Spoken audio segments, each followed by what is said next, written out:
Hello, everybody. Oh, I don't have a pencil. Yeah, it's fine. I won't need one. I'm super cool. A pencil this day and age.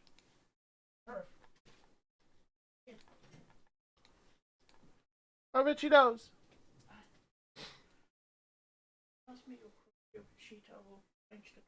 No, we're crediting.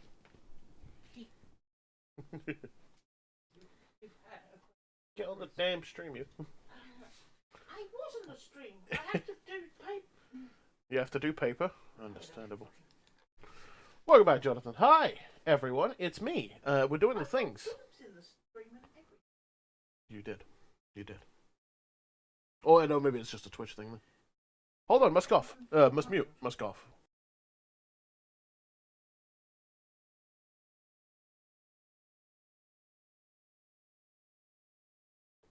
And I'm back. Alright, so the way this is going to work, at least for session 1, is you're not going to see our beautiful, beautiful faces. That's just for us. There you go. Spinning. Spain! But it's just going to be essentially just this.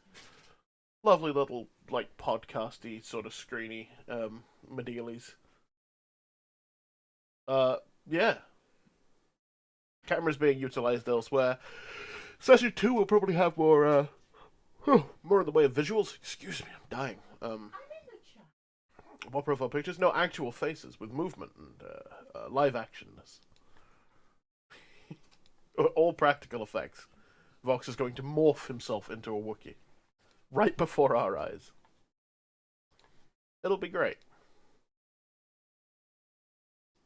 But for now, it's just going to be audio, unfortunately. But I wanted to make sure everything worked, and I'm glad I did. You actually see a Vox? It's true. It's true. I've seen it. It's a majestic creature. And everyone. And he doesn't mean the rest of the players. He just means every character he's going to play.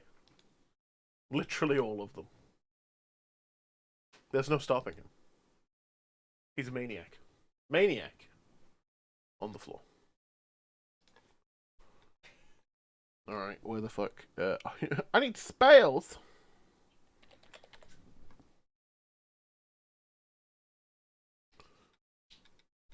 Alright, everything's fine. I have small selection. This is fine. Everything's fine is the mantra that Vox is just reciting to himself right now. Everything's fine. This is fine. It's fine. It'll work. We'll be fine. It's fine. It's fine. It's fine. Hey, Wreck and Rebel, how's it going? I'm not color coordinated at all. Also, essentially, chat is we're going to be slightly less responsive in chat as we plunge into the D&D of it all. I'll answer what I can if it's important or appropriate, but obviously there will be we'll call it minor distractions. Holy shit.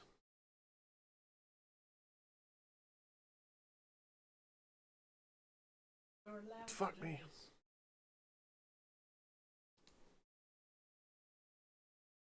Alright, everything's wonderful. Right click? It is right click. Why? I just woke up from a nap. Me too, actually. Alright, I'm going to dive in with Vox. Vox will give us a wonderful professional introduction that he's been practicing for literally centuries. Life will be great, don't worry. I'm worried, but you shouldn't be. Hold on, Muskov. Death! Hopefully I'm not hyping him up too much. Now prepare for literally professional level DMing. Don't you worry about it. Vox has done this 100 million times. He's actually perfect. He never gets a single rule wrong. He's flawless. It's going to be wonderful. So yeah, enjoy that. I'm mostly saying this because I can see his face reacting to what I'm saying. Hashtag clearly Matt Mercer, obviously.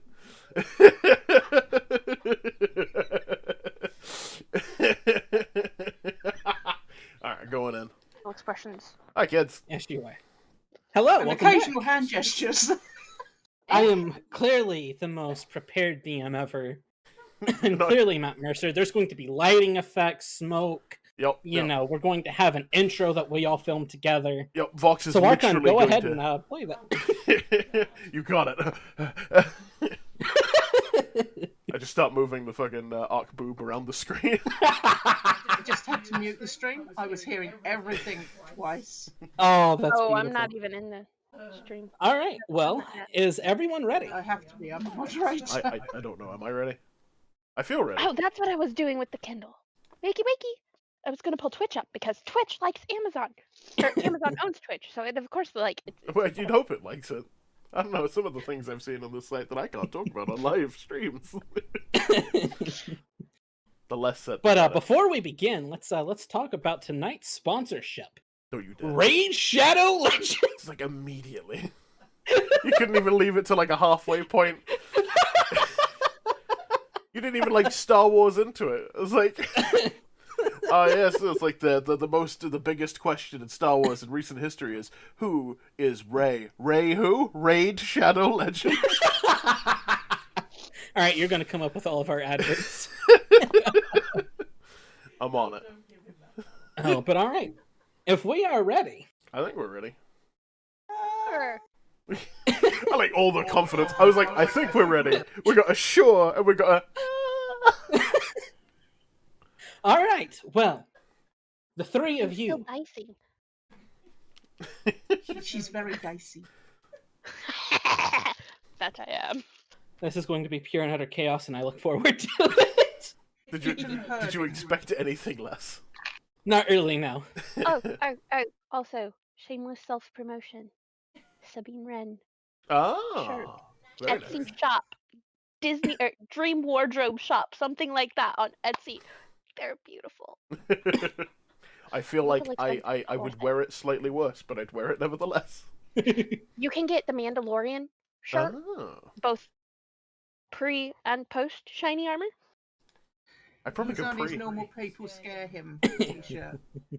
Hold on, is that Yeah. backwards? No, it's Alright. normal. Oh, it's just backwards to me. Why is it backwards to me? Sure, it'll be- Because it's like a selfie cam. Because it's you. Aarcon, which one is your right? Which one is your left? I don't know anymore. Jazz holds up all hands. Are you talking about my left or my right? We're talking about my right, left, and my left, right. What about my feet? They're technically hands. Oh, all right. Well, if we are ready to go, I think so. the three of you have found yourself making your way to Nar Shaddaa, a desolate smuggler planet full of wretched crime and villainy. He said the thing. The moon that orbits Nal Hutta. The three of you have one contact in common. The man, the myth, the legend, Hondo Anaka. I don't know, legend's a bit far, I feel. It's been a couple of hours. Kymeresh and 5D have been sitting at a table. It is around this time that we see a monkey-like creature walk up to the table. Mr. Jazzy Rent, why don't you please describe yourself?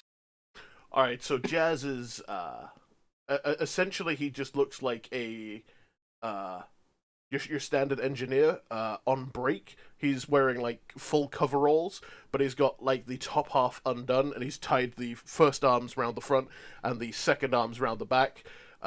He's wearing, goggles on his head. He's got, like, just various ship grease in various parts of his fur. And he's currently, because he's on business and pleasure, wearing a Hawaiian shirt underneath his coveralls. So currently that's all that's showing. Also, he's a four-armed monkey, for anyone who doesn't know what an Ardenian is. Mr. Jazz, as you sit down at the table, there are drinks already. You see a droid that does not look like most other droids that you have ever seen. This droid looks older than anything you have seen. You notice that on his left arm he has a crest, though it's very almost molded, if you will, into his arm. You see that he stands taller than you by a couple of inches. You notice that his legs right now are fairly close to each other, and you, being the engineer that you are, realize that if he wanted to, he could snap his feet together and they could turn into a wheel. Oh, it's clever design. I like it. Sitting right next to him is Kymeresh. Kymeresh, if you would like to introduce yourself.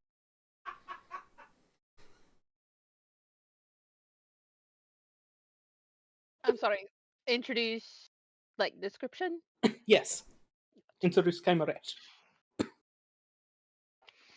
So, Kymeresh is a glorious purple-skinned Twi'lek, with amber eyes. She is also a Mandalorian, so she has not full-blown Beskar, but very Mandalorian armor. Her helmet sits on the table right next to her left hand. And um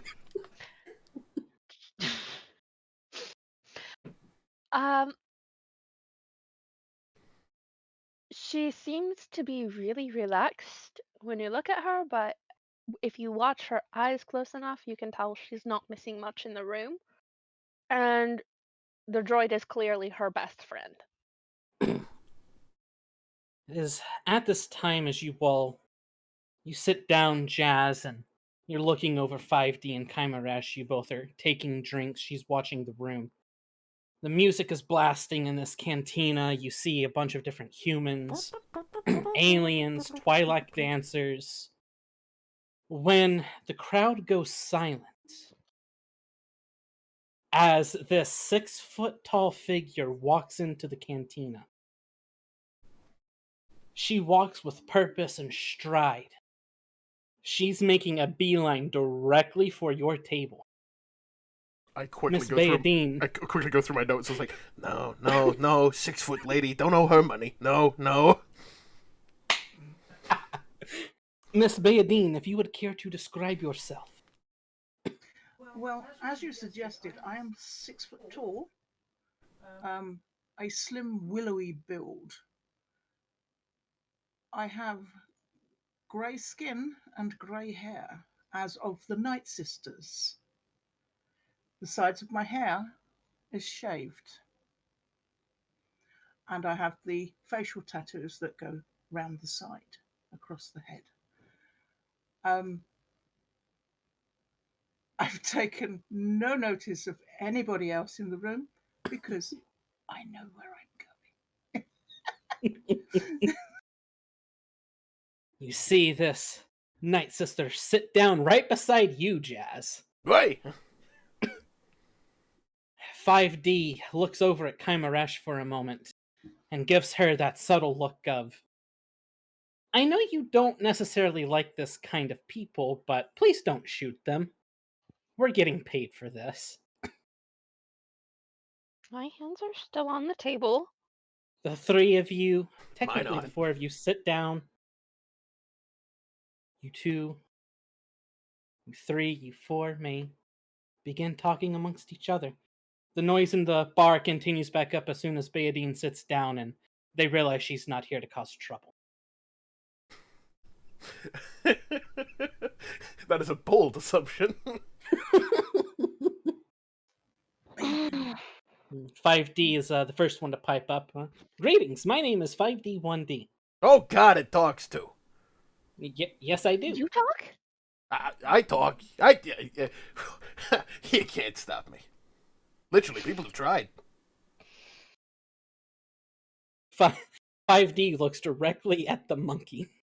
He tilts his head a little bit. Jazz looks behind him like he's looking at something else. Then he looks directly at Kyme.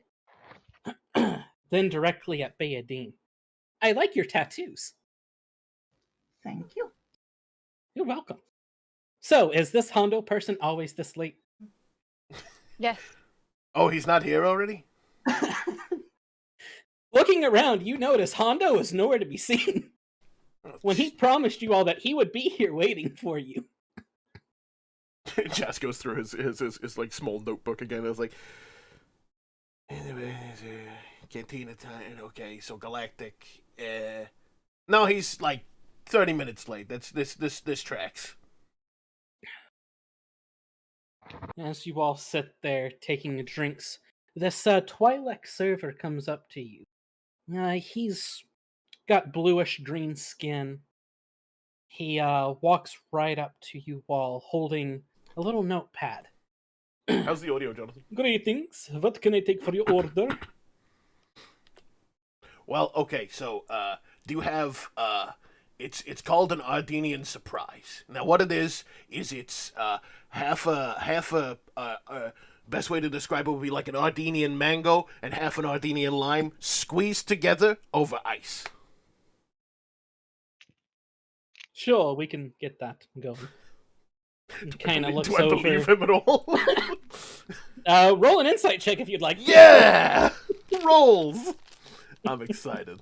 I get the first roll and it's an insight check. I'm terrible at these. Hold on. Let me get my clipboard. Do you have time to talk about our Lord and Savior Cthulhu? Blessed be Cthulhu. Do I have anything here? Nope. That's what slowly pull up your character sheet real quick. Natural one. Natural. Jazz, you are so sure that this man is going to go and get you exactly what you want. You are so happy. No other bar has this. It's only a home-world delicacy. And you are shocked that they actually have this. I also like the first roll. That's going to get yeeted, I can tell. This waiter then looks at you, Baeden. Sorry, dear. We don't get much of your kind here. What can I get for you? My kind? You're a Night Sister, yes? I am. Yes. We haven't seen Night Sisters here since... never. Then I am the unique. That you are. What can I get for you? Get out of my dice. Did you hear that? What? Hey, Joe! Get out of the dice! I was talking to a small furball. Hey, that's rude. I have a name. All right, then, for you, we'll get you Teresian ale. This What? waiter then... What drinks do you have? let's see here. Let me... He begins to flip through his pages. We've got Teresian ale. It's the most popular. We have a Coruscant Special, which is... He kind of puts on some reading glasses for a moment. Full of hypocrisy and bullshit. I heard it gets worse the lower down it gets. You're not wrong. We have a Greasy Money, which is basically a Hail Mary. That sounds fun. I'll have one of those. All right, one Greasy Money coming right up. He then turns around and looks at Kymeresh. Hello there, beautiful. What can I get you? Base. And your strongest drink straight up. All right. So we've got for the monkey, your Danian special. Jazz turns around again like he's talking to someone else. Hey, monkeys. For the Night Sister, we have one Greasy Money. And then for the beautiful Twi'lek, we have our strongest drink. What about for you, droid? You want some motor oil or something? Get out of my face before I blast you. Whoa! You shoot anybody. 5D almost grins. You've never seen a droid grin before, but this droid grins. But I'm gonna dream about that tonight.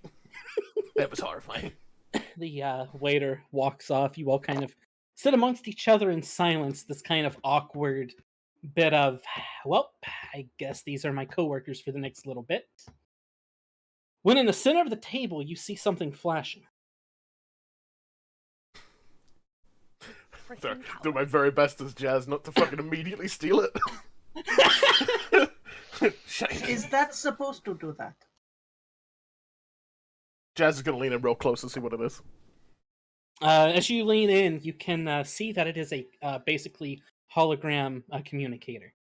Oh, okay, he's lazy. And I press the button to bring up the You image. press the button, and as it turns on, you see Hondo Anaka's back turned to you.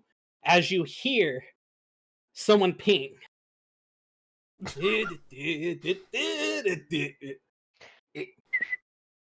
Oh, Kymeresh, one moment. Actually, as he turns around, because Jazz has got his face really close, you just see a really big monkey face. Hondo turns around. Oh, God! Oh, God! Jazzit, it is good to see you again. Kymeresh, Baeden, hello. Greetings. I am Hondo Anaka. You gonna put that You away? are probably... Oh, he zips up his pants. You're probably wondering why I brought the four of you together, the most unlikely troop ever. But Hondo Onaka is smart.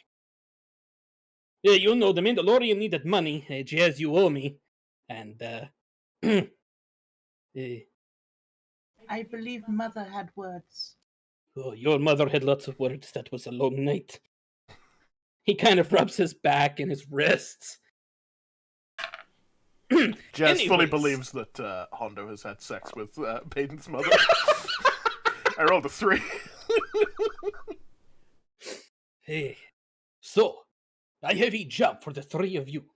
Mr. Jazzy right here, the best pilot in the galaxy. Hey, I don't mean to brag, but do keep going. He was also the one who owed me a favor and the rest of them are too expensive. That is also true. We have Kymeresh, a Mandalorian. Her Beskar will come in here. Oh, that's right, you don't really have real Beskar. Sorry. And then we have a Night Seat. Their magic is unheard of. Literally, we've only heard stories. We've never heard anything truer. Would that not Actually, make I it have- the most heard of? Like, it's only heard of, but unseen of? Something like that. I don't know, I've had too many drinks tonight. Jazz starts counting on other hands. I am going to need the three of you to retrieve something for Hey, me. 4 of Hondo us. Anaka. There's a droid as well. Do not forget the droid. Jesus, Hondo, you Forget God, 5D. the 5D hell? looks at Hondo. I know where you sleep. I'll slit your throat. Whoa! I love you. There's a reason why you're also here, little man. I am a droid, not a man. Whatever. You all will be going to the outer regions to find me a book. A, You I love can them. read? a book? Exactly, a book. He then presses a button, and you see this book appear in front of you in the hologram transmission. I need it. Mitzi, I want you to go ahead and roll an investigation check for me, or a lore check. She's proficient in law, Mitzi. Then roll a lore check. At least I believe so. Let me check real quick. I believe she is too. So add whatever modifier it is, and then a +2. 9. Wait, that's with all your pluses? Actually, you did not send me a thing that she was proficient in lore, so it would just be a Oh, plus okay. 1. But you are proficient in law? Then go ahead and roll. Let me look and see what it would be.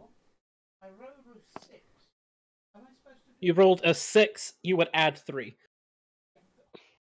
Alright, so it's still 9. It's still a 9. Okay. You looking at this book, there is something in the back of your mind that this looks familiar.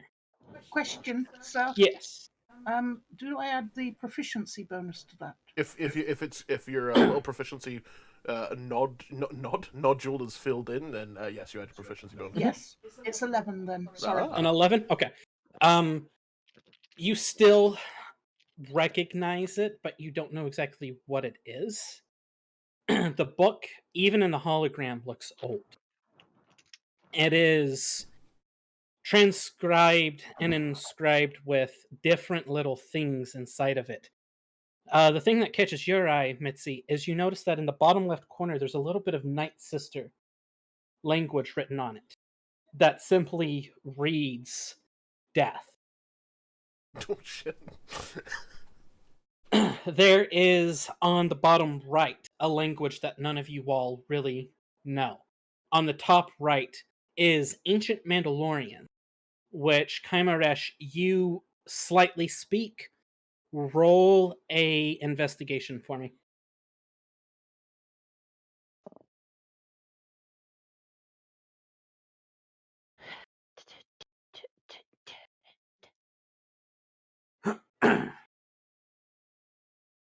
Mm,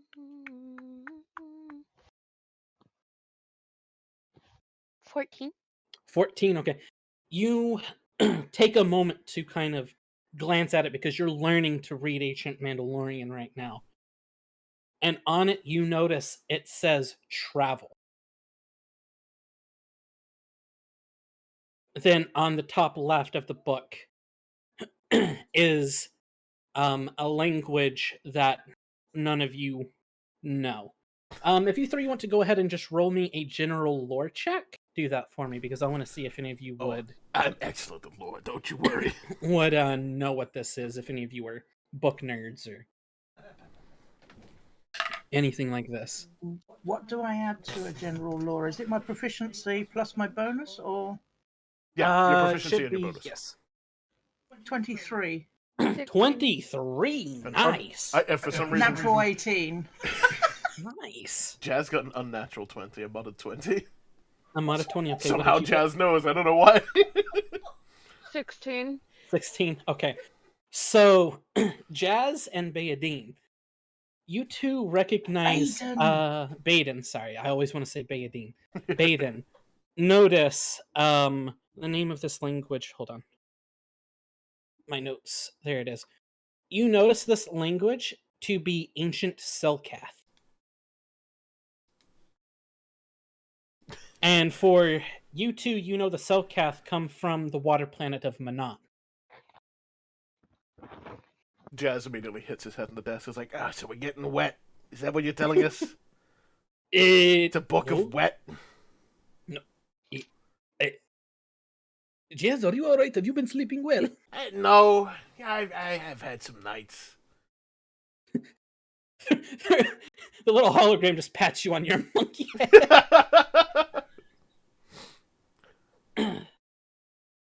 This book is located on. What is the name of this? Don't say Manan. No, it's not on Menan. Oh, It's on a planet in the outer rim that actually just has a number. T355278-B. I will never remember that. It's fine, I've sent the coordinates to your ship. Also be warned, separatists have been known to build droids there. Oh, good. Really? But we're there for, like, non... Hold on. Honda, are we stealing this? Would I ever ask you Yes. all to steal some... Yes. you're stealing it for 100%. me. Yeah, you've done it multiple times. I feel so called out. But so known. Yes, you're stealing it for me. Okay. So, is Have this gonna... you tried to steal it yourself? Why steal it myself when I can pay others to do it? Jazz, He does have a point. Jazz points at himself and goes, I mean, I owe him one, so why... And if you I'm will just asking if they're success... expecting someone to steal it. I do not know. You all will be paid a sum of 50,000 credits each if you deliver this book to me. That includes you, Jazz, because we're good friends. Yeah. Your debt will be paid off plus 50. Wonderful. So you'll owe me. No? Yes? That sounds like a novel concept. Make a persuasion roll with disadvantage. Oh, hold on. My persuasion is awful. Oh, actually, no, it's pretty good. This will be fine. Hold on. Make a persuasion roll with disadvantage. What the fuck? All right. Oh shit. 15 total. 15 total? Yeah. He looks at you. You can see his eyes are going, is this monkey really trying to get it to where I owe him one? You know what? If you make it out of here alive, I'll give you a free ship upgrade too. Ooh. Plus the 50,000. Plus the 50,000. Deal. All right. Jazz I'm offers, glad you all- Jazz offers two Am I hands to the right? hologram. You realize this is a hologram, Jazzy, right? Jazz proceeds to poke Hondo in the face multiple times. He's poking me in the face, isn't he? No. You all know your task. I bid you all a very fond farewell. The transmission ends. Before you can get any other questions out of him, because he does not want to answer any questions. And he is gone. Was he in the bathroom that entire time? I didn't see him leave. For clarity's sake, Believe yes. so. He was in the bathroom this entire time. Please You tell me saw- someone in the background entered the hologram slightly and started Yes. peeing. Yes, as you all were in this middle conversation, you saw a few of his crew members kind of come in and out, in and out. None of them washed their hands. All right, you all have your mission. You all are amongst each other. If there is anything you all would like to do on Nar Shaddaa, the world is yours. Oh shit! You upgraded money, right? If so, I may have to go to the shop. Yes. You all get about 2,400 credits Oh, total. So life's wonderful. if I accidentally told you otherwise, that's on me. No, I don't think you did. I just was following Okay. the rules of the site, and the rules on the site are hell. Okay. They really are. But each of you have 2,400 credits. You will also have 2 med packs and a comm link. Mm. I think Mitzi technically has a comlink in her Explorer's pack. Yes. It's one of those things that, even though these things come out of certain packs, there's certain things that you all would have. I mean, especially Just considering being- who we are. Exactly. So, yeah, no. The planet is yours. You all can travel, go your separate ways, communicate amongst each other. The world is yours. Right. So, there's a ship ported at the docks. Would Jazz know which dock he parked at?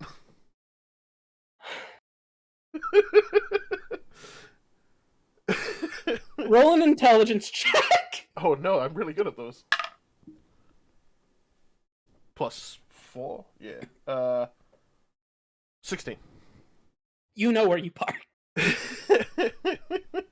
All right, What so is he going to tell us? it's the dock. It's if you go to the starport and you ask for the discount docks, all the way at the back at I think it was QZ429, you'll see a ship there. If we want to meet there in an hour, if you guys got things to do, I'm gonna go shopping. Are we leaving immediately? No, we got time if you got things you need to do. I'm just saying in a rough We general. should meet at club. What is seriously? What is the name of the club? The name is literally just called Club Chess. We should meet at Club Chess. Club chess. When? Where? Ask anyone for Club Chess. Jazz turns to Baeden and And goes, win "What's a or club finish." chess?" Anyone who knows the planet. Oh, A local, a shopkeep. right. Yeah, no, that makes more sense. All right, so are you three going to go off in your own separate directions, or is anybody traveling with anybody? Jazz is gonna take off by himself. Okay. But he's gonna do that thing, that really awkward human interaction where, he waits at the door, turns around to see if anyone's follow him, goes to go again, turns around to see if anyone's following him, and then walks out the door. So you all see Jess just stand up, walk straight to the door. I would go Turn under around. I would go under the table You- because I was he in the goes middle. underneath the table, goes to the door, turns, and then walks right out. As he's walking out, the bartender or the server comes back. All right, I've got your drink. Hello? Hey, Five, can you follow that, please? You want me to follow him? The monkey? Yep. You see his feet turn into That a sounds will, like a good plan. and you just hear zzz, Will. In fact, let me 5D didn't understand if you want him to follow stealthy or not, so he's going to attempt to stealth. I look forward to this. He's actually not horrible at stealth. Really? That is a He's a straight stealth. 11 because he does not have anything in stealth. Oh, so it's I just a thought straight roll. No. I thought he was decent at it though. It's a 2, so it's a 13. I forgot to add his stealth. He did have stealth. It's in my notes here. Wait, he has Do stealth? you want to I love roll a perception, Jazz? Yes, but not to see if he's being followed. Okay, then what are you rolling perception for? I want to have Jazz roll perception or investigation for to figure out where the fuck the store is, because he wants to buy 2 really specified items and he needs like a specified store. Okay, what kind of store are you looking for? I need I want to pick up a gadgeteer's implements, and I want to pick up a Okay. looks at notes security kit. Okay, so you're looking for basically just a straight equipment. Yeah. thing. Okay. Then go ahead and roll whichever one of those you would prefer.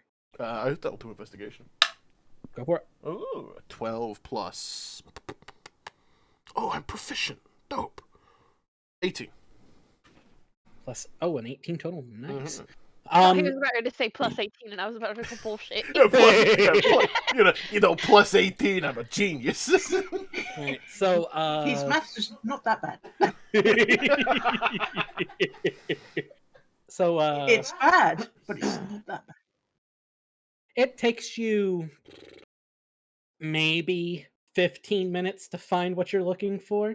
Do I go past After it going, twice? you actually do walk past it twice, and you eventually get frustrated, and you walk up to this elderly lady, and you're like, "Hey, where are you?" You know, you walk up to her to ask Oh, her hey, this. old lady. Yes, darling. Do you know where I could find what's it called, like an equipment supply store, that kind of thing? She literally looks at you, looks over her shoulder, and points up. It's right behind her. So it's like that direction, and you want me to go in there and ask? It is this store. Oh, you've been a great help. Thank you. Have a nice. Looks at the time. Hang on, what planet are we on? What is the You're on cycle like? Nar Shaddaa. You're in the lower level, so you have no vision on the sky. You just see buildings and speeders flying past. Jazz is gonna look up and see like a hardcore ceiling and speeders and no sky, and just goes, "Have a nice planet cycle." You too, darling. And she kind of just wobbles away. I'm going in. Baeden needs a store as well. Ooh. All right. So we'll pause there for you, Jazz. What are you looking for, Mitzi? I need some cloth. Some just cloth? Okay, so you're just looking Yes, for a because general. I want to make myself a cloak. A cloak Okay, of many so you're just pockets. looking for a general tailor store. You being a Night Sister and having the knowledge that other Night Sisters would have had, roll an investigation check for me, just to see if it takes you a while to find it. Question: would she have an advantage on that because of her force? Yes, she would. Yes, she would. Yeah, roll with advantage. So roll a d20 twice, whichever one's the higher, use it. Oh no. Well, I rolled 2 10s. Okay. Right, investigation.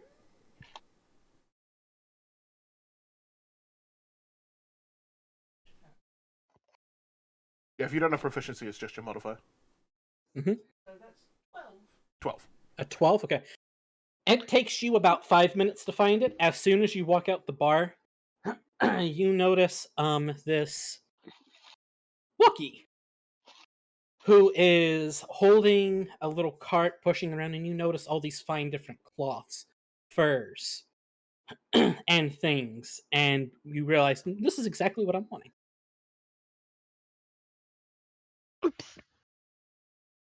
So you walk up to the Wookiee, and the Wookiee looks at you, kind of tilts his head, and you hear telepathically in your head, "Hello, how can I help you?"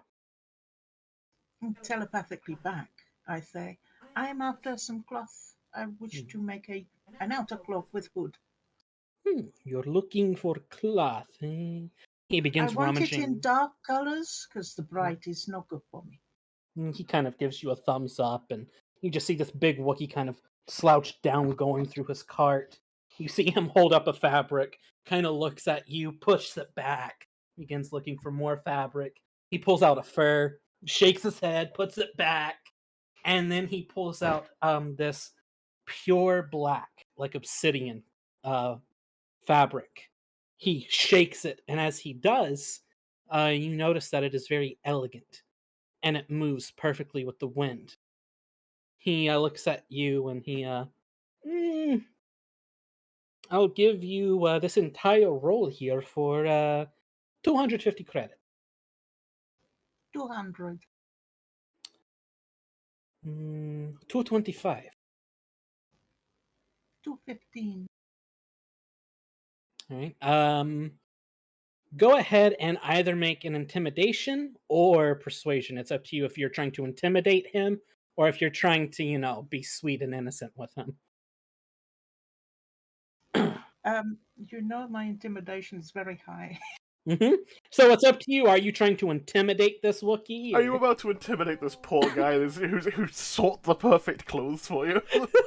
So it was intimidation or what? Just persuasion.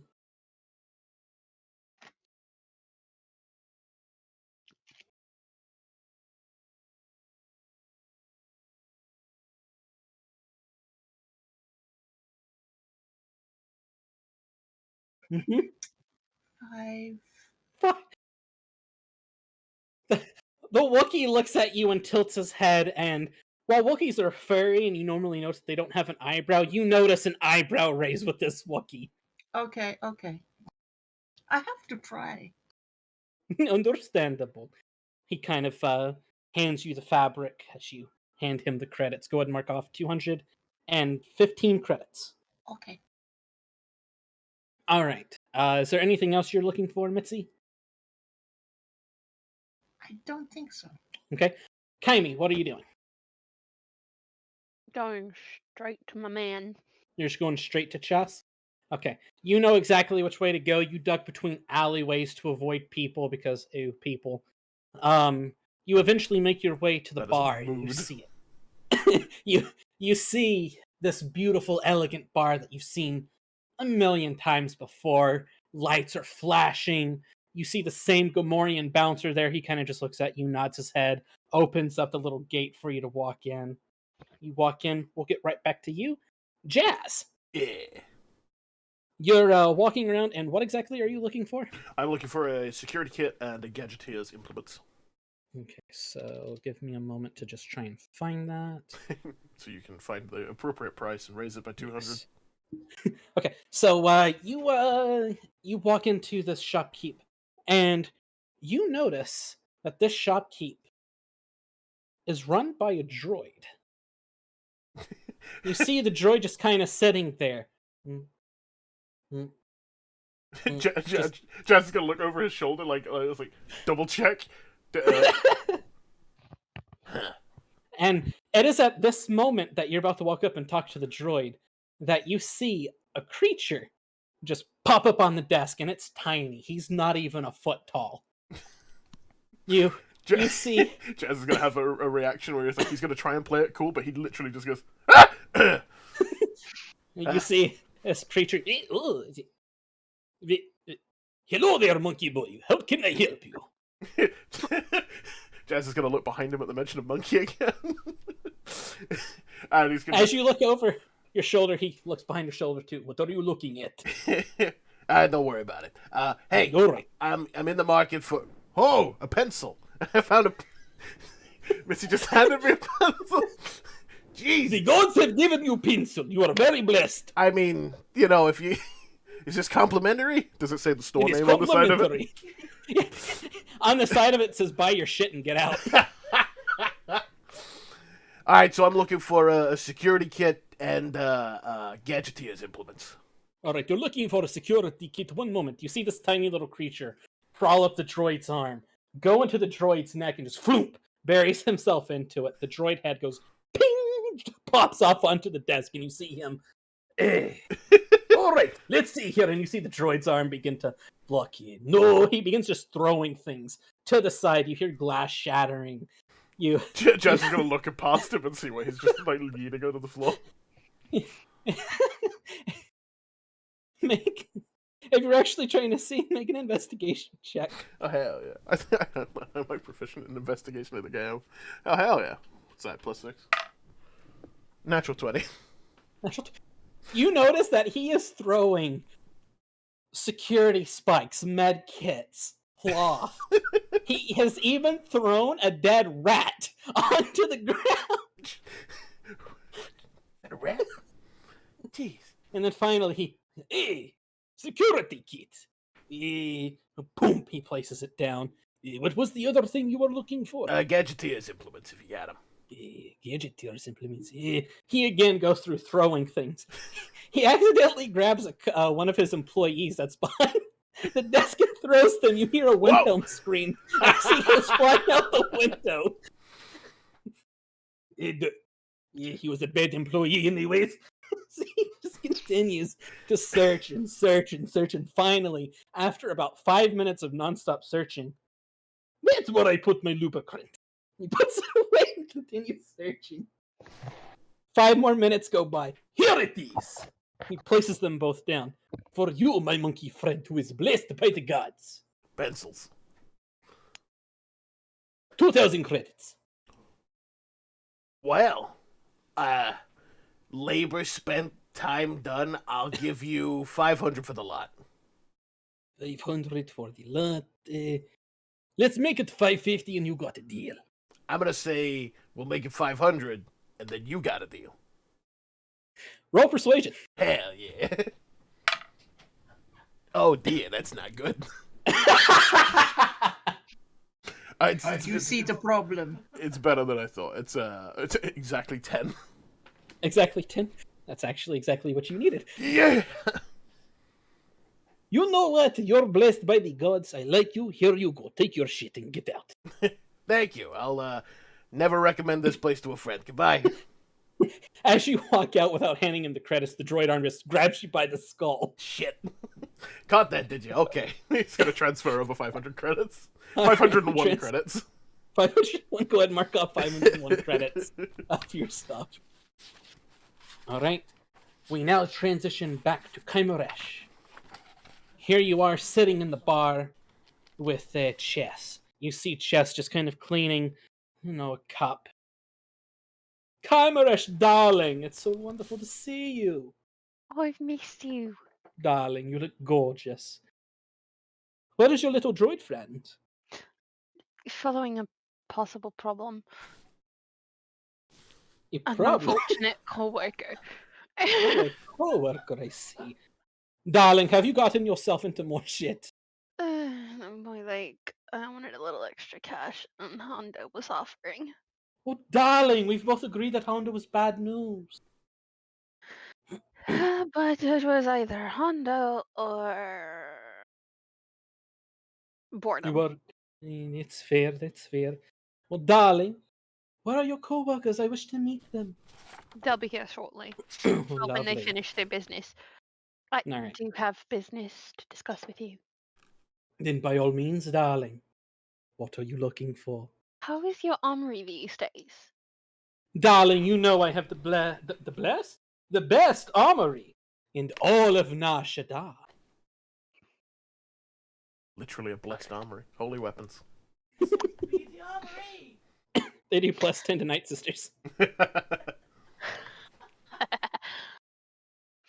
What are you looking for? Well, I need a few more explosives because it's Hondo's mess. Very fair. What exactly are you going into? A theft project I see. that might turn bad, so I want to be prepared. All right. One moment. Let me find what you're looking for. You said you want some type of grenade. Explosives, both Explosives. small and large. Are you looking for more out of your wrist launcher, or perhaps are you looking for something that you can throw a plant? Yes. All right, darling, you Mandalorians and your weapons. Give me but a moment. He goes into the back and disappears for about 10-15 minutes. Probably slightly more it's around- gracefully looking than my droid alien. Yes, no, he is elegant, this person. He doesn't throw employees out of windows? It's around this time that the both of you, if you would like to show up at this bar. Jazz is going for lunch first. He's going. As you're going for lunch, you hear squeak. Jazz is Jazz is gonna look up at the pipe system to see if it came from pipes. You being paranoid about your ship and swearing that there's a ghost that lives in your ship, that makes sense for you to look up at your pipes. You look up at the pipes, nothing. The pipes are just running water. Can I locate the source of the squeak? Roll an investigation. Hell yeah. Oh hell yeah. Oh hell yeah. 18. 18. You see standing behind a very thin tree. 5D. One moment, I have to retrieve a dice from a cat. Alright. You notice this loath cat carrying a little D20 around, running behind 5D as 5D is just kind of peering around the tree looking at you.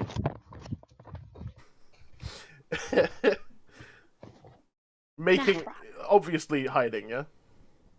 He's obviously trying to hide. He rolled again and did terrible on his stuff. I'm gonna, Jazz is going to, counter stealth. Counter. So are you just putting the menu up? Jazz is going to go to, like, a trash can that's near the tree and hide behind that, and then peer at them. You two begin to just peer at each other back and forth. As we go here, we're going to jump back to Kymeresh. About 10 minutes have passed. Chess comes back out. All right, darling. I'm actually running low on my explosives right now. I'm waiting on a shipment from no good hut, but you know them. They run the planet. They give you the deliveries. Which hut was it? He begins flipping through pages. Some hut by the name of Gortuga. He won't be making deliveries, dear. Kyme, what did you do? It wasn't my fault. He started it, and don't worry about it.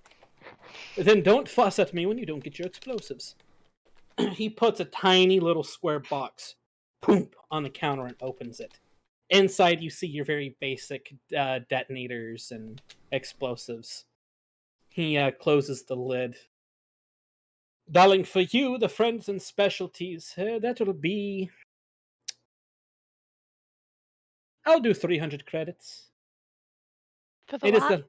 For the lot, for everything in this box. It is the last bit of my things, and I know you, darling. Why, thank you. And some 400 credits. 400, go ahead and mark off 400 credits. For the next bit of information. All right, we'll get back to that. We jump back to 5D and Jazz having a stare off behind a tree in a trash can. Jazz is gonna surreptitiously dip down and go through his notes and look for a droid that he owes money to. As you're actually, hold on. As you're doing this, you feel a on your shoulder. Hold on 2 seconds. Utini! Yeah! Hey, how's it going? You took a Utini? Well, you see, the thing about that was I was not here, and then there was a whole airlock situation in which I was in it, and then I was out of it, and so was your stuff. So everyone can understand what's being said. You owe me 10,000 credits, monkey boy. Well, you see, the thing about that is 10,000 or, 10, it's all relative in the grand scheme of, so I got blown out of an airlock, the cargo that I was delivering, and then confiscated by separatists. So, technically, The Separatists owe you 10,000 credits. Whippet does not do business with separatists. Whippet did business with you. And the Separatists interfered with your business. You gonna stand for that, or you gonna go kill them all? As this happens, he takes off his glove and slaps you. I probably deserved that, but ouch. He puts the glove back on. You have 2 months, monkey boy, or we're coming. As he Okay. turns around and walks off. Jazz is going to go through his notes, put a reminder for 2 months of the longest possible planet days, like a planet that has like a 36-hour day or something. You put down the Hoth time zone. Exactly, yeah. As this is going on, 5D is right behind you now. You feel his metallic hands touch you as he peeks around your shoulder. Jazz is going to stiffen and go, so this is how it ends. Hello, friend. I am 5D 1D. 47, what? Who? 5D. It's pronounced 50. Oh, this is going to be a long partnership. 5D 1D. Got it. All right, D20. Here we go. You're an old droid who works for the Mandalorian, right? With the Mandalorian. Works for the Mandalorian. Got it. So, why are you following? Are you following me? Is this just a random happenstance? It was totally random. That's a natural 1 on deception. So the whole tree thing and creeping I'm up. an admirer of plants. Me too, actually. Quite fun. Why is there a tree here? I honestly do not know. Like, we are so far down. How is that thing alive? I think it's artificial. Jazz is gonna squint at it, like cross all forearms and go, yeah, it's probably artificial. Yeah, people these days no respect for nature. Unbelievable. As this conversation is going on, Mitzi, what's going on with you? Where have you been? Well, I have followed some very strange people around.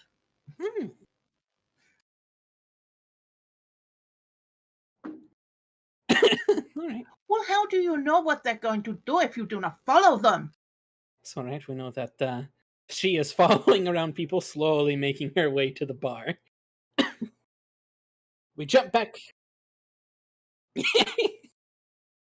We jump back to Kyme. All right, darling. What else are you looking for? Well, I think the explosives are about all I need for the moment. All right. You said you acquired information. What do you know about... She pulls up part of the hollow message from earlier. From the book. He kind of takes the hologram and begins to look at it, rubbing his chin. While he's looking at it, she makes sure they're still alone in that area of the bar. Have either of you two shown up to the bar yet? Jazz will show up after the 5D situation is resolved, I imagine. Okay. I'm probably on my way in. On your way in, okay. There is nobody there. It is just you two. He kind of... Darling, I'm not quite sure what this is. Whatever it is, it looks old and it gives me the heebie-jeebies. Isn't it intriguing? Darling, the last time you said something was intriguing, 5D nearly died. 5D was taken? Or borrowed by a friend, I'm not entirely sure which. He hasn't quite told me yet. Whatever you do, be careful. Are you telling me not to blow up national monuments? He just kind of glares at you. As this conversation is going on, Jazz and 5D have been having a very fun conversation about plants. The nature of artificial plants. As you've been eating and he's been, just slowly sipping on some oil and this and that, you all finish your eating, you all begin to walk towards the bar. Follow me, I'll take you to Kymeresh. Oh, that makes it so much easier. Thank you. But you're right. Nobody respects plants anymore. Honestly, it's a big problem. You ever been to Coruscant? Unfortunately. There's like plants at the top, and then the further down you go, yes, the worse it gets. For both Naturally. figuratively and literally, like it becomes a problem at the base level. You two begin to walk your way through. Kaimi, is there anything else you would like to do before these two show up? Actually, can I roll an investigation check to see how old the droid model is? Yeah, go ahead and roll an investigation check.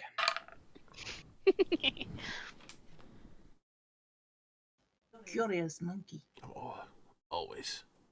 It's George. Jazz. It's my cousin.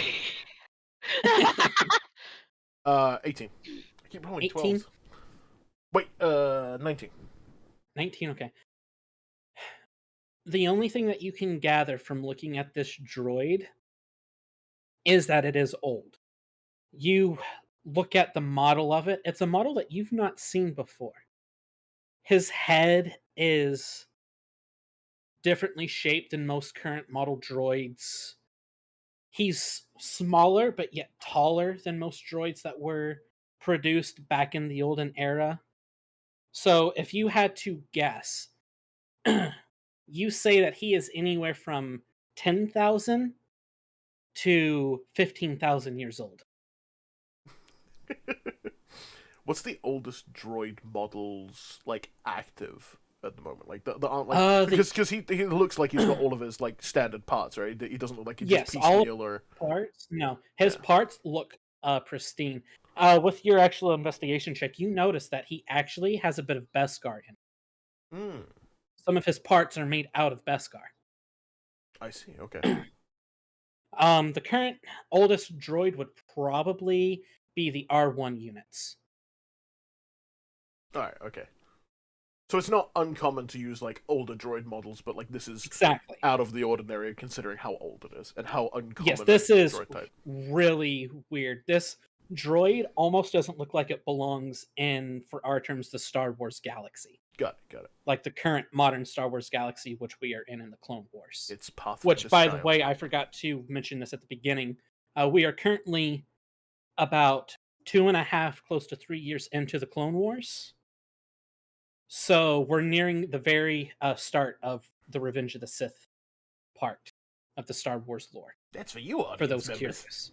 Curious. That's for you, audience members. Jaime, was there anything else you wanted to do before they showed up? You said, Baeden, you were walking in, or? Yes. Kymeresh goes, oh, damn, it showed up. You see, Baeden, as you walk in, you notice this Twi'lek, but it has 4 mandrels. As you begin to look closer at him, you notice that he is both Twi'lek and Togruta. He is a mixed species. His skin is splattered with different colors and whites, blues, yellows. He almost looks deformed for what his species would consider as pretty. But this man holds a premise about him. Nothing holds him back. He knows he's beautiful. He knows he's all this. He carries a charisma and swagger about him that just entices you, with you being how curious you are. You kind of walk into the corner where you see Kymeresh holding her helmet underneath her. You notice that 5D is not with her. As you walk up, you see Chess look at you. Hello there, darling. He kind of looks up at you because you're just slightly taller than him. A night sister. Indeed. It has been a while since I've met one of you. It is a privilege. He takes a little bow. Kymeresh just shoots him a look. Darling, don't give me that look. I know people. Welcome to Chess's bar. Night sisters, just He kind of shoots you back. I a saw look. that. You can see it. It doesn't change the fact. He kind of shoots you a look, Kymeresh. Welcome to Chess's bar and exotic goods. If there is Exotic. anything, indeed, if there is something you would like that is not on the regular market, I might be able to hook you up, my darling. I will keep that in mind. He bows to Thank you you. again. It is as this time you both hear Jazz and 5D still talking about plants. And the It's just, thing is, I do like, not- if you just brought it down to the lower levels, it would oxygenate. It would feel nice. You know, Exactly. certain races need plant life in order to thrive. So I don't understand why Exactly. you wouldn't. You look at the Wookiees, you look at their Yeah. home world, how many beautiful plants there are. Have you ever seen one of the smaller like bonsha trees? They're beautiful. Oh, I Just- have, they're gorgeous. They're wonderful. Just have one of those inside, like your restaurant or your store. Livens the place up, makes it more enticing. Kymeresh interjects and goes, 5D. Yes. We have 4 of those in the room. As you begin to look around, you actually see different plant life inside this bar. Jazz looks around, looks at 5D, and goes, "See what I mean? It really ties the room together." It really does. 5D kind of rolls up to Kaimi and almost kind of gives her leg a hug. I'm ready. Jazz, Did you you... make friends? I did. He's interesting. Jazz isn't paying any attention to the conversation, looking at the plants. And Jazz, as you're looking around, you notice that there are many different things here. You actually notice that there is an Ardenian lemon in a jar. How high up is it, out of curiosity? 30, 40 feet. He is going to climb up and investigate. Make an acrobatics check for me. Oh, hell yeah, I get advantage, baby. Oh, God, I'm glad I did. That's a 1. That's a 3. So, you... Wait, hold on, wait. No, I'm not proficient in it. So the total of how do numbers? 8. As the second you put your hand on the wall to begin to climb, you hear Chess. If you begin to climb this wall, monkey, I will skin you and put you up there with it. He's got like 4 limbs on the wall. Gotta just gently. Ardenian lemon, I approve. Very nice. You see him return to the counter and he throws something at you. Can I dodge? You can either dodge it or you can attempt to catch it because he didn't throw it hard. It was just Oh, kind of okay. Sorry, I thought he was throw. eating something. No, he wasn't yeeting something at you. It was just a nonchalant little throw to you. Oh, in that case, I'm absolutely gonna try and catch it. Go ahead and roll me a.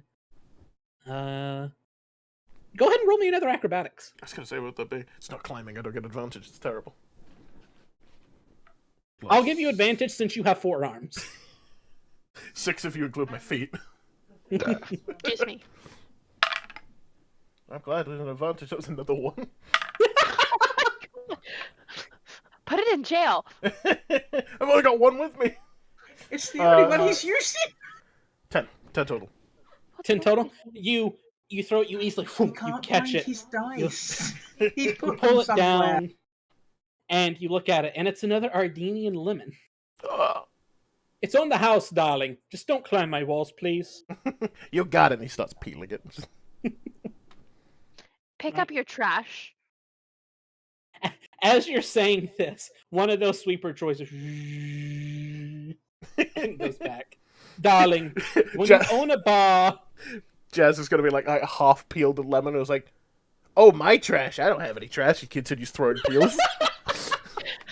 you see Chess just... Starts throwing it I at the see sweeper droid. You hit the sweeper droid, the droid just... Oh! Chess just looks at you kind of... I understand now why you say this might be a problem. Why do you think I sent it with babysitter? Looks down at 5D. Hello, little boy. Hello, Chess. Speaking of little boy, where are your little ones? One moment. Little ones, Aunt Kyme is here. As at this time you see more half to Gruta, half Twilight children come running out. They're probably about 3 feet tall. The boy is taller than 5D and Jazz. They come running out and jump up onto Kyme. Aunt Kyme! I got you, babies! The both of you kind of get the sense that Kymeresh spends a lot of time on Nar Shaddaa, and this is her place to be. Mm-hmm, mm-hmm. Hello, Um, little ones. They both kind of begin to look at you. Jigdero, the boy, looks up at you. Did you bring me a present? What makes you think I have presents? Well, last time you came here, you brought us that eyeball. It was not necessarily an eyeball. It was an ocular sensor from It is. a few Is that? droids. It is at this time that the little girl pipes up.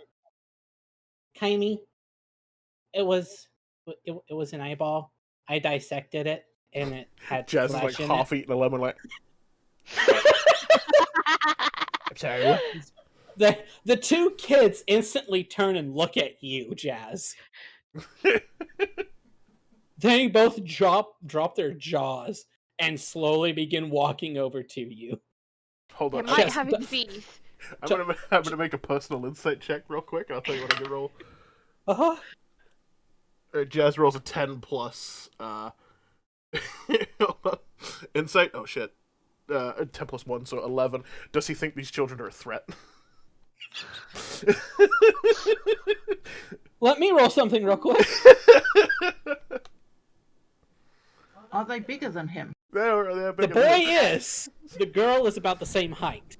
The girl, by the way, has on goggles Oh! and a welder's hat I'm immediately and stuff. So you are instantly drawn to her more than you are the boy. But they both just you don't perceive them as a threat. You perceive them as curious children. So you kind of stiffen up a bit. You're like, oh great, oh great, oh great, oh great. And they both walk up to you. The little girl, she puts her goggles on, she squeezes them, and you see that this lens kind of zoom out a little bit of the goggles to zoom into you. Jazz is gonna put his goggles on, click a switch, and watch the goggles light up as well. You both just begin to kind of look at each other. Just through goggles. The little girl, fascinating, an Ardenian male. Looks down, definitely a male. Jazz is gonna take 3 hands and cover himself. You see her, she kind of tilts her head at you. Without warning, she plucks a fur off of you. Ow. She, Don't sniff it. you have 3 sexual diseases. And she throws it down and just skips away. Oh, Go back to. You see Chess. Oh my goodness. She has learned about sexual diseases and she thinks everyone has them now. I mean, nah, but it's not said. He kind of just looks you up and down. You see Chess walk behind the bar. He kind of walks up to you and he's going to attempt to grapple you real quick. So if you want to roll a strength check to see if you can push out of it real quick. Absolutely. My strength is like, what, 2? Hang on. I think so. No, plus 1. Alright. What the fuck? 14. 14. Wait. 15. 15? Okay. He also rolled a 15, so you're able to push out. It's just a really awkward fucking wiggle fight. Yeah, I have too many arms. He's like, Yeah, for fuck's sake. And it's at this time that you feel a needle insert in your leg, and you're now cured of all diseases. That's on the house. No, it's in my leg. He looks at Kymeresh. If you kill him, bring me his skin. It is worth something on the black market. As he Jazz is gonna look at Chess and go, "What do you know? How do you know that?" Curious. Indeed. I did not get either of you two's name. My name is Baeden. Baeden is an honor. Likewise. He Jazz looks is at you. gonna draw himself up to his full height of 3'5" and go, "A pilot stands before you, Jazzit Wren." He looks over at Kymeresh. You're going to have to tell me stories when you get back. He kind of leans back, pours 3 drinks, and puts them on here. On the house as well. Can I? Instantly downs Is the girl still here? The little girl is indeed still here. She's off in the back room that's behind him. Before she goes. Mhm. Yeah. Before she goes, I'm going to. If you'll allow it, can I use one of my tech powers? Because all of my tech stuff is practical. I'm not going to use it on a child. Don't worry, everyone. I want to give her the ability to use one wire toe as an attack. It's a grappling hook. Yes. For clarity's sake, you actually sneakily hand her basically a grappling hook. Yeah. And she kind of looks at you and she kind of just grins. And she darts off to the back room. As you 3 go to grab your drinks and begin to drink and stuff, you hear in the back room, "Dad! She's grappled me! My God, this is fascinating!" Jazz's eyes gonna go wide under his goggles, and he's just gonna drink. You see Chess. You're taller than her. Get out of it. You're fine. You can't rely on me for everything. I gotta muck off my tech, please. He's a big softy. Hmm? He's such a softy. He really is. When he gets older, he's going to adventure with you. What? What? It is at this point in time that you all begin to notice behind Chess that there is almost everything you could think of weapon-wise and gear-wise. He kind of just leans back and sees you both kind of eyeing anything. Well, darlings, are you looking to purchase anything, or are we just here to socialize? Can I roll a perception check to see if he has both the security kit and the Gadgeteer's influence? Yes, you can. 15 plus. Hold up. Shit, where's perception these days? Oh, it's wisdom. Fuck. 16. 16. You notice that he has like 30 of them. Jazz is going to write down in his book, his book of like his essentially a small little book full of like pages, some of them holographic, some of them not. He's going to write in one of the holographic pages, "Burn down store." He's going to not elaborate if anyone wants to make a perception check to see if he means this store, or he is literally just writing the words "burn down store." Yep, go ahead and roll perception.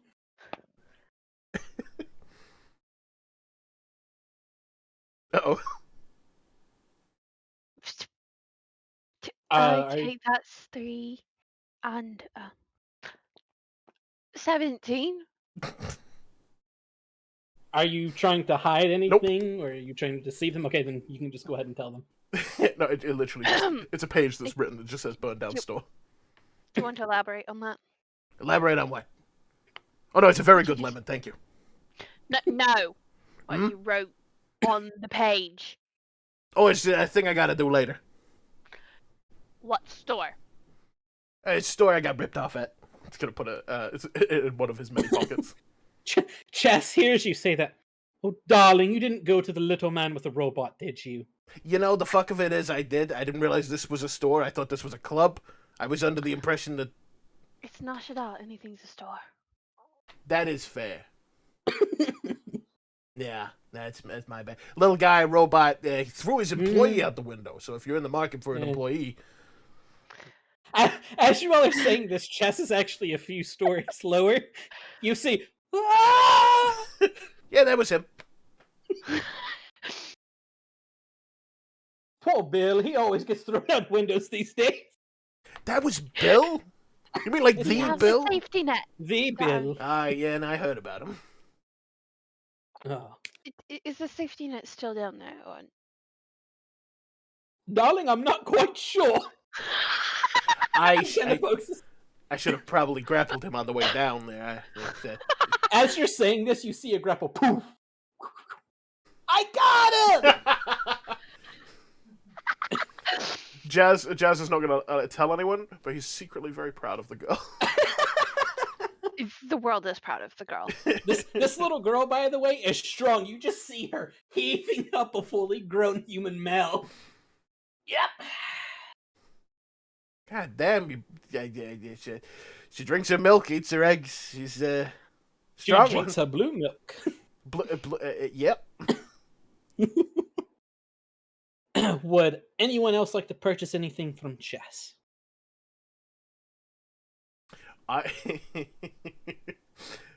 Jazz is going to surreptitiously slide him like 50 credits. How much can that get me in Ardenian lemons? He takes it. He looks at you. You notice that he pockets it in his pants and he begins grabbing things. He hands you 10 Ardenian lemons. Hell yeah. So go ahead and add 10 Ardenian lemons to your list. I'm on it. Snags one. Roll Absolutely. a sleight of hand.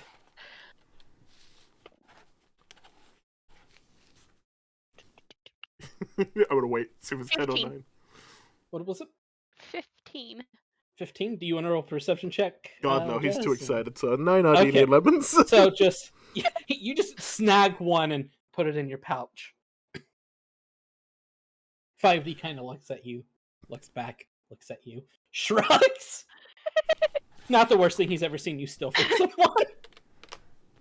I do not steal, I reappropriate. I think it's still called stealing. What are we stealing? Nanya. Ah. Good business on Nunya. Mitzi, you notice her stealing the lemon. You're so observant with being curious about everything. You just see her pluck it, put it in her bag, and you just kind of grin. Kymeresh well. looks childishly pleased. It If is you end up this eating it- time. I was going to say, if you end up eating it, it's a very sweet lemon, not sour. That's very disappointing. Alright. On a If, personal level, sweet lemon is disappointing. I imagine Ardenia has probably like the opposite, like an orange that you expect to be sweet is horrendously sour. Alright, well, if everyone is done shopping, there's nothing else you all wish to do on Nar Shaddaa, No, I then think I'm you all... Alright, then you all proceed to Jazz's ship. good. Wait, hold up. Can I talk to Mhm. Chess real quick? I just Yes, you can. I want to say, I was like, first of all, love this whole thing. It's very nice. I like the plants. Thank you, darling. Secondly, do you have the best way I could describe it would be scrap stuff for tinkering, stuff that I can put on other things. Oh, you're kind of looking for just scrap material. Yeah, essentially, like anything you have metal. You got like a trigger handle, a slide bolt for a Basically, blaster. disassembled parts that... Hey, you got could any use parts?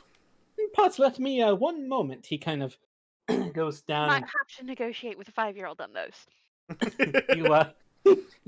you see him. No, she has her own. You see him pull up this chest that is taller than you and wider than you. Boom!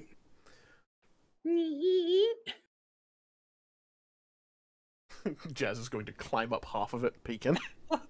You peek in, you see there is almost everything that you could use to acquire. Oh, sweet Jesus. He climbs in. Jazz is going to slowly climb in. There, a Twi'lek hand grabs your face and pushes you out.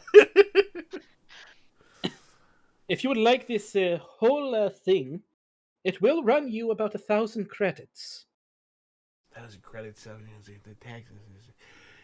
But I owe that guy, and 10,000 credits is going to be a problem as well. How about 500? Not for half. 500 for half of it? Do you have a way to carry it? Oh yeah, I got plans. I'm curious to see these plans. 400. A done deal. He offers 2 hands. Chess shakes both of them. Smoothly done. Usually people don't know what to do when I do that. He kind of just gives you a bow and he kind of grins and you may take half of this, transfer the credits, and He's going to just transfer 400 credits, and he's going to begin. So he has a Dungeoneer's backpack. He's going to stuff that to capacity. He's going to tie knots in the end of his jumpsuit sleeves and start putting things down the sleeves. Oh my god. Okay, so with the bag, you're able to put maybe a third of it in there before you're going to need to start carrying and putting things in I also the have a pouch sleeves that can carry 6 pounds of stuff, so he's going to stack back to capacity. You'll be able to put everything together. You'll be able to put a third in one, a third in another, and then excellent. You'll be able to put the rest in your little pouches, and your sleeves are a little bit sleeves, bigger. Yeah. Looks like you're really well built. He's not wearing the sleeves currently. He has the thing down, so it essentially just has 4 dangly tassels. He starts wiggling them. As you're doing this, you walk through it. From certain angles, it looks like you're really buff Ardenian. From other angles, it looks like I'm wearing a skirt. You see this Trandoshan just kind of sitting at a bar, and he just kind of looks at you. Yes, you go, monkey. Jazz is gonna go, hell yeah, and throw a slice of lemon at his drink. It lands in the drink.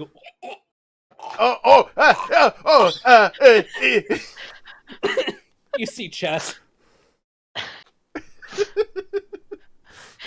Do we need to fix that one, or is death okay?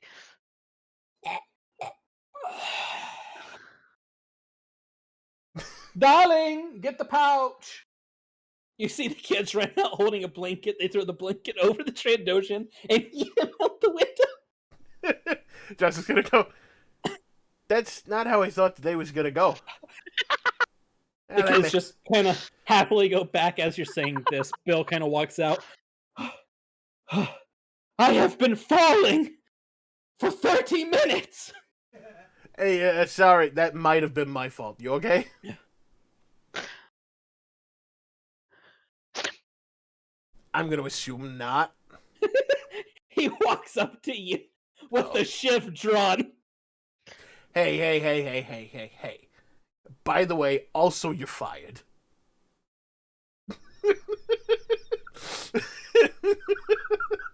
Chas just sitting behind his bar.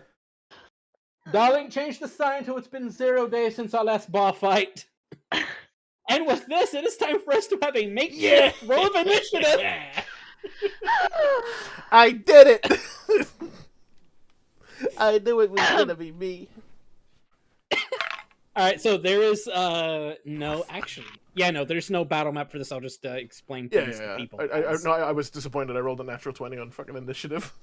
Oh, you rolled a 20. Nice. So I 23 20. Oh, you rolled in that one? Okay, hold on. Jazz. Roll your d20, Mitzi, and add your dexterity modifier. Oh no! That's a face. Oh, dear.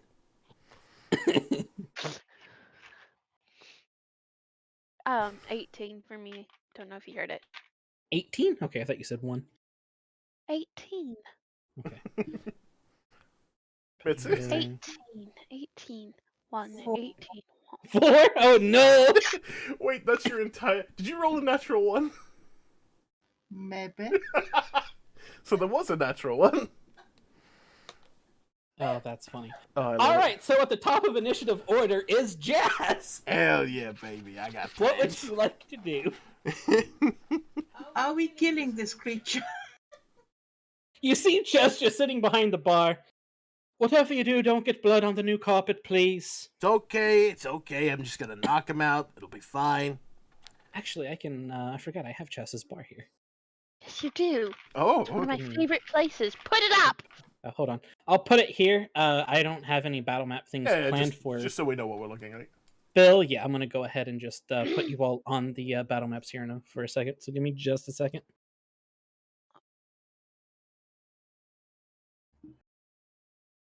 Good night, bye, Frostin. Take it easy, man. See you, bye, Frostin. Oh, yeah, You all can see the battle map, correct? Yeah. Perfect. Look at me, I'm beautiful. Okay. And let me get Kyme here as well. Well, I need to. He's about to be like, this is my home away from home. I better be here.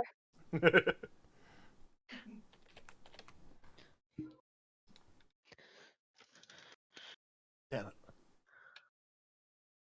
it. Alright. For these battles, you all keep track of your HP and then tell me what they are. Yep. And I will add them here so that way I can keep track of what your all's HP is and whatnot. So give me just a second as I add everything to this.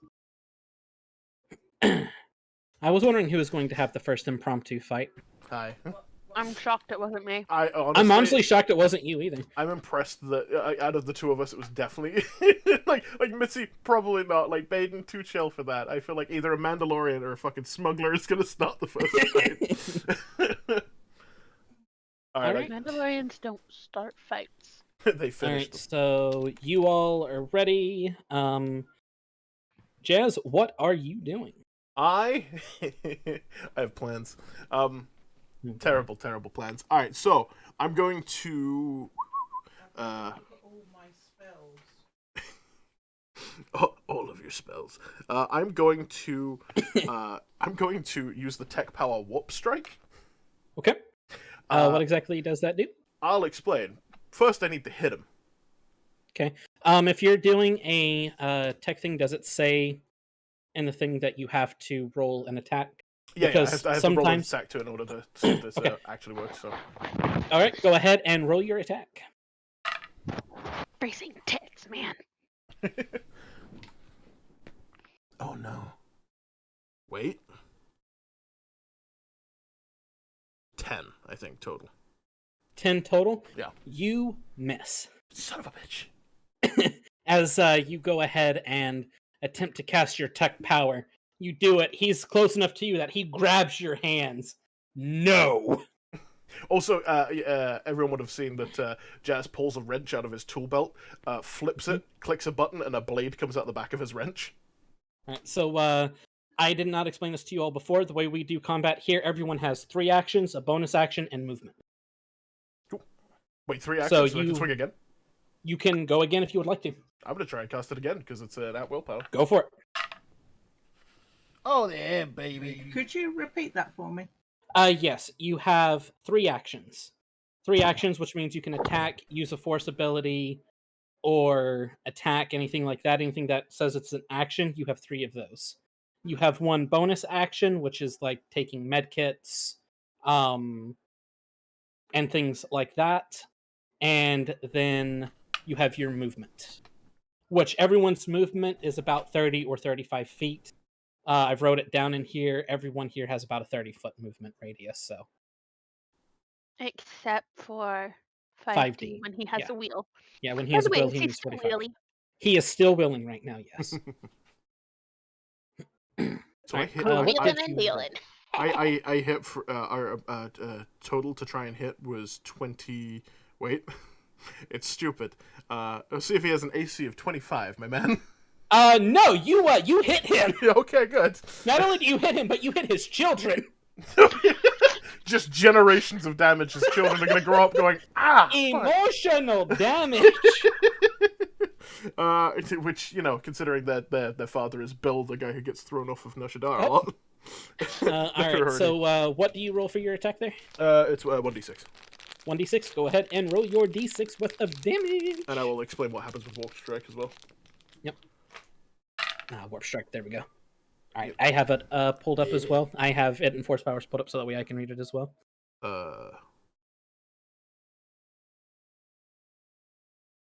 Okay.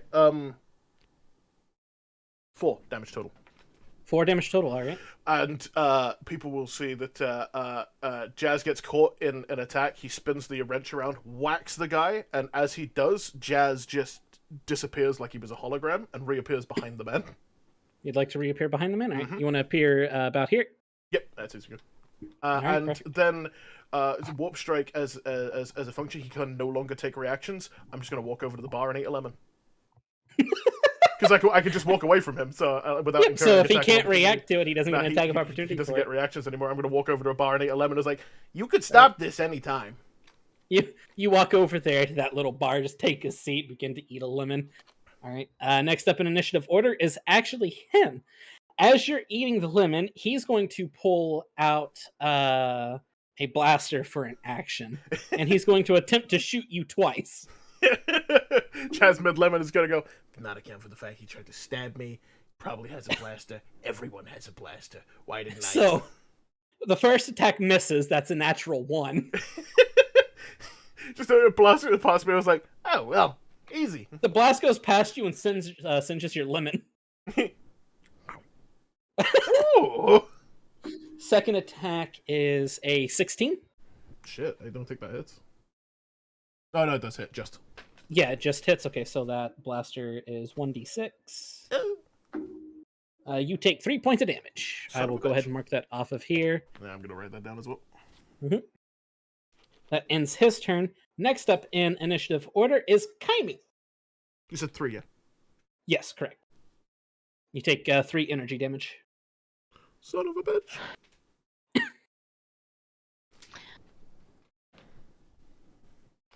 Kymeresh does something slightly out of character. She just grabs her helmet and yeets it at the guy. Okay, go ahead and roll an attack with that. If it hits, roll a d6.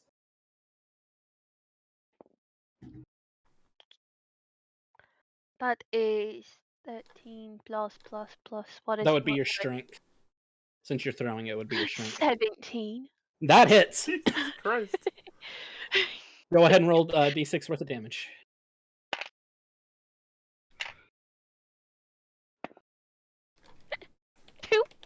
2, okay. He takes 2 points of damage. To be fair, it's a fucking bowler move.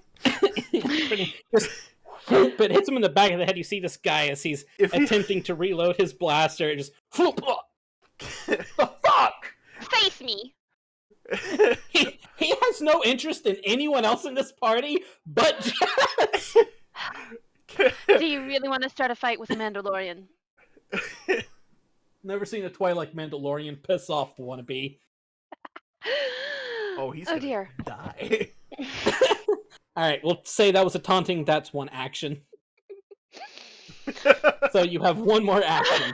Hi, I'm going to be a little bit more stricter with actions. You're perfectly fine. She throws a dagger from seemingly nowhere. Ooh, okay, go ahead and throw your dagger roll and attack. Also, if you didn't see chat already, Vox, what Jonathan just typed. So that's a natural 19 plus 4. Oh, Jesus Christ! This woman rolls amazing in combat.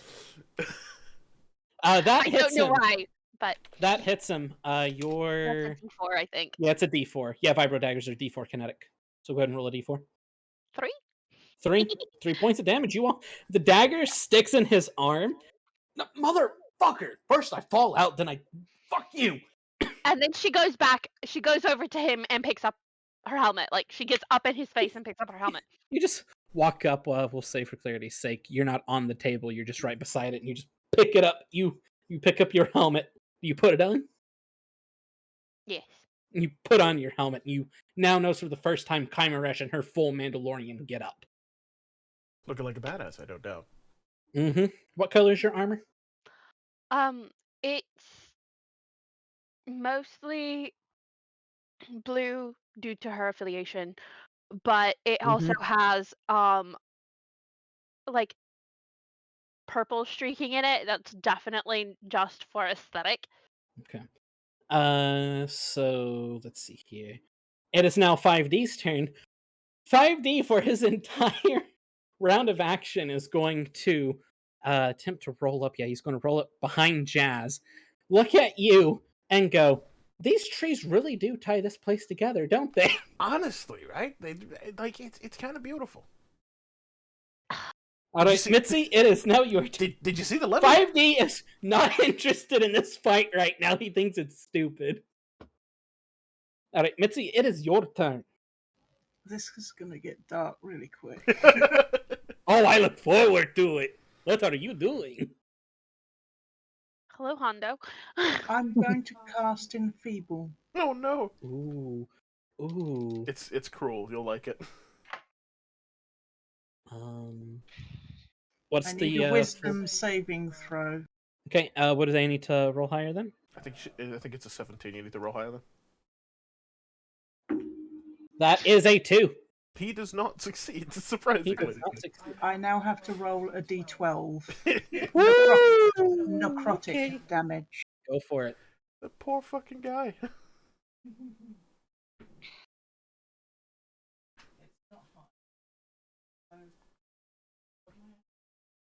You're.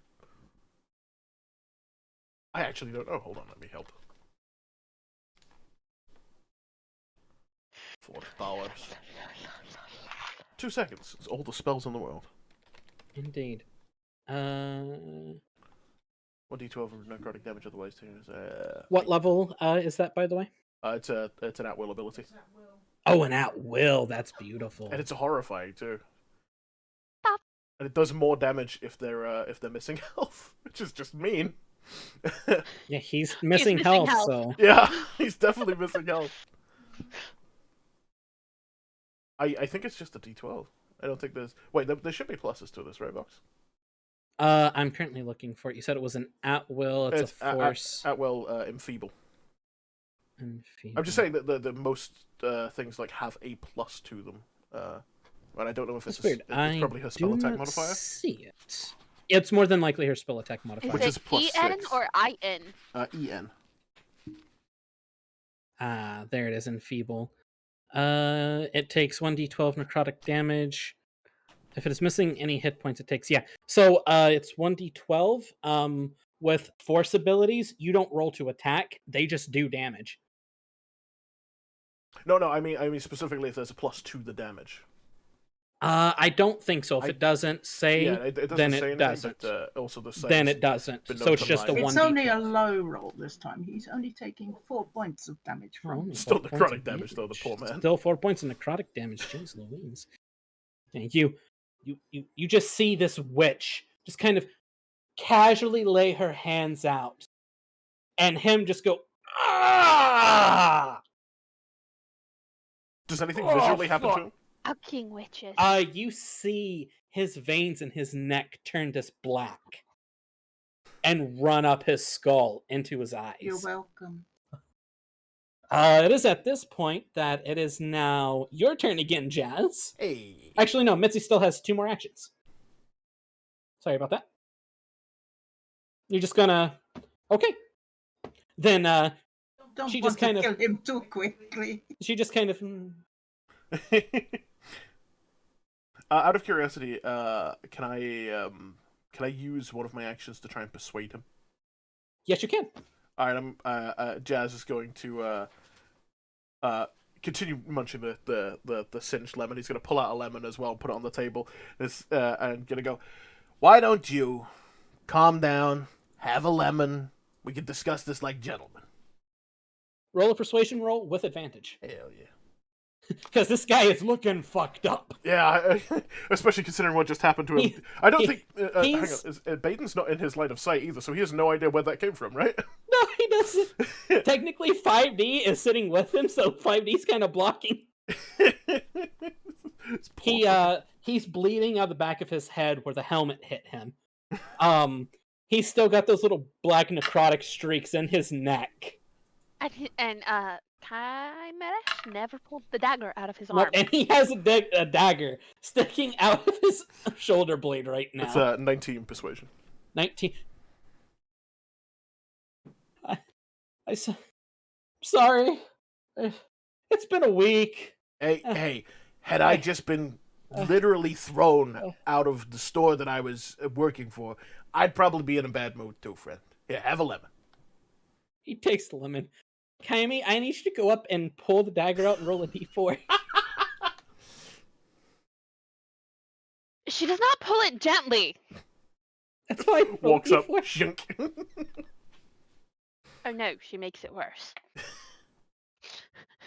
3.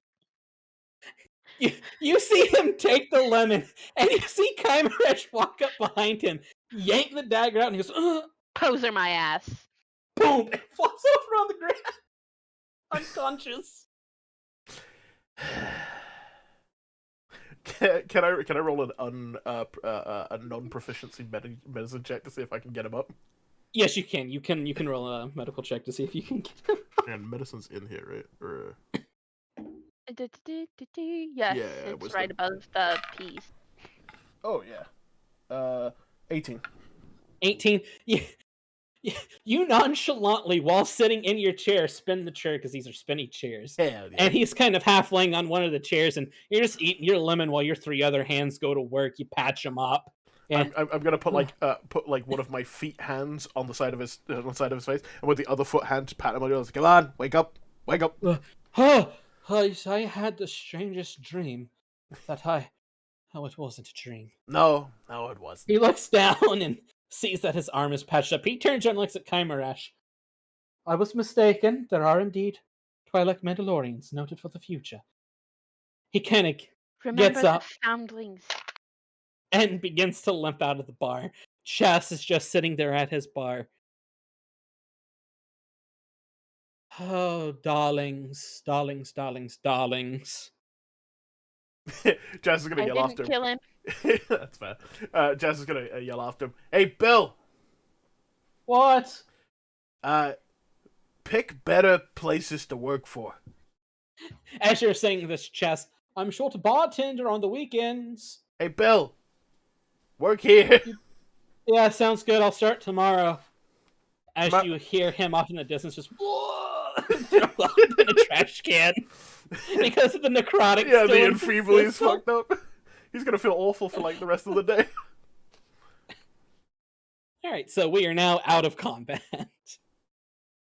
Beautifully Kind of done. It's in a Jazz is gonna visibly sour mood. Jazz is gonna rub his fucking arm where he got shot. It's like, ow, blasters. Always forget the blasters. I can get away. They just As shoot. you're saying this, you see 5D. He puts his hand on your arm, and he is going to you feel Bacta pour into you, and you heal 3 hit points. So you're back Oh up to full. shit! Yeah, easy.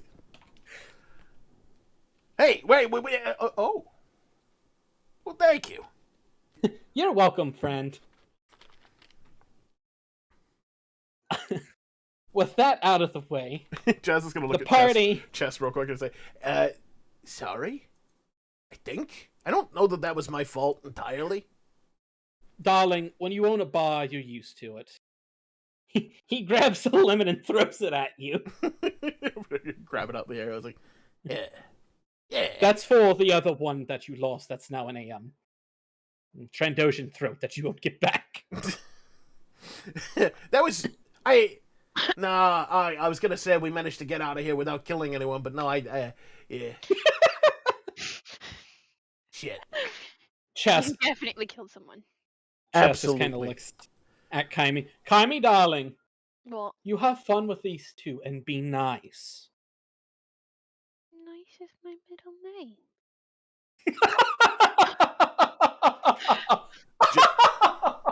Visibly, like, chokes on the sentiment. Jazz is gonna pull out a notebook and write nice middle name.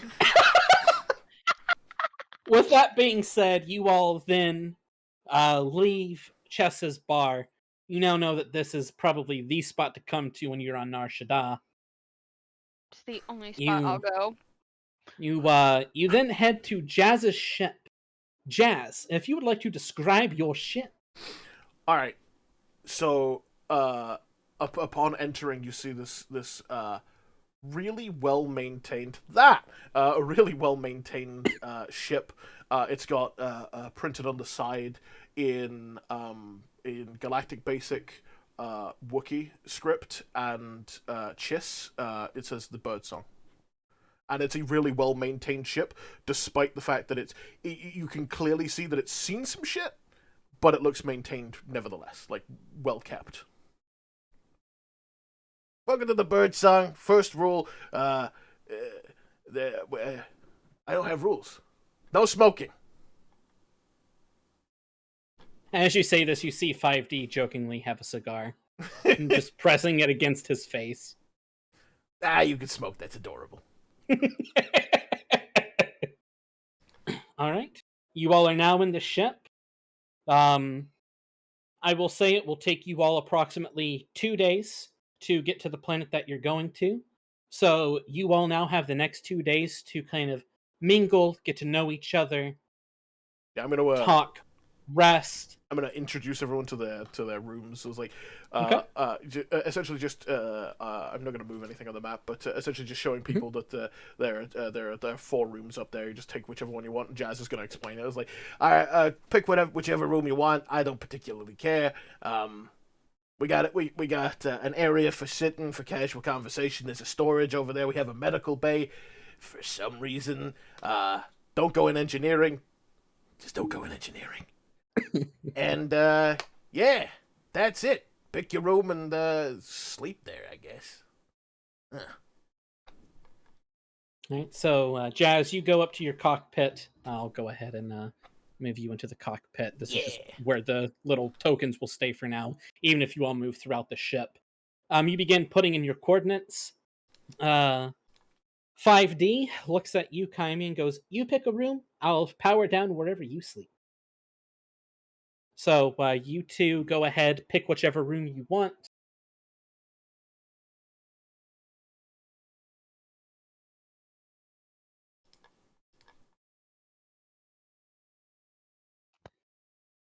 Hell. And Mitzi, you should be able to control your token. You just click and drag it.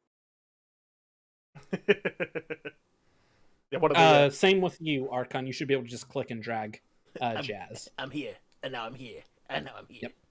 There you go. During combat situations, I'll just move everything just the way it's simpler for you guys to just be focusing on. All right. As you all kind of get settled in, unpack. Baeden. Kymeresh, Oh, go ahead. Go ahead. No, go ahead.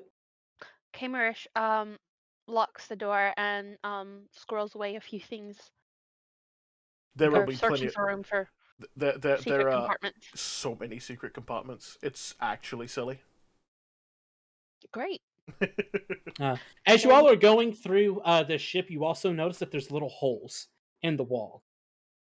You notice that they're perfect monkey palm-sized hands for Jazz to kind of just swing across his little ship. Yeah, whenever you see a Jazz maneuvering down a hallway, he never just walks down a hallway. He's either on a wall half around. He will circle the corridor as it seems fit. Just there's like perfect handholds everywhere, almost like it's his ship.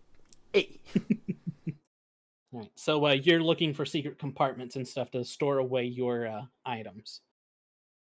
It is around this time, Baeden, Baeden, sorry.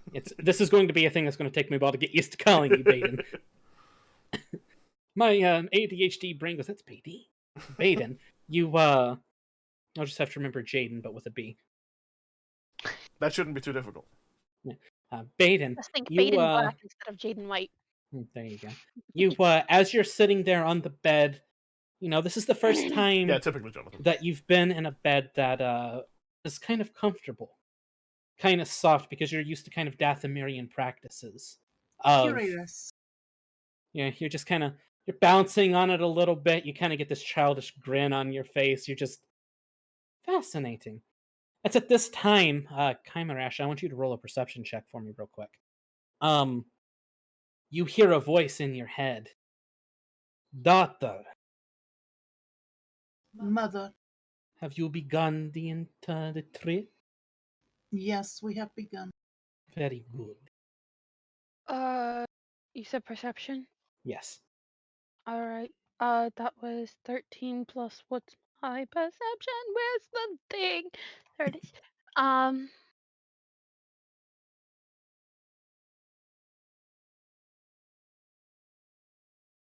So 16? 16, okay. I am glad that you have begun your trip. How are your allies, my daughter? They're very strange. Please describe them to me. We have a monkey as a pilot. Oh, a monkey pilot. Mhm. It sounds fun. He's Ardenian. The Indians, yes, I know of their species. Be careful with them, they will gamble. Noted. What of the other? Curious. Hmm. It's a Mandalorian, but she is. I can't remember how to pronounce this. Twi'lek. As this conversation is going on in Baeden's head, Kaimi, you just get this shiver down your spine. Your mother's training is slightly kicking in with perception. You sense the force inside you. B- You close your eyes and you're going, there's something going on here, but you don't know where.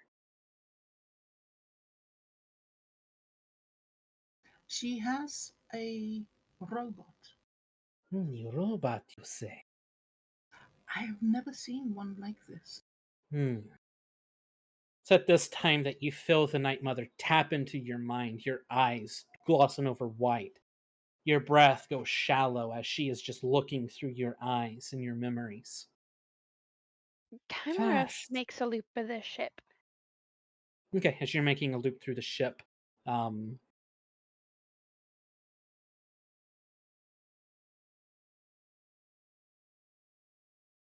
She's trying to find that feeling. okay, So she's searching. okay. We'll get to that in a second.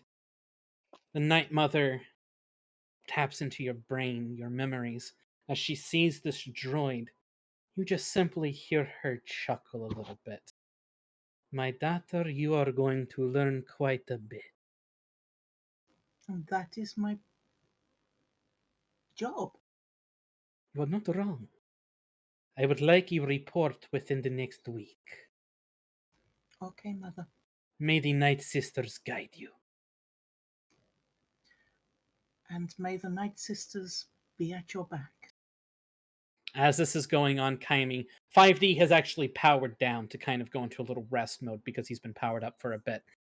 You're walking the hallways. You go past the medical bay. You kind of close your eyes, trying to reach out with what little training you have. Nothing there. You walk past the room that's next to you. You reach out again. Nothing. You walk up to Baeden's room.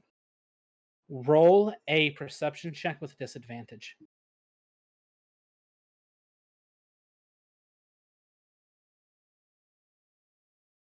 Oh, we got a 16 and a 12, so that's a total of what, 15? 15, okay. Isn't it? You close your eyes and you reach out. And the two of you, Baeden, you notice that there is something reaching out. Your eyes snap to the door. Kaimi, you notice that she senses this. And for a brief moment, your minds interlock. And then the connection is broken. I You both, shove it as far as I can mentally. Kaimi, you take a few steps back because you're not used to drawing that much power of the Force. You kind of grab onto your medallion that you have. Your breath is getting heavy. You don't like witches in the first place, but working with one is something you never thought would happen. Baeden, you sense for a brief moment that there's something more to Kymeresh than she's letting on. That curiosity inside you is growing and growing. Curious. Kymeresh, as this is going on, you hear a voice in the back of your head. It's a familiar voice. My child, trust. The voice goes away. Jazz, as this is going on, you're sitting there tapping into your controls, all four arms busy at work. You get the coordinates punched in as you take off. You send the proper transmissions to fly out of the spaceport, and right as you're about to go into hyperdrive, you grab the handle. As you grab the handle, your mind goes blank. You forget what you're doing as you hear the laughter of two old friends. You shake your head a moment. You know that they're not here anymore. When you hear a female voice. Jazzy, Jazzy, Jazzy, always getting into trouble. You hear a Wookiee.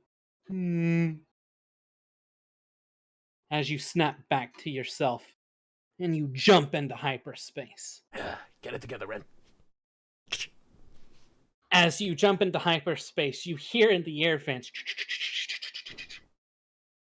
All three of you hear the air vents.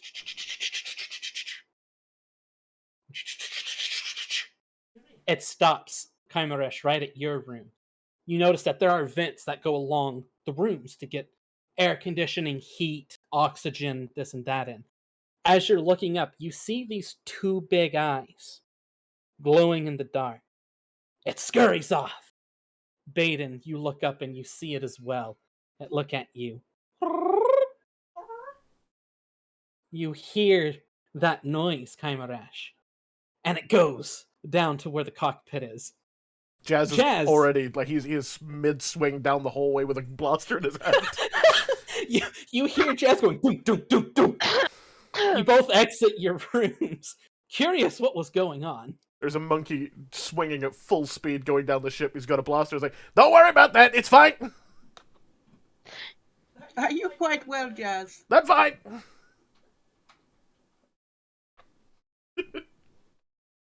Few moments pass, silence, nothing. The noises stop.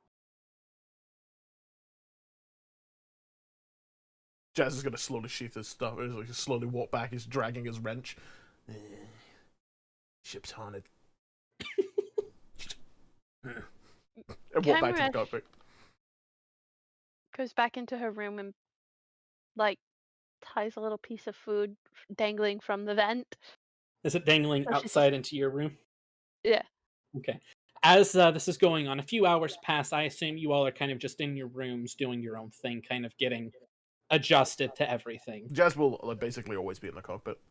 Okay. Unless he's in engineering. Okay. As this is going on, a few hours have passed. Kymeresh, you hear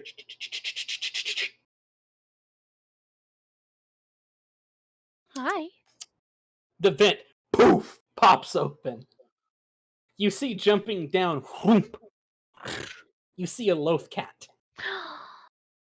Oh, hi there. You see it begin to eat on the food. It walks up to you curiously. Puts a hand out. That's not nice. It looks over at 5D, walks over to It's not food. kind of rubs up against you. Are you hungry? I'll show you where the kitchen is. It climbs back up into the vents. And it even closes the vents behind it and is going to follow you throughout the ship. She goes to wherever food is stored.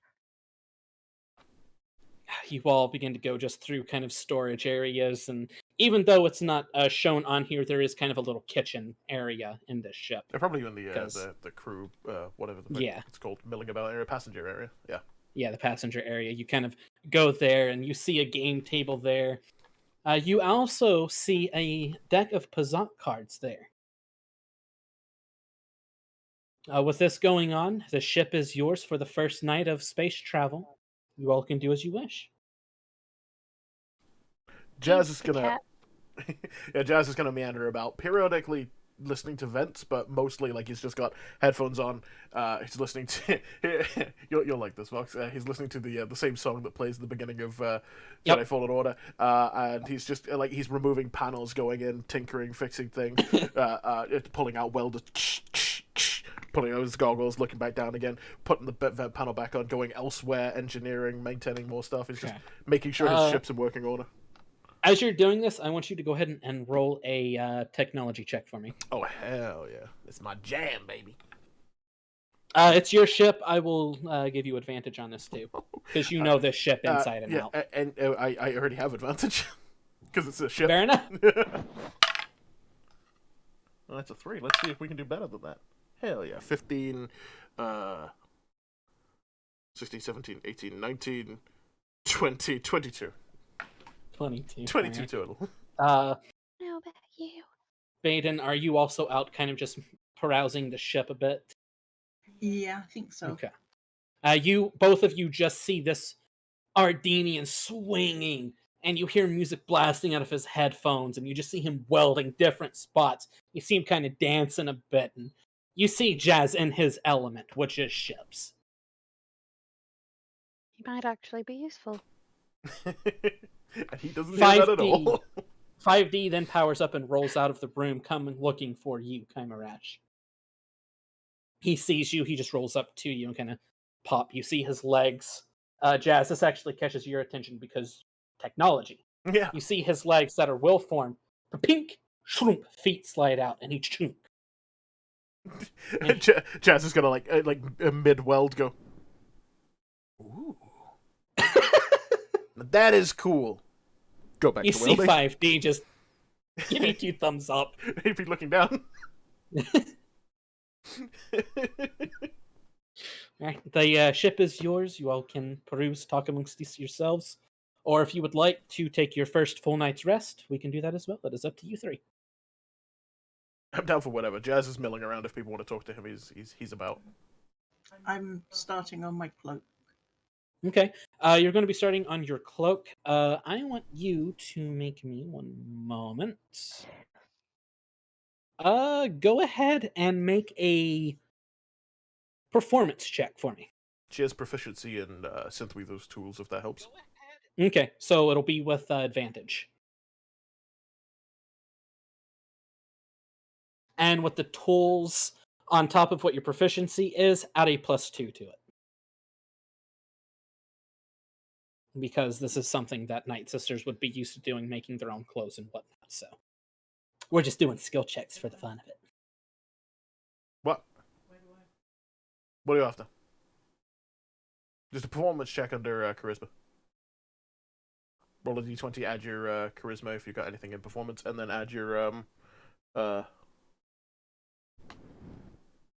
fuck is it called? Proficiency bonus. Yeah. Mm-hmm. Words are hard. They are. They really are. Very hard. 25? Oh, 25. You begin working on this cloak, and your hands, used to the movements and the cutting and the proper, precise techniques. Jazz and Kaimi, you see this Night Sister. Stories that you've heard that they are these devious creatures, that they're evil. You see her working with such skill and class that you for a moment kind of just lean back, both of you are like, huh. There's more to them than what stories tell. And then you both kind of just snap out of it and go back to what you normally are thinking. Baeden, you're able to make your cloak, no problem. It fits you perfectly, and you now have +1 cloak. Oh, hell yeah. That's +1 to AC, or just I will allow it to be a +1 to her AC because this woman, this woman needs more AC stuff. So, your AC was a what? 13? It is now a 14. So I will go ahead and update that for you in my stuff. So you have an AC of 14.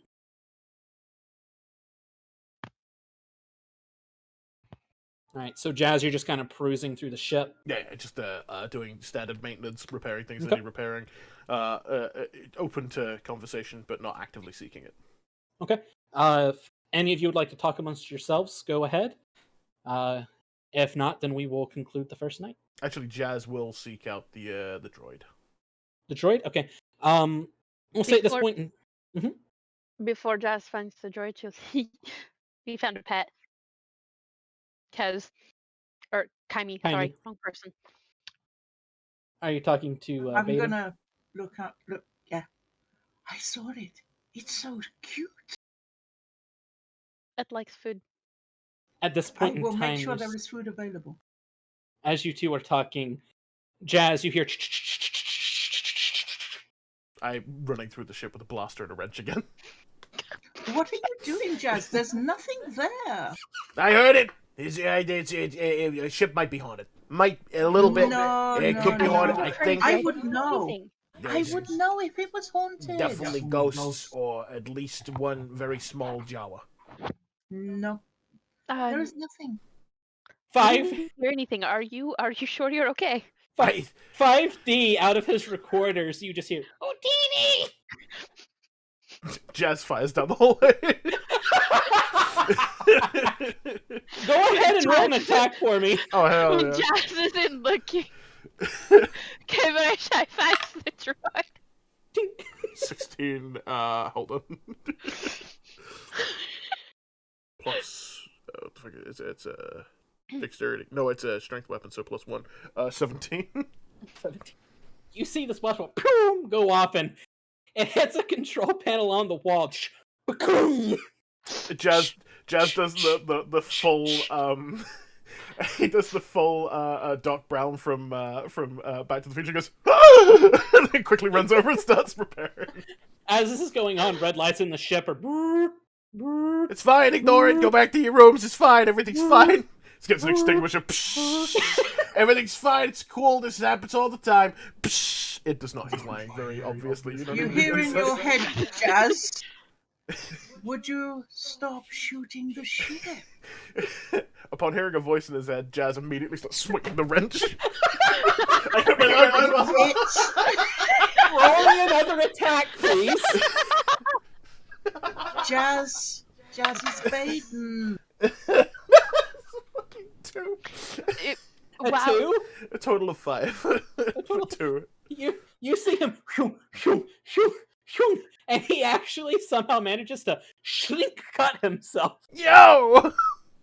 It's my least favorite arm, but it's still not cool. I'm trying not to laugh. Laugh out loud. Too loud. All right. How much damage do I Baeden, do? Do you want me to roll damage? probably see Just that take a point of damage. Alright, cool. Baeden would probably see that Kymeresh and 5D seem more than just droid and humanoid. They have like a weird bond that doesn't quite mesh with droid and humanoid interaction. And they're Alright. very childish at times. A monkey literally So- just shot his own ship and then cut himself. Nope. All right. You want childish? Look at Jazz. They're mischievous. You would get As full sense from them. everything's going on, 5D makes his way back to Kaimu's room and powers down for the evening. Is there anything else you guys would like to do? Talk amongst each other? Or? Jazz is going to be repairing what he did. Okay. Right. So we are going to say, for clarity's sake, Jazz ends up fixing his stuff. You all begin to lay down and go to sleep. And it is here where we are going to take a quick bathroom break. Hey! So take a bathroom break, get snacks, get water. We will be back here in 10, 15, 20 minutes. Easy money. Greasy. So just kind of allow people to kind of get up, stretch, and things like that. That applies to you too, audience. Indeed, stand up, stretch, get some water. Do the things. And when we come back, we will continue this adventure. Bang. Energy drink. Without sugar in it, because if it had sugar in it. Yeah, no, I'd just go to sleep. No, Jonathan, you, All right. you stand up, stretch, get water. Despite the fact you just got in bed, get out and do that. But all right, I will be right back. I need to use the bathroom. Me too. Me too. Aha! Oh, bugger. We're queuing. I'll be back in a second.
Alright, I'm back. I got slightly too distracted with an accident 14-hour session. I didn't realize it was over 1 AM and I got ready yet. Well, you got to experience more of this than you thought, right? Well, at least have that going for you.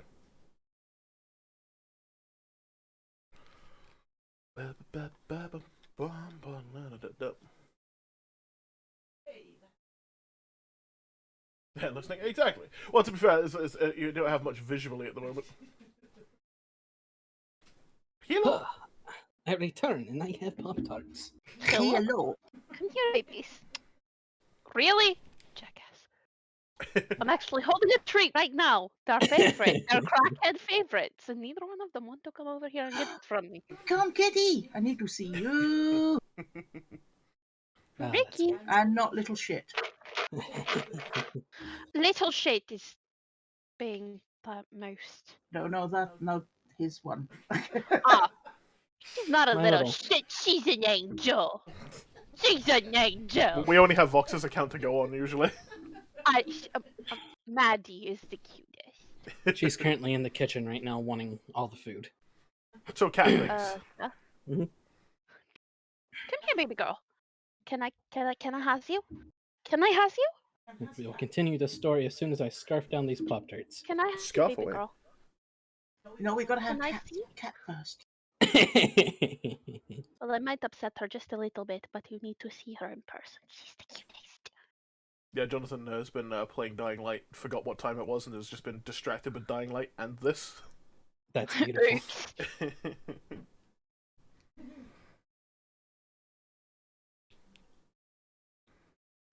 I hope you all are enjoying it thus far. Oh yeah, absolutely. Oh, yes. We haven't done anything catastrophic just yet. I'm shook. I thought Give I it better not time. kill that poor fella. I was Can I trying see not you? to kill the Yeah, guy. Mitzi, No, had I you want rolled a 12 on your I want D12, you. you would have just incinerated him. I Because he was that low I HP. was very scared that I was gonna just murderize him. I already took care of the first kill of the cat. And it was with Go a for woman. this! She's my Hi, Daphne. princess. She's not Princess, happy. I princess. picked her up. Her name Well, is they like- Daphne. They're cats and they like to do their own thing. But baby girl, now you get cuddles. What a pussycat. She's adorable. Here she is. Good night, Jonathan. Take it easy, bud. She's all See you, good. Jonathan. See ya. We'll catch you on the YouTube video. Yeah. Oh, I love you, honey. Oh yeah, I'll give you another treat. How's that sound? Ah, bribery. Oh yeah. We like the bribes. Roll a persuasion roll with 10 times advantage. It landed behind her ear. It's like in her little scruff right behind her ear right now. She hasn't noticed. Okay, it fell. Okay, Fatso, you can have some too. I don't pick him up because he throws a whole conniption. But he wants to be all up in my space. Mm-hmm. It's like, I want to be here, and I'm going to invade you, but at my own time. Yeah, no. I can cuddle him and he's allowed to lay on me solely when he wants to, where he wants to, and how he wants to. Sucks when you're just picking up. You really have to pee, but he doesn't want to move. So you play the game of how long can I hold this? Reuben used to like getting up on the arm of Aarcon's chair there, where he's got the tray, yeah. Occasionally he would hock it up totally, technical term, and he would have to scoop the bum. There was so many times on the stream. I don't think it ever got caught like visually. I'd see him lurking, and I would turn on the boob cam, which is essentially just a camera of this area, and then you'd see this little head go, and then fuck it up, and the claws go, and I'd have to reach down, scoop him up, and pull him onto the chair. Because he just misjudge it and just throw himself at the side of the chair and hope. He's a very graceful cat. Yeah, graceful. That was a word. No, So he his Sounds middle like, name isn't Gracie? So it sounds like sadly he wasn't very graceful. sounds like Maddie's sister And I miss him Molly very when she was much. alive. Just graceful pets. Jonathan is sympathetic of the smaller pets issue. Mitzi was graceful. Mitzi the cat, not Yeah. Mitzi the person. Yeah, I had a cat called Mitzi. Understood. I Which kind came, of figured you were talking about a furry thing. and I not herself. rescued Yeah. her. She was our first rescued cat. The best part about it is Mitzi, the person, already had the name Mitzi before we got the cat, and then we got the cat, and the cat was already named Mitzi, and she was like, perfect. Oh yeah. I don't know if you all can see it or not, but you like my makeshift DM screen placement? It's I great. love it. It's just in case I need to. Okay. It's like, Mitzi what the fuck is also that? used to oink. Sorry, what? She used to oink. She'd get That's so funny. frustrated, she would oink. Yeah, so she would hiss, and at the end of her hiss, when she'd expelled all of the air from her lungs, she'd inhale through her nose, but she had a very flat face, so she'd inhale through this really flat face and go. So it'd go. It defeated the purpose of the hiss. Like, it was funny. ceaselessly funny. Like, she's trying to be really threatening, and I'm just laughing. She's actually my little picture on Discord.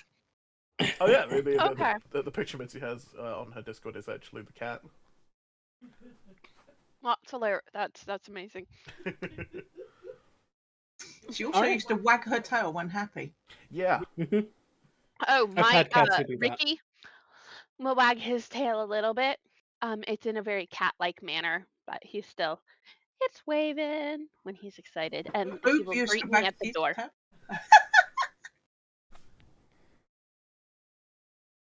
Greets me at the door like a puppy, which is why when he was a kitten, Mhm. I got him when he was both of them when they were roughly 3 months. I rescued them together. Yeah. Um, and he was my Pidat. He wasn't Yeah. a kitten, and he wasn't a puppy, nor was he a dog or a cat, so he was a Kippidat. I can see We that. still It- play fetch. It works.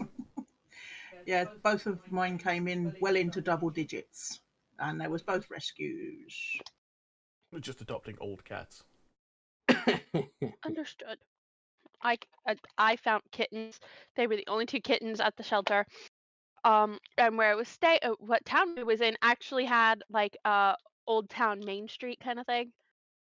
So and the Knox County Humane Society had uh basically a storefront just for their cats on Main Street. So I you like could go in and play with cats for hours and hours and hours. And I was like, oh my goodness! And I found them, and I was like, I need them. Don't tell Mitzi that. I will lose her. Oh, I'm afraid. Let I me would go not be visit. trusted. I'm afraid of taking And her it's to only Japan. $100 to adopt both the cats. So Don't tell it's her a that $50 either. adoption fee. Ship them to me, all the kittens. Mitzi, why are you in the States? Wait, why are you leaving with a cart full of kittens? Don't ask questions. Well, Wheels all up. right. On that note, are we ready to continue? I'm ready. Yes, Cool. Bells. All right, let's do it.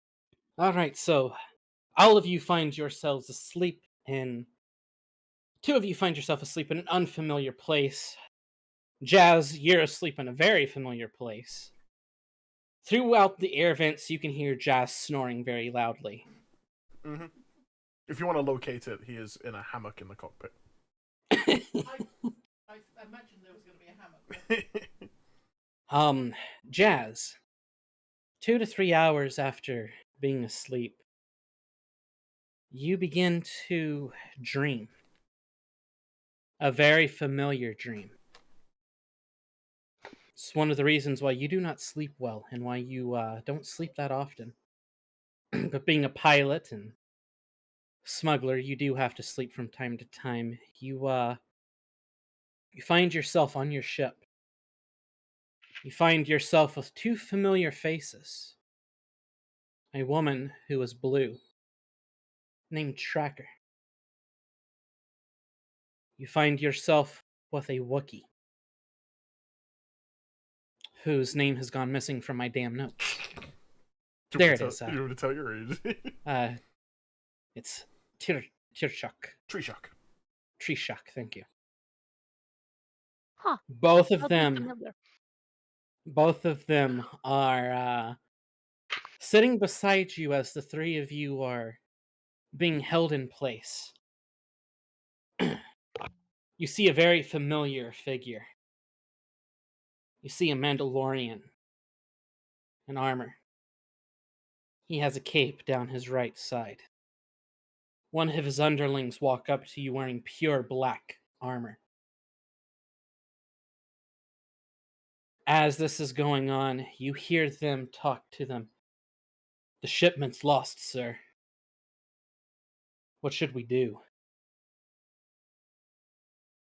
Make an example out of these two. As soon as that is said, you try to fight out, but these Mandalorians have you held down hard. Tracker's neck slits right open. Her body falls lifeless right beside you.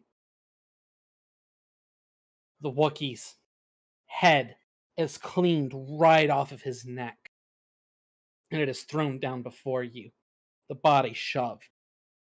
The Mandalorian who's in charge of this group kneels down in front of you. As he looks deep into your eyes, you do the thing that any Ardenian would do in this situation. You spit on him. Yeah, right. He just laughs. This will teach you to mess with Gortuga. Gortuga has clients that answer to me. As all this is going on, the three Mandalorians that are in pure black armor, darker than obsidian, come up to him. Tyr, sir, we have to go. As this is said, a blaster, boom, you right in the forehead. You wake up. Breathing heavy. You shake it off and you kind of lean there in your hammock, rubbing your eyes. The two of you hear distant mumbles. You hear this in your sleep, Kymeresh. You hear the name Tyr floating throughout the ship. A name that you know very well. Kymeresh now has a blaster in hand and a dagger. All right. You go out to investigate the ship. Jazz, does your ship go dark at night, or does it have little spotlights? It has a night mode, which is essentially Okay. just like the main lights go off, but all the walkways have Okay. also all of the handholds have lights in them, and it kind of looks like Okay. stars. Gotcha. She's walking as quietly as possible. You're walking. Go ahead and roll me a stealth roll. 5D is asleep. Baeden, you also hear these mumbles of the name Tyr, which doesn't mean anything to you, but it does wake you up, the mumbling. So it's up to you if you wish to investigate as well. I would like to investigate also. Okay. You walk out the hallway. As your door opens, you see Kymeresh with a So dagger. That's an unnatural 20. A natural 20. Okay, so a dirty 20. You Filthy 20. you have your dagger in this. Baeden, you see her, but then she just vanishes in your sight. Curious. You begin to follow behind her. I assume with a knife out as well, because you saw her have her blaster and knife ready, just in case there's anything going on. You all begin to explore Summoned the dagger. ship. I love that ability. You all begin to head this way, and you realize that the echolocation came from the cockpit. Is the cockpit locked, Jess? Yeah, it would be. It would be. Kymeresh, you go up to the cockpit, you press the button. Doo-doo. Doo-doo. You can't open it.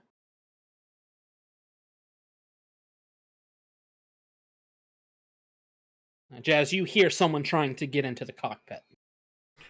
Jazz is gonna flip out of the hammock and go over to one of the consoles and see on the cameras who. Okay.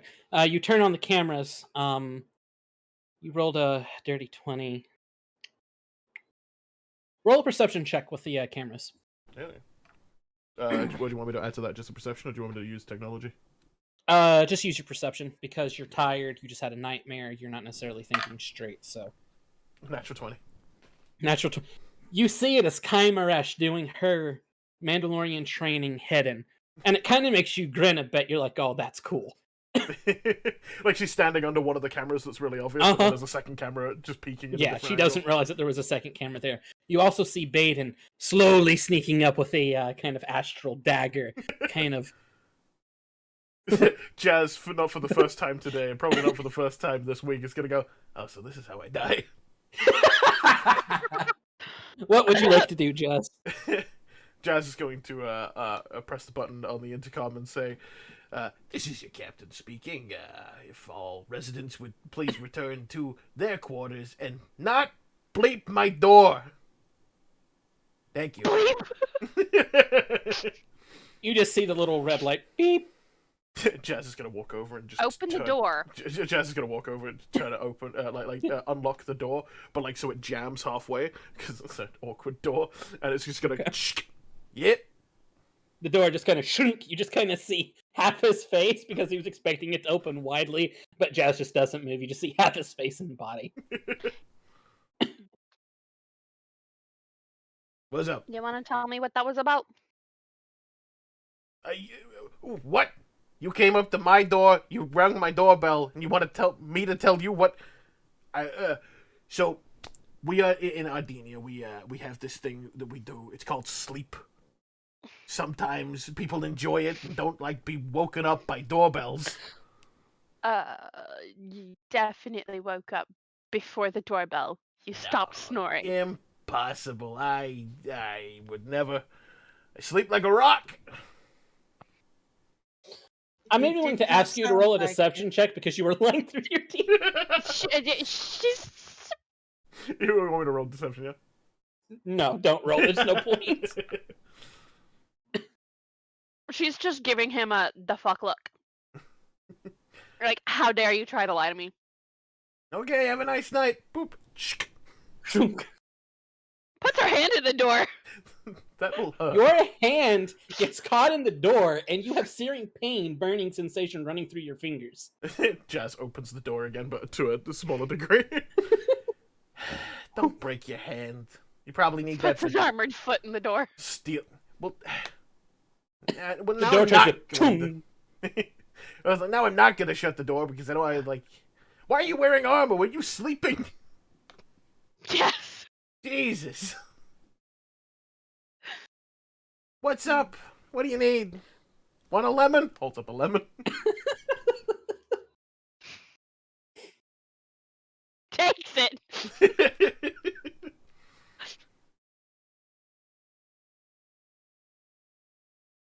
How do you know Tyr? Where's a tear? It's a who? Okay. And you said it in your sleep.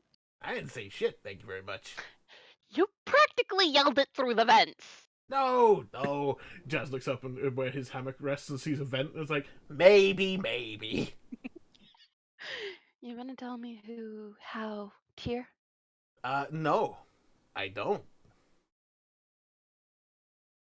Do you want me to break your ship? You could try.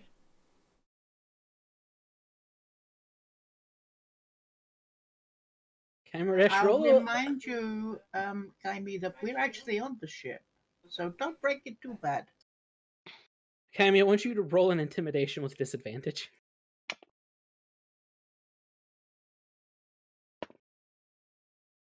What was cocked? I rolled 2 15s plus intimidation. So 15 plus 5, that's a 30-20. Dirty 20. Josh, you get the sense that she might be slightly serious, but you're a gambler. It is up to you if you want to call her bluff or not. Jazz is gonna press the door shut button. Chunk, it doesn't move. Her foot's in the way.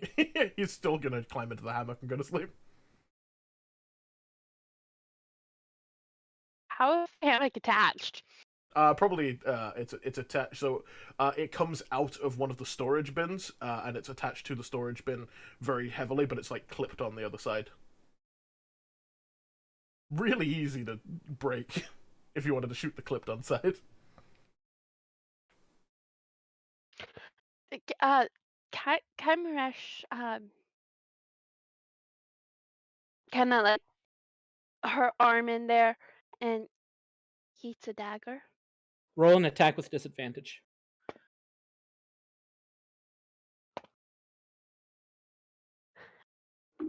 That's strength. So strength is +4.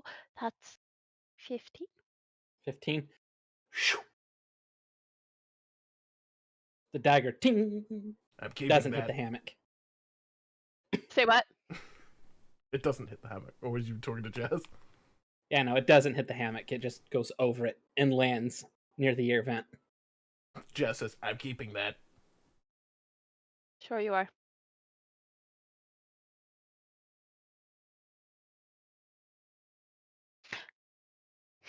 We'll talk more in the morning.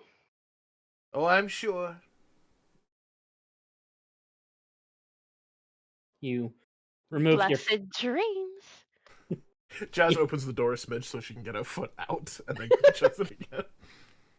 The moment you pull the door out, you hear it lock. It's just you and Baeden outside. And so I'm gonna have the cat get the knife. So who is this Tia? Should I be worried? Don't worry about it until it's an actual problem. Okay. You can tell she's not happy to talk. That's why I thought I'd check. Kymeresh, I want you to roll an animal handling check.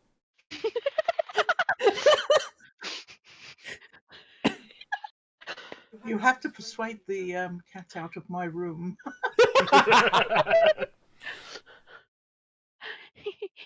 Well, I got a 19 plus 3.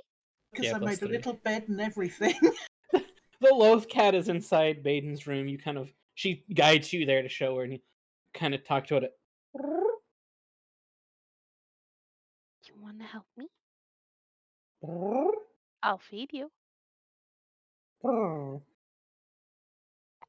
There's a lovely shiny thing right next to the air vent in the cockpit.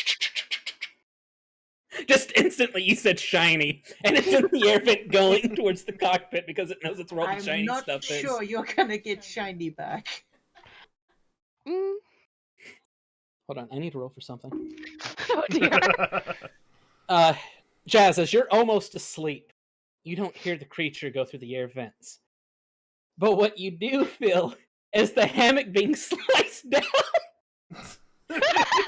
as you just go onto the floor. So he goes from a laying position into a standing position immediately. You're like, "Phew." And you see the air vent is open. And in your mind, that damn droid.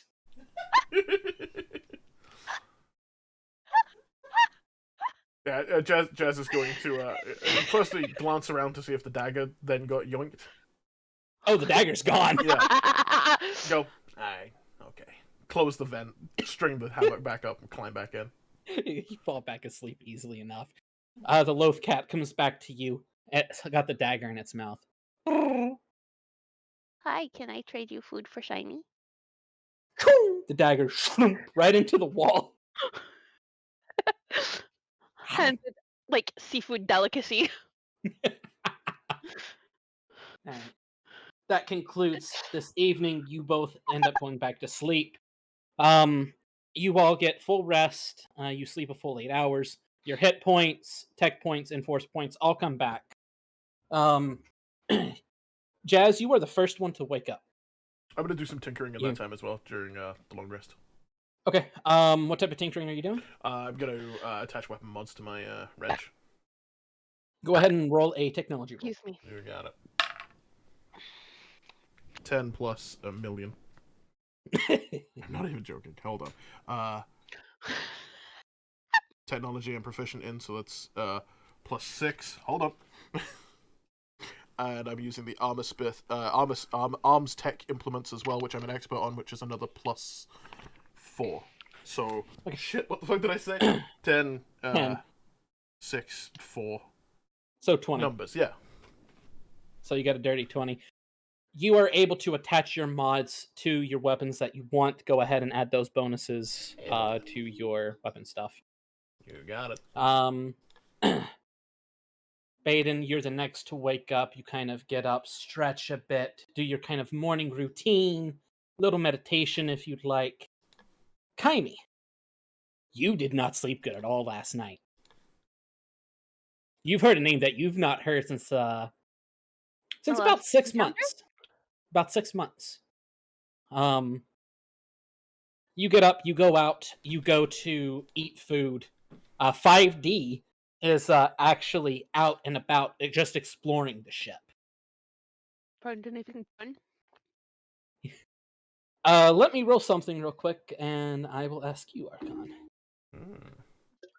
Aarcon. His investigation.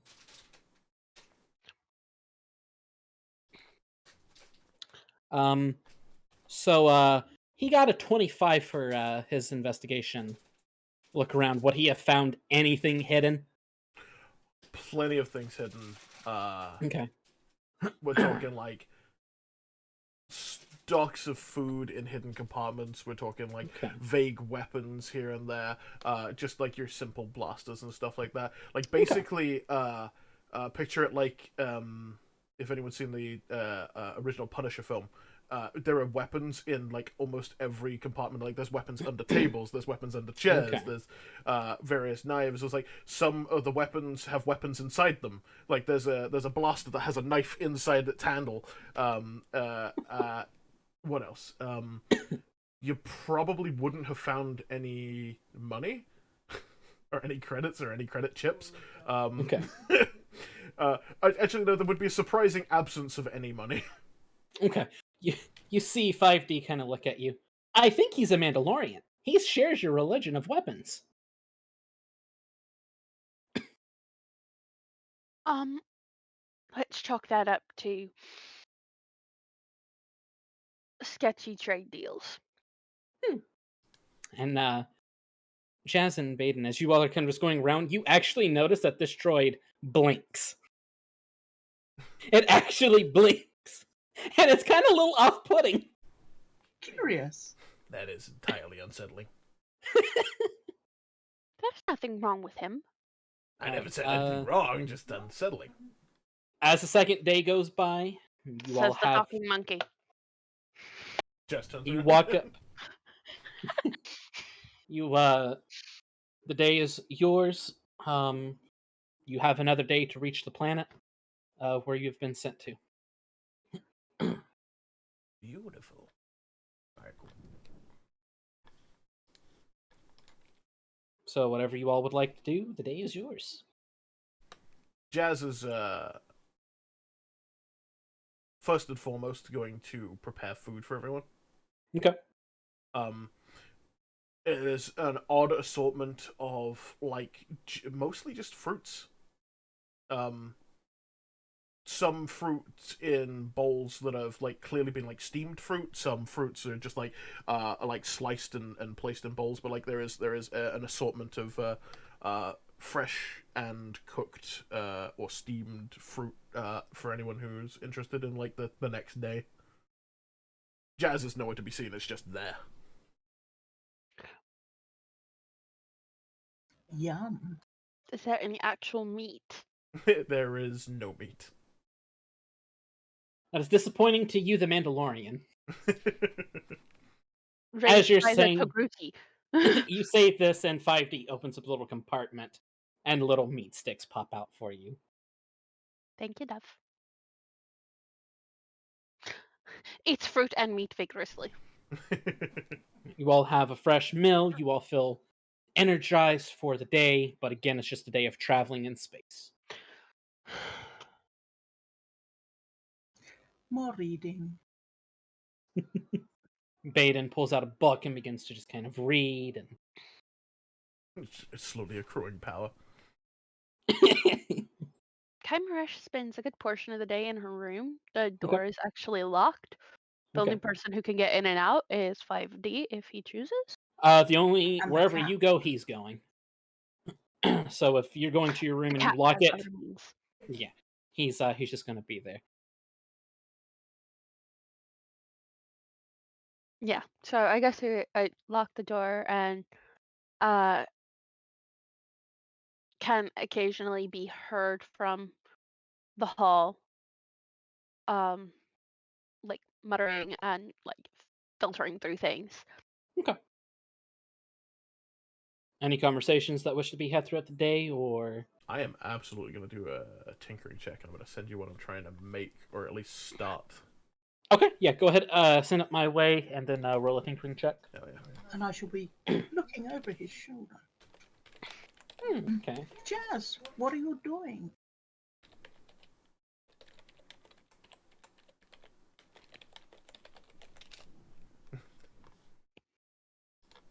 Ooh, okay.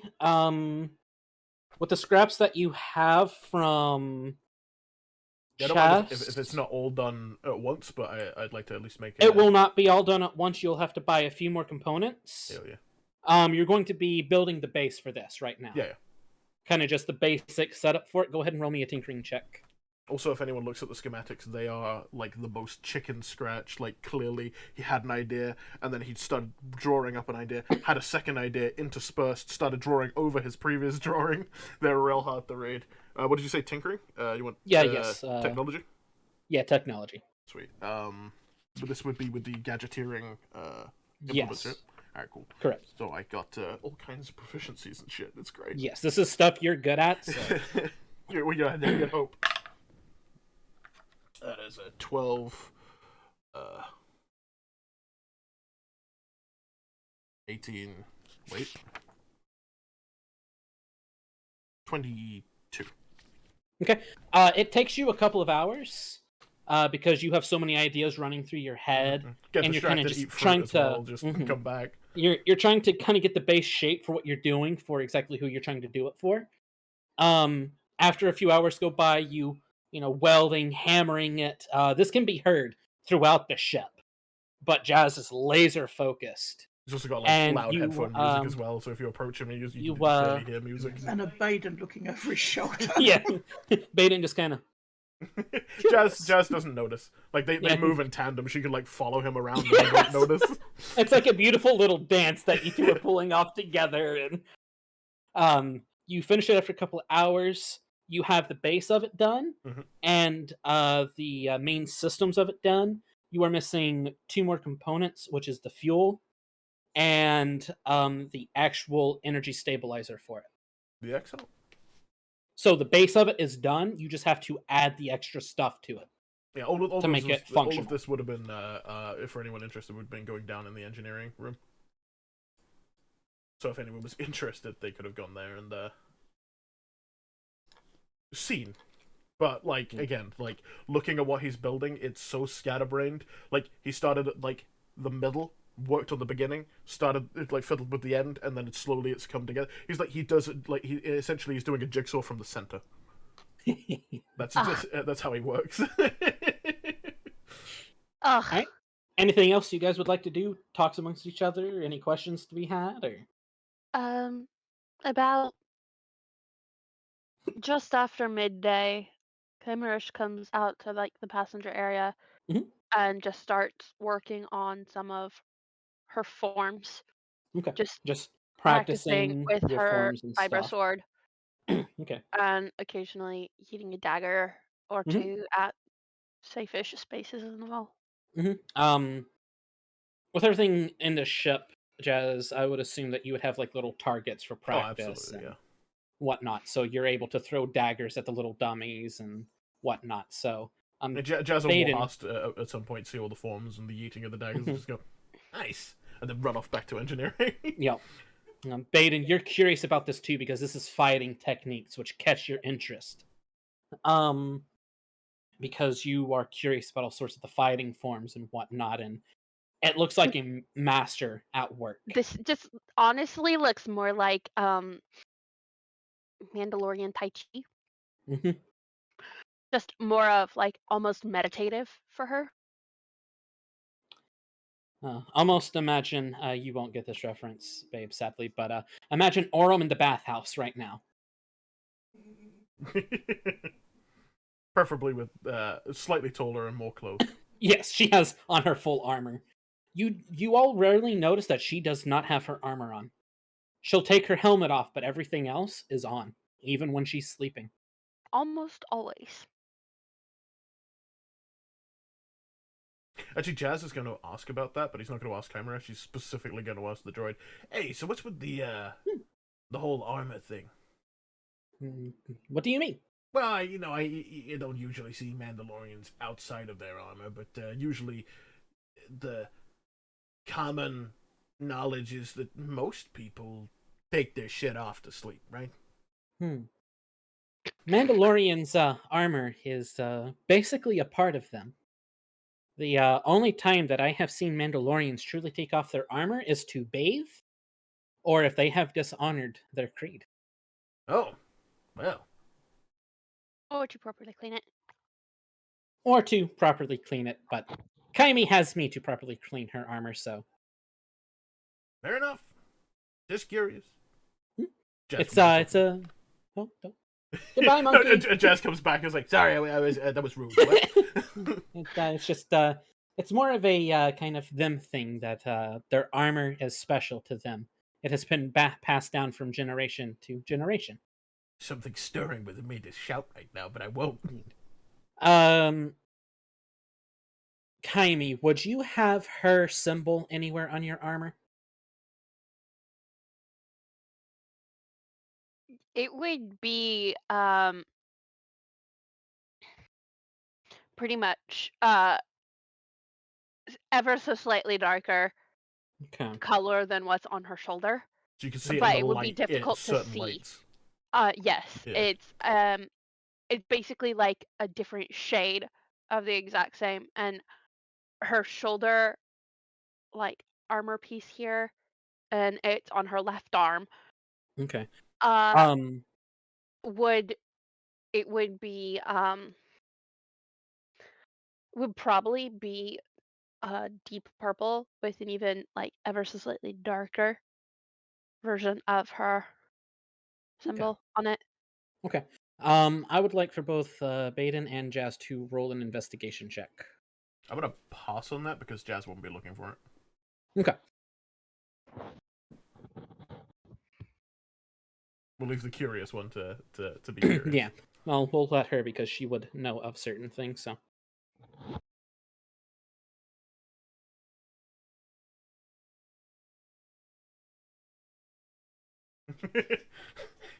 That's the face of not many pluses.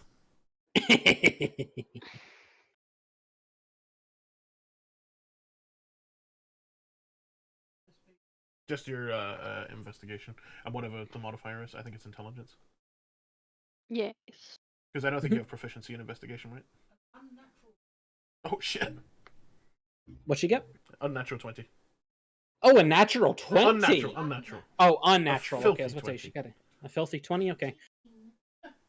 From things that have been passed down from Night Sister to Night Sister, the knowledge that has been shared, you recognize this as Clan, correct me if I'm wrong in pronouncing this, Jess, Clan Creasy. I think that's how they pronounce it.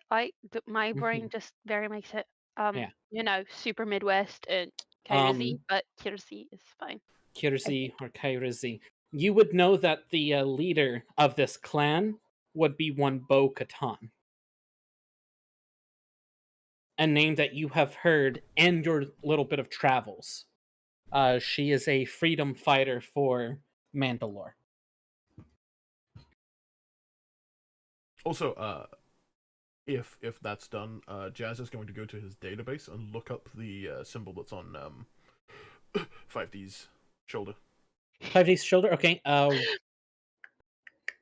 Roll a lore check. No. Is it actually in a database? It would be, yes. This is something that you don't even know. Everything's in the database. 18. 18? Not everything. After searching and searching and searching, you find it. Some less reputable sources as well. This is rumored from a holocron that the Jedi have of old war stories. This is Clan Ordo. Oh. What would Jazz know about that? You would know Clan Ordo was a clan that joined a warrior named Revan in the Mandalorian Wars. Can I roll a lore check to see how much Jazz knows about the Mandalorian Wars? Yes, you can. Oh, good. 10. A 10. Base knowledge. They happen. Jazz just kind of knows the basics. Yeah. That the Mandalorian Wars happened in the Old Republic approximately 15 to 20,000 years ago. Mm-hmm. It was led by, as he calls them, the Jedpai, resistant fighters. And that Revan was the one who turned the tide for the Republic. After that, the Mandalorians then came to their home world of Mandalore. And thus the history of Mandalore kind of began. Jazz is going to take that knowledge and squirrel it away in his brain. Like, pretty much, yeah. Essentially, he finds it and he's like, "Oh, Squirrel brain! dope! That's cool. Hey, a ship! Hey, that's pretty cool. Now I'm gonna go chuck my wrench at things." Alright, is there anything else that would like to be done today between any of you? I think I'm good. Okay. I'm just being nosy. Kymeresh has visible, like almost palpable walls up about her personal life.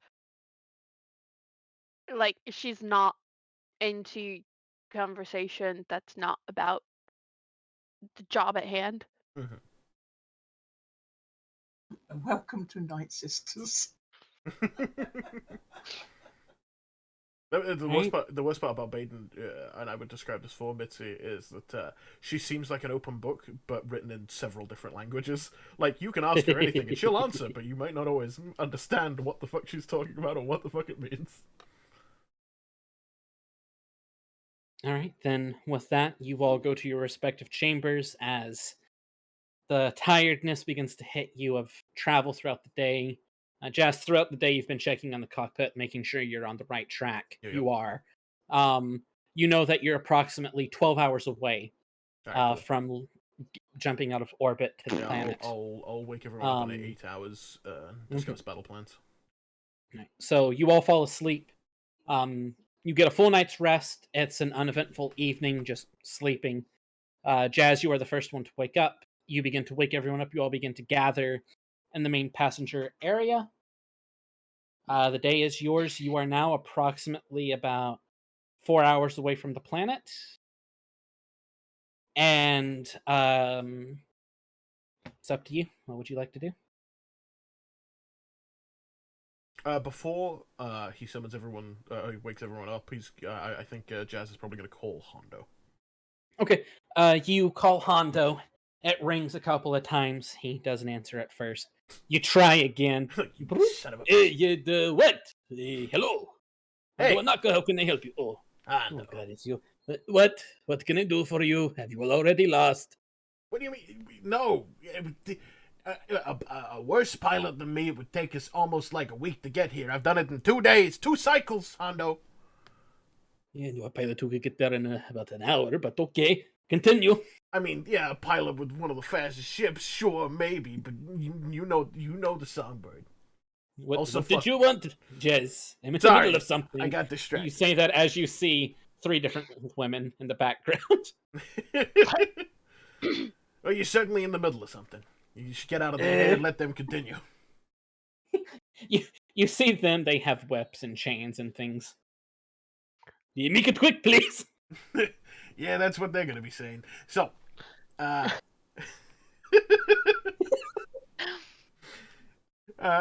Jazz doesn't pay any attention to that look at him. Alright, so, is there anything we need to know about this place? You said separatists might be here for a droid manufacturing, correct? Hold on. He begins going through a book.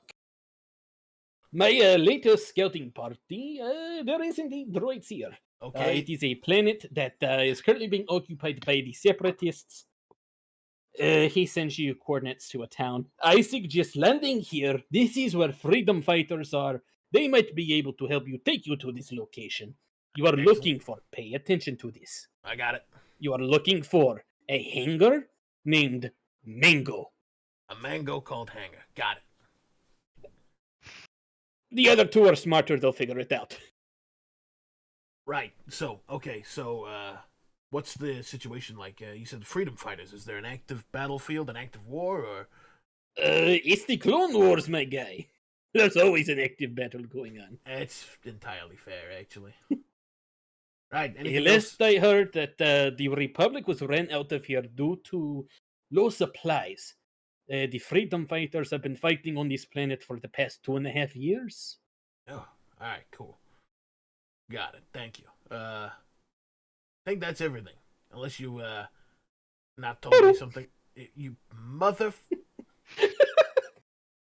Jazz is going to send Hondo a message that he will like answer on his like whatever device Hondo uses later.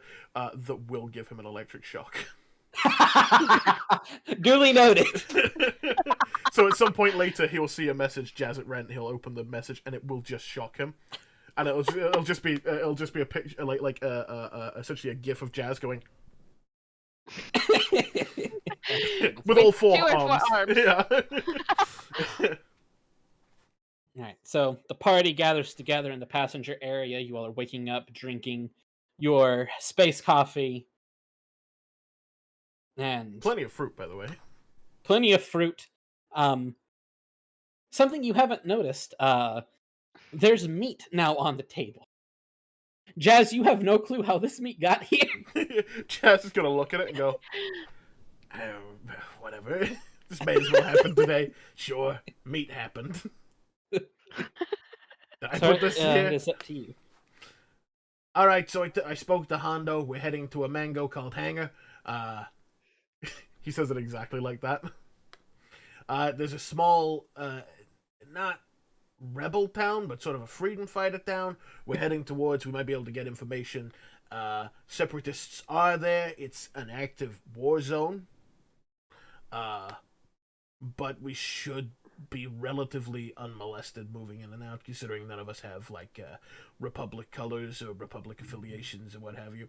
One of us is a witch, the other's a Mandalorian, and I am a pilot. Okay. 5D pipes up, and I am a droid. That too. You are a fantastic droid. He kind of does a little crap dance with his hands. So, any questions or battle plans? What do we want to do? Did you actually get like more specific? Maybe No, possible I got Hondo visual information. details. No, Hondo gave me Hondo details. Did he send you visual message? Any visual? He sent me. He did send Jazz a location of where the. He sent a location of where to land, Yeah. and kind of areas to avoid. This is what he sent me, and he's just gonna like send it to like if you both have electronic devices, Jazz is gonna send you. Yeah, you all have comm links, so you're able to get that easily. Yeah, and you'll be able to just see it was like, hey, don't go here. Shit happens here. Go here. There's where you land. And there's a big question mark with hanger and quotation marks mango. Not a mango hanger, but a hanger. That's called mango. It makes sense reading it as opposed to hearing it from Jazz.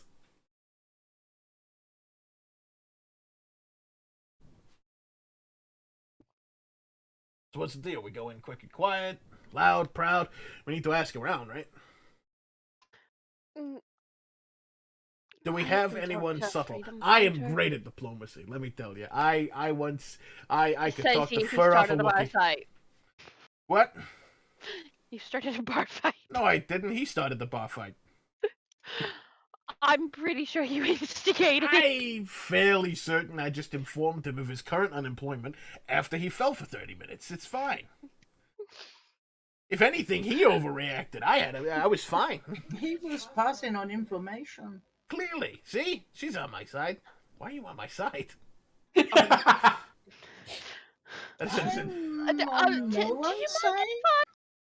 you mind if I diplomacy? Oh, yeah, sure, yeah. We're going to talk to the leaders of the village, or someone who has information. Okay. Well, if you want to lead. So it's around this time, Can Jazz, you that you land? I mean, as you hear from the cockpit. when they get there, yeah. Oh, sweet, we're there. He's gonna swing away. You all follow him into the cockpit. Jazz, you jump out of hyperspace. As soon as you jump out of hyperspace, you see 3 separatist capital ships Ah, on fire. fucking hell. You see 4 Republic Venator cruisers fighting them. You all are approximately 100 to 300 yards away from one of the Republic capital ships. What the Hey, force? one over the comm. This is Admiral Yalarin. Who are you and why are you here? This is is Jazzit the Red. active battle zone. This is Jazzit Red. Who are you and why are you here? Shoot him down. It's Wait. the transmission. Get your ass to the surface now. I'm on it. Where do you think we're going? We're not going to stay here. Did you know this is an active battle zone? Jeez. How insane. You see laser blast. Boom, boom, boom. I suggest you fly now. I'm flying. And he is like, his arms are just automatically going to all the different consoles and whatnot, but he is paying no attention to what his arms are doing and is just talking shit. You all are able to fly past everything. Lose everyone quick enough because there's an active battle going on in space right now. You head to... And we're small. Exactly. Next, You all head next, to... Go ahead. Next time a Republic Admiral asks who the why the when the, let me speak. I mean, I handled it. As you all are still flying away, there's one more little pop shot. Boom! It shakes the ship. Hey, fuck you. That's why. We're fine. Jazz like surreptitiously eyes the console that tells him like ship damage or anything. Are we good? 30% shields remain. We're fine. 5% hull damage. We're fine. Turns that screen off. You all... Kimmy looks at him like, the what? Just gives him a, really? Look.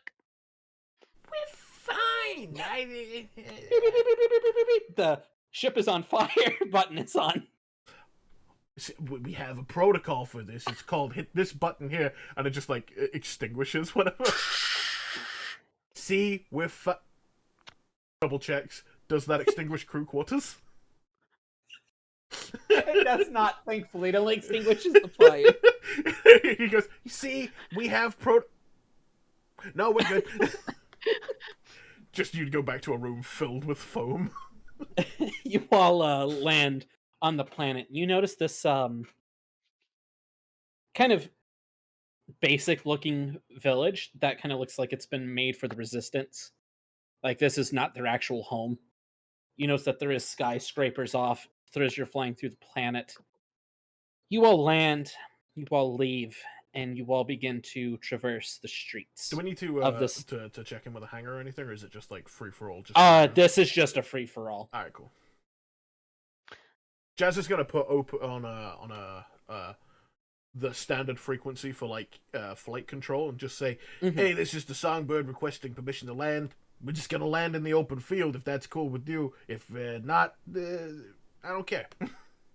You begin to hear a language that 5D recognizes. The 5D begins to translate for you. Oh, this is an angry village. They're going to be waiting for us with blasters. Okay. Oh, they do speak basic. They just said, fuck you, we're not speaking basic over communications. Got it. All right. You all land. Shit, yeah. As the second you all land, you see a waiting party of about 50 soldiers with makeshift weapons, laser blasters, droid blasters, some droids that they've repurposed for them. The second the songbird lands, toom, toom, toom, toom. Hey, 5D, can you possibly go find something more efficient for them in those hidey holes? Looks at Jazz, grins and rolls off. That was unsettling. Why? You all leave the entrance ramp. They have everything trained on you. Jazz all. is staying. Jazz walks all the way to the end of the entrance ramps, but he doesn't take his feet off the entrance ramp. Yeah. Because he has All the of ability. you- He has the ability to take off if he needs to. And he's Uh-huh. staying on the entrance ramp. I'm assuming you told everyone this. No, it's Jazz. Jazz will walk Well- out first, and he will stop. And if people stop or walk past him, that's on them. That's their call out. As all this is going on, you hear people shouting different commands. Put your hands up, speaking different languages. When you just hear this loud silence, Oh, as you leader.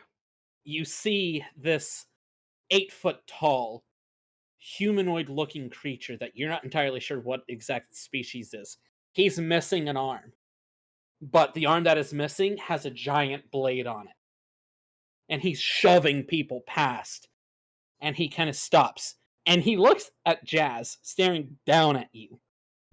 What do you want, little monkey? I'm not allowed to answer that. He's gonna point at Kymeresh. The head turns. They see your armor. They She's see not your... wearing her helmet right now. No, you're still wearing a Mandalorian armor, though. Yeah. He sees the symbol on your She's shoulder. holding it. You are of Clan Kirzi. Everyone lower your weapons! They all do as told, like instantly. No resistance whatsoever. As this is going on, 5D's rolling out holding a bunch of weapons. I've got weapons! Shook! She's not wrong. Slowly rolls back into the ship. You're fine, dear. Just put them down. It's okay. The leader, Toyania! They all put down their weapons again. 5D, I'm not repeating that. That's not streamer friendly.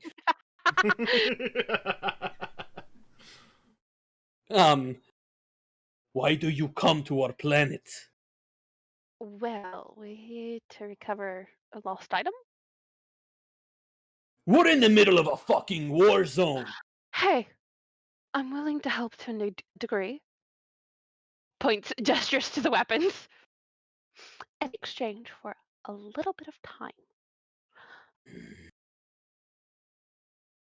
He snaps his fingers. You see a few teenagers walk up. There's various species here as well. Twi'leks, Togrutas. You even see a few male Dathomirians. So, Just School full teachers on- real quick. you see humans, you see Selkath, you see just a bunch of various creatures. They come up, take the weapons and stuff. How can we return the favor? As they're taking the weapons, Jazz will reach out and just like he adjusts something on each of them that will stop it from exploding. like a kid has a rifle, it's like sweet, puts his finger on the trigger, immediately starts bleeping. Jazz just one of his arms doesn't even look. Just Make it quick, my patience is tiring. As a blade goes right to Jazz's neck. I mean, if you don't want me to deactivate the bombs in them, I can just leave your people and they'll look like you. He removes the blade from your neck. Jazz is going to disarm all of the weapons. So we're looking for. Shows him a zoomed in photo of the map. Why does this say a hangar? This is not a hangar. Hey, Who gave you this information? He's an idiot. you're not wrong, but Jazz is going to press the record past 5 seconds button on his thing and forward that specific sound clip of him saying that to Hondo. Beautiful, absolutely beautiful. Hondo receives it and gets zapped because he got the other message too. Just like 1 damage. No, even less than that. It's just like half a damage. It's Yep. annoying. It's just like fuck. What you are requesting is a scientific center that the separatists took from us. you want it back? We would like it if the capital wasn't crawling with droids.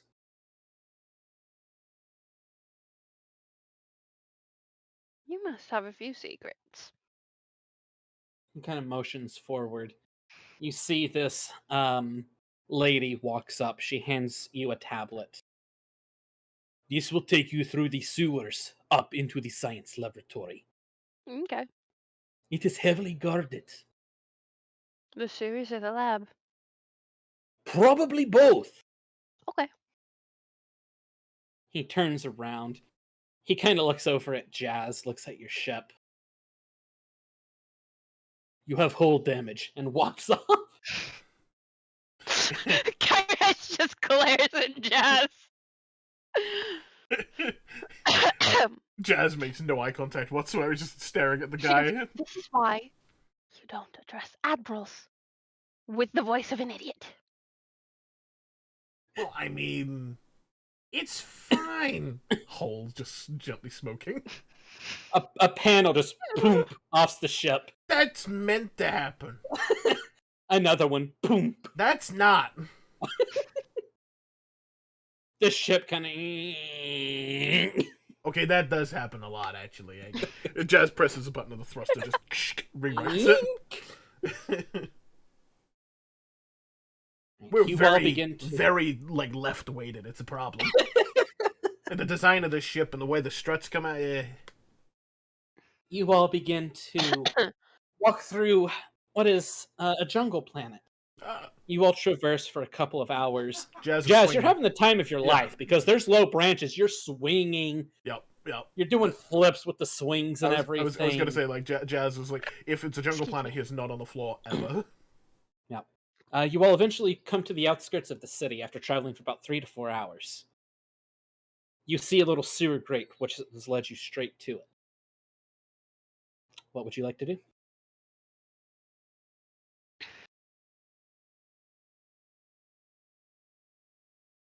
Jazz falls out of a tree and hits a trash can. Can anybody check for traps? No. I got it. I'm going to walk up to the sewer grate and I'm going to check for traps. Okay. Go ahead and roll an investigation. Oh, shit, yeah.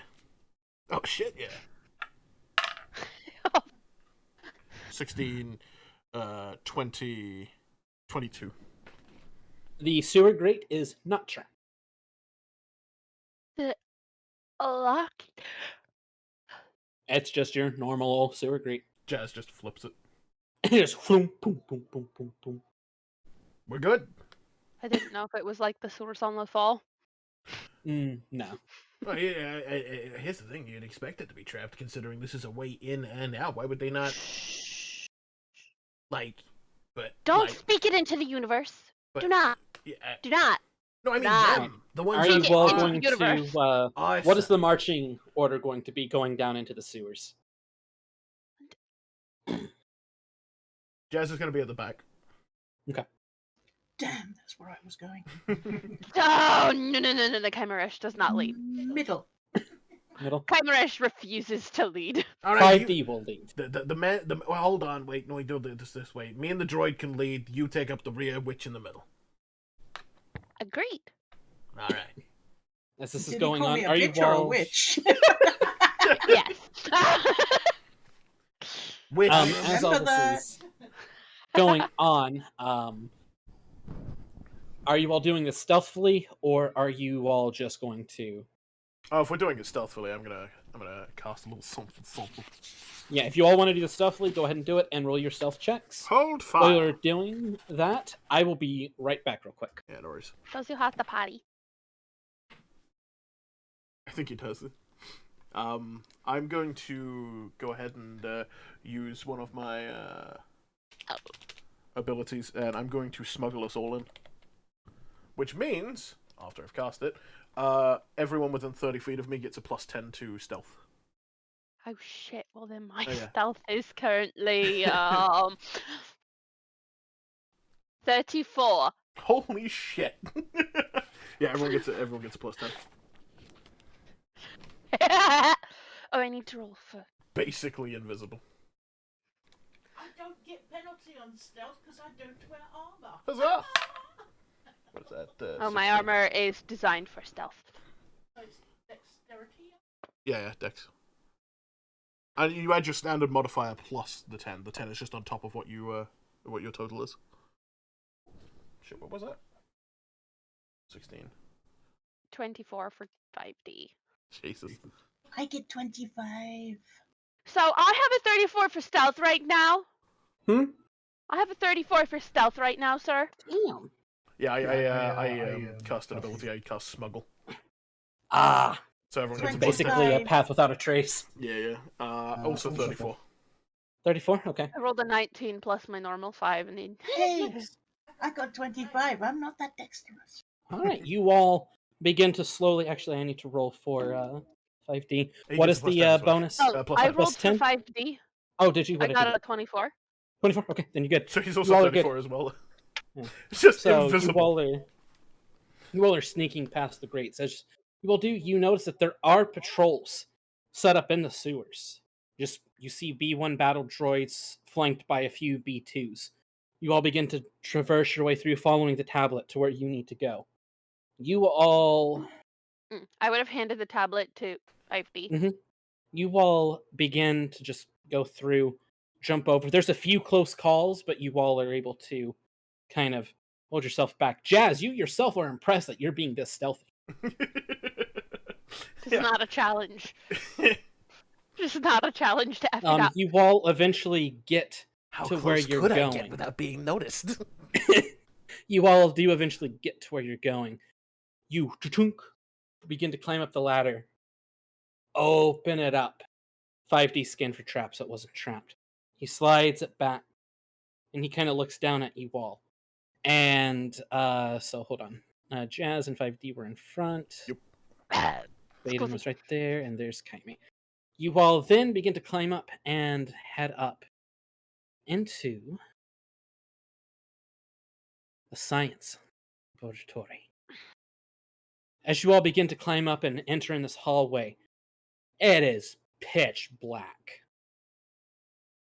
Dark vision, baby. Well, those of you who have dark vision can kind of just see barely in front of you. I don't remember if she does or not, but she's wearing her helmet at this point. Kyme has dark vision. I was gonna say, Twi'leks. you get it, yeah. Yeah, Twi'leks have it. I'll say for the sake of Baeden, she would have an ability that she could see she has in the no dark. vision with the Okay. Mandalorian. Yeah. That's what I thought. You all begin to slowly kind of traverse forward, being very cautious and careful as you do. As you do, more and more begins to get to light up. As more and more lights up, you see a few broken battle droids just shrunk, knocked down on the ground. You all begin to move forward a little bit more. Before moving up, I want to roll a technology check and see if I can see whether they're actually deactivated. Go for it. What is that? That's a 3. Hold on.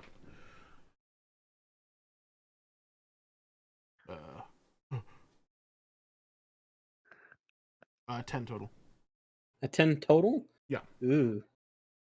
From what you can gather, this B1, it is decimated. Mhm. There's no way it's coming back online. However, the two B2s, they're just kind of slumped over, and you're unsure if they are deactivated or just powered down. Yeah. There is a door, I'm going to ping it, right here, a door down here, and those are the only doors that you all can see at this moment.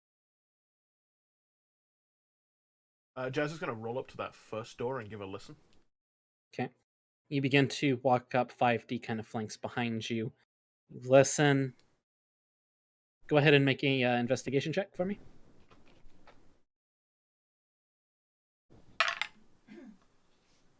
Oh shit, yeah. 15, 21. 21. You don't hear anything. However, you don't hear anything super active. However, you do hear this low humming noise. So there might be deactivated droids in there. Mm-hmm. You hear one that sounds fairly close, but a few that sound kind of faint. Jazz is going to gesture to the party. He's going to use hand gestures that he would use normally with regular smugglers. So if anyone Mhm. is familiar with smuggling, they would understand the hand gesture meaning this room is occupied. But if anyone doesn't, he just goes. And he's gonna roll his eyes and go. Just gesture at the door. 5D looks at you and he understands what you're talking about. 5D's a very smart droid. He looks back at you, Kyme, and makes a gesture that lets you know occupied. Possible threat. Baeden, he kind of looks at you and just goes,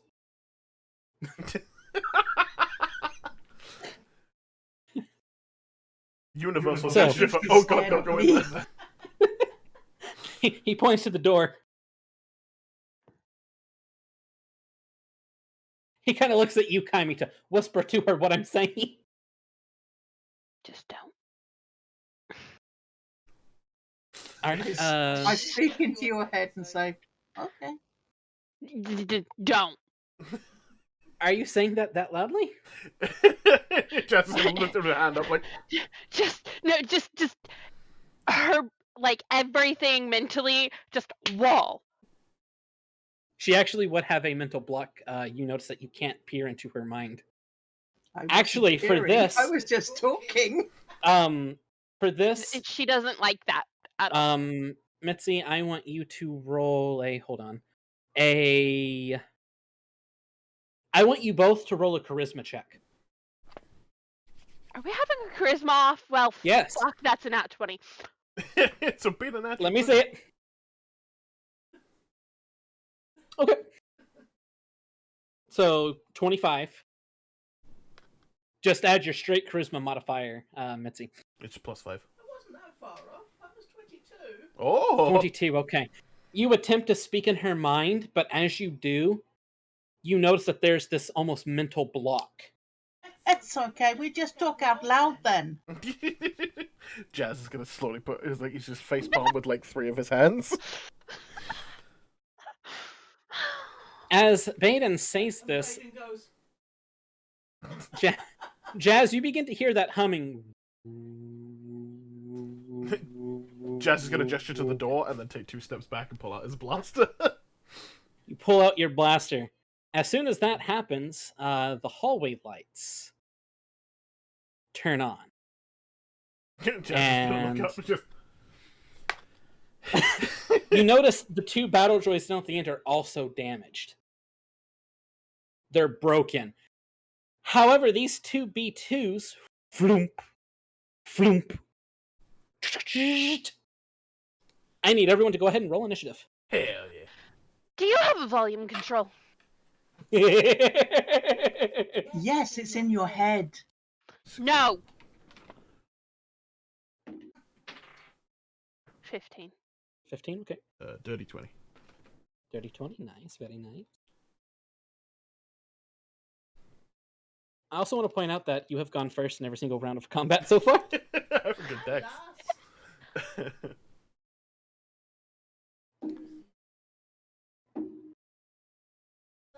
+3. No, excuse. Yeah, it's +3. It's your dex modifier. Modifier. Blah, blah. It's your dex modifier. blah. A 6. Ouch. Yep, you are. It's becoming a common trait. You won them. I killed them. All right, so at the top of initiative order is you, Jazz. Sweet. So I'm hearing the Did we roll humming. 5D? Hearing the humming coming from the door, correct?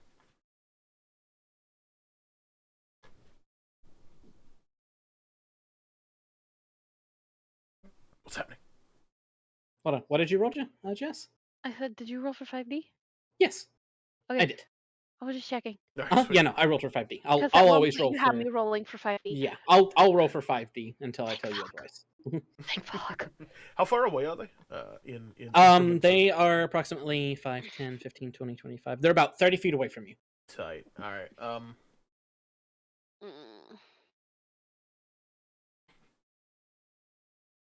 What would I have to roll to lock the door that's got the humming coming from it? Roll technology Sweet. because it has to do with technology. So go ahead and Roll technology to try and shut the door. That is 8 total. Wait. 10 total. A 10 total? You begin pressing buttons. Nothing. Might be locked. Who knows? Jazz is gonna... The door does, however, shut. He's a... But you don't know if it's locked or Jazz is gonna hustle down the hallway and just kerrang one of them with his wrench. Are you going to just move your full speed? Yeah, 30 feet, so I can make it to them. Yep, you are now sandwiched in between both of them, just a heads up. Oh, I was gonna approach one of them from essentially up the hallway. Yeah, like that. Like this? Yeah. Perfect. There you go. I'm just gonna smack it with my thing. Go ahead and smack it. Roll a d20 and add your strength. I swing with my my dex. I have a finesse weapon. A finesse weapon? Okay. Yeah. Yeah, I don't hit. We're gonna call that a healthy 9. Healthy. You have one more action. Can we say that I hit it, but I'm like, Yeah, press the button, then the blade comes out. Like, Yep. forgot to pull the blade out. I'm gonna hit him again. Yep, go for it. Yeah, I like having 3 actions per player so the combat goes by just a little bit quicker. Natural, you hit him. For me, natural 20s are critical. Roll your, what is it, d6? Yeah, d6. D6, double whatever you get. Sweet. 4 total. A 4, so just 4 total. Mhm. So you rolled a 2. Hold on, hang on. I might have something because I upgraded my weapon. If you have anything additional damage-wise, let me know. Oh shit! Yeah, no. Wait, no, I lied to you. I lied right to your face, and I'm sorry about it. Yeah. No, I didn't. 1d8. I get to roll an extra d8 because I critical my weapon because of my jagged oscillator. Cool. Yeah. Anytime you roll a natural 20 with attacks, that is a critical. So. What is that? 6. 12 plus the 8 from before. No, plus the 4 from before. Excuse me. So, all right. So we'll just add 12 damage to that. You shunk, snap onto him, and you cut into a circuitry. You see it beginning to spark out a bit. All right. That ends your turn. Yep. It is now Kami's turn.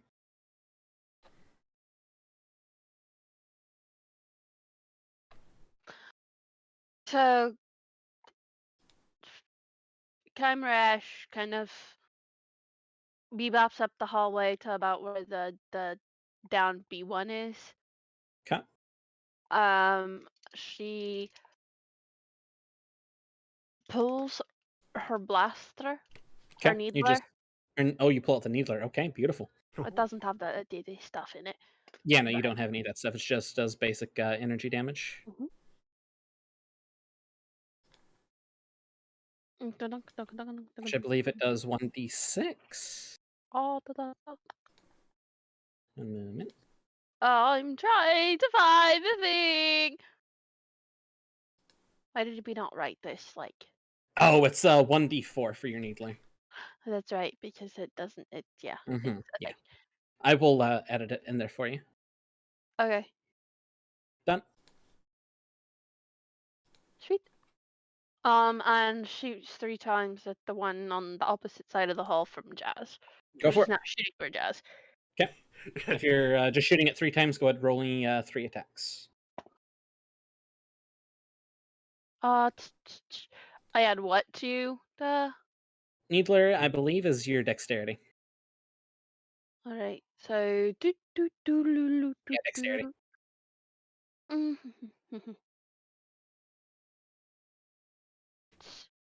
and 5 is 14. Ching, it just bounces off the armor plating. That's an 18 plus 5 is 23. That hits. And then your third and final attack is what? Is 17. 17. That hits. Go ahead and roll me 2d4s. I need this one, and where's my other d4? There's like 7 of them out, so let's use 6 total. 6 total. Very nice. The first shot you see bounces off of him, and the next 2 hit its center mass. And just chunks into the armor. It is now the B2's turn. They both go because they both rolled higher than 5D and Baeden. The one that's in front of you, Jazz, is going to melee you. You're damn right. That is a 17 to hit, which hits. He's going to attempt to do this 3 times. Miss and miss, so he only hits you once. You suffer 3 points of kinetic damage. Son of a bitch. You're not squishy. I know. I'm not. The first one whacks you right in one of your arms, and you're motherfucker. As you kind of bend down to grab it, the droid accidentally swings over your head twice, not expecting it to be so small. Did you say 3 points of damage? Yeah. Correct. All right, cool. That's going to end his turn. This other one is going to return fire at Kymeresh, which is a... that is a 19. That's That misses, and that misses. So you take 1d6 plus 3, which is 6 points of damage to you. 2 of them miss, then the last one just boom, blasts you right in the arm, right where the Beskar doesn't cover. Or the fake Beskar, the Feskar doesn't cover. Would her forearm and shoulder be covered, or with It hits the... It would be the other arm that hit you. Yeah. So. Okay. Technically, yes. That ends that this one turn. is actually Beskar. So That's part of the reason it's 5D's turn. For the first time, you all are going to see 5D hold up his arms, and you see these wrist blasters pop out of him. Jess turns around and goes, "Nice." And he just is going to shoot at the one that Kaimi is targeting right now. Miss. Talk about your best friend. 5D just shoots wild and misses all 3 shots. 5D is going to move up here. Best friend. That is his turn. Baeden, it is now your turn.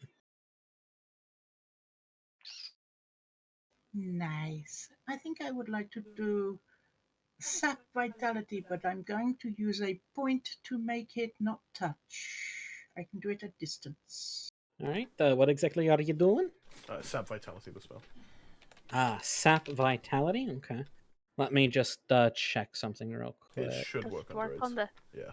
Yeah, it'll work on droids. That's what I was checking. Yeah, it works on. That's what I was checking for you too. Because if it didn't, otherwise I'd be like, "Don't do it! Don't do it! Don't waste your spell." No, the first one I looked at, it was like, fuck. Yep. And she's using distant casting to make it 30 feet, not touch. Gotcha.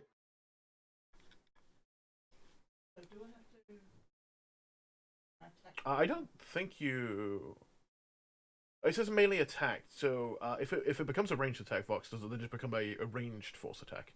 Yeah, it would just become a ranged force attack. So. All force attacks hit automatically. This one doesn't. You don't have to... It needs to be melee, but if it becomes ranged, does it just hit automatically then? Yeah, I'm going to say with it just being... So with her being proficient. Murder this thing. Yeah, just roll 3d10 necrotic. I was about to say, what level are you casting at? Because if you cast it at higher than a 1, you could do 4d10. Which is... She's already doing distant casting. I was only going to cast it at first, because it's still 3d10. It's still 3d10. Gotcha. Yeah, it's still really good, so you're good. That'll fuck you up. Yeah, that's good. Just making sure. Alright, 24 damage? 24? Jesus Christ, okay. Which one are you aiming at, Mitzi?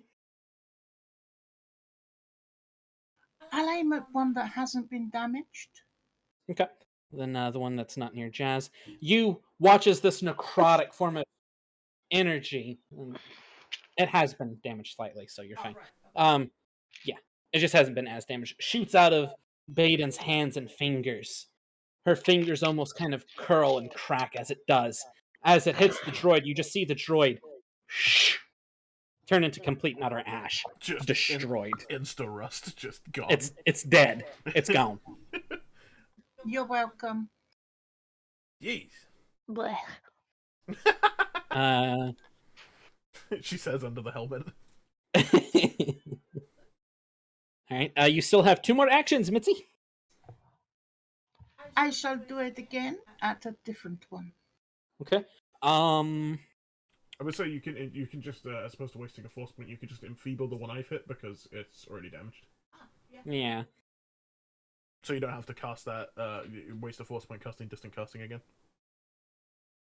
And So you're going to need to be careful because Jazz is right in front of it, and you're kind of in a line next to Jazz and the droid, so you might accidentally hit Jazz as well.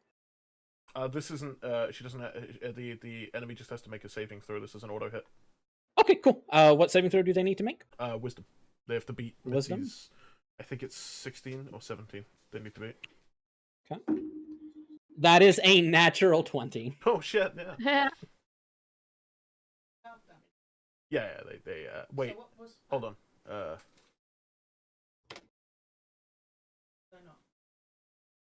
I don't think they take damage if they succeed on the wisdom throw.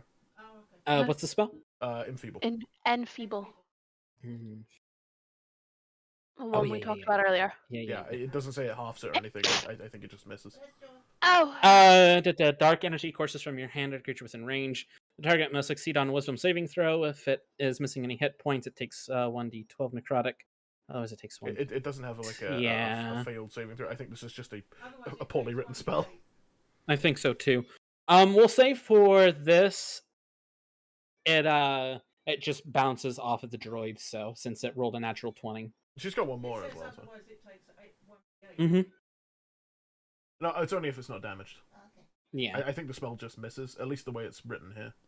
that's the way it sounds. It's one of the things that I'll kind of look at and look into for the future. Yeah, see if to there's let you know. See if there's another manual that explains it. Yeah, further. yeah. If not, then we just assume it's a miss.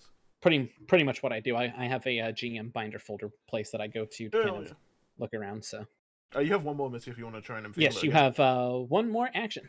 I'll do it again. Go for it. Suck Let me roll another save. That is a natural 1. Do your damage. It is damage. Go ahead and roll your d12. Poor droid. Just everything's getting horribly murdered. See, this is what's fun about this first session. I get to see how 10. powerful you all are. 10 Okay. damage. How would you like to do this? I want it to fold up inside itself.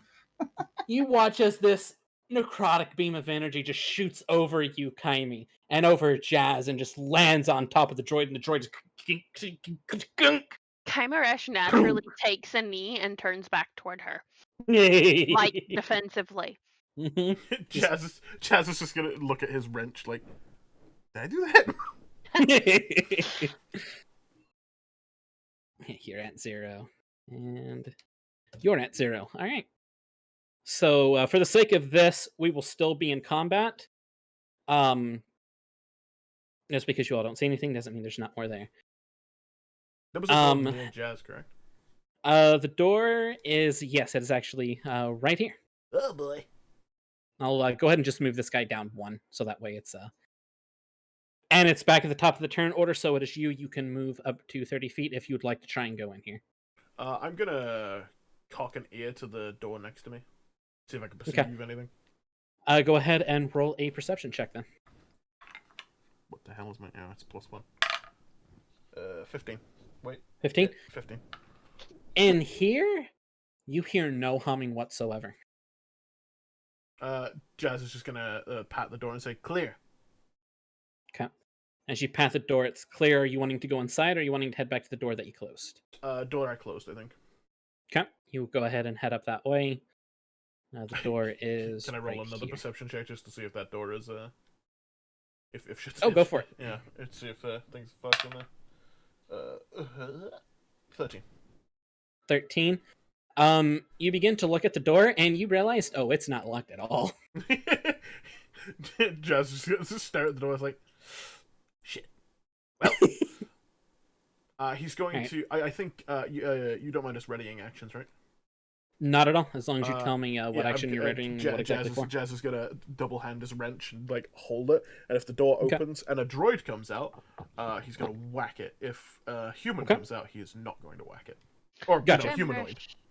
Has her blaster Okay. pointed at the door and her hand on a dagger. Okay. As you all kind of 5D also kind of comes around and has his wrist blasters ready.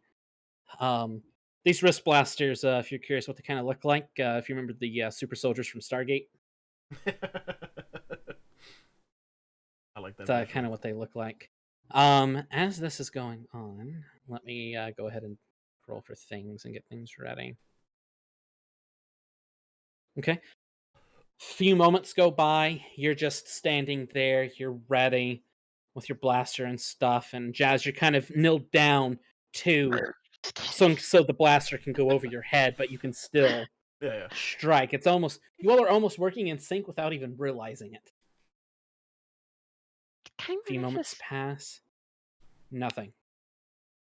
A few more moments pass. Nothing. You gather whatever's in there is not coming out. If it's still Jazz's turn, he's gonna gesture to everyone to like eyes door, Mhm. and then he's going to stand to the side of the door so it doesn't open directly on him, and he's going to open it, make sure everyone's clear of the door and not going to be horrendously murdered. Just make sure no one's gonna get John Marstoned, and then pop the button so the door opens. Okay. Yeah, we'll just say for clarity's sakes, everyone's turn is moved getting into position. Yep. If there's a certain position that you all would like to be, tell me real quick. Beside the door, not in front of it. Oops. We'll say for Kymeresh this good sake, the door's actually, right here. You're at the side of move. it, so. Kymeresh would move the droid so she's across the hall and kind of sees in the room. Okay, so kind of. Yeah. You just kind of Yeah, chuck this droid down there. Jeez! 5D kind of stands behind you. Baeden, is there anywhere you would like to precisely be, or is exactly where you at okay with you? It seems fine to me, Okay. as long as I'm out of the way. You press open the door, as it slides open, you all are able to see. You all are able to see actually a big portion of this room because of your dark vision. Hell yeah. You see a B1 battle droid there aiming at the door, and you see another one kind of taking half cover behind the door. The door is open. The droids don't have a clear line of sight on you, so they're still just going to hold their turn. So we're going to go back to the top of order round. It is your turn, Jazz. Well, as opposed to getting stuck in like what's it called? XCOM 2, just Overwatch off. Jazz is going to take like half cover on the door, peek around, and yeet his axe in there. Okay. Go ahead and roll an attack. What is my? Hang on, I gotta. How far away is it? If it's beyond 20, it is approximately. Because my range. It is is beyond 20 feet from you. Yeah. It's about 50. Yeah, my range is 20 to 60, so 5, 15, 20, I don't 25, 30, think 35, it affects 40, me too 45, horribly. 50. Yeah, it's about 50 feet from you right now. Yeah. So if I'm using the second number in the ranged attack, what does that do to me? Is that a disadvantage or? I will say for this it would be at disadvantage because it's a little bit further away. Yeah, no worries. Oh shit! What's my weapon? That's the tech axe. Throw damage is the same. All right, cool. Finesse, dexterity +4.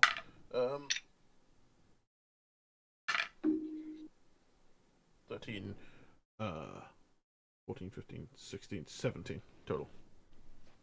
17 total. You hit the droid. You just. Whoom. Sweet. That is a 2 damage to the droid, and I'm 2 going damage? to use my modified weapon to. Where is it? Hold on. It's here. I'm going to use my returning weapon guard and pull my axe back out of the room. Okay. You pull it back out. I want you to go ahead and just roll another additional damage because you're doing damage as it pulls out. Alright, cool. It's 1 extra damage. 1 extra damage? Okay, gotcha. You see the droid's arm kind of floomp falls to the ground as its blaster. Hey! Jazz is going to poke his head back and go, well, I mean, you reap what you sow, right? Fair. Jaime, it is now your turn. So she only sees the 2 droids, yes? Correct. Okay.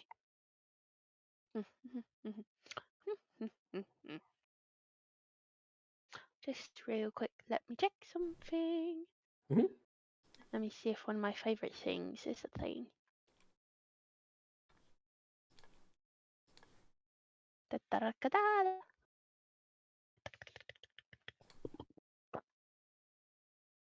Also, that first droid just got casually bullied. Yeah, they really did. These are very, very low-level droids. But I'm very low level too. At least we don't get stuck at doors. That is true. Ah, la la la la la. Door is fucking cursed. I'm going to find a window. I fell out of the window.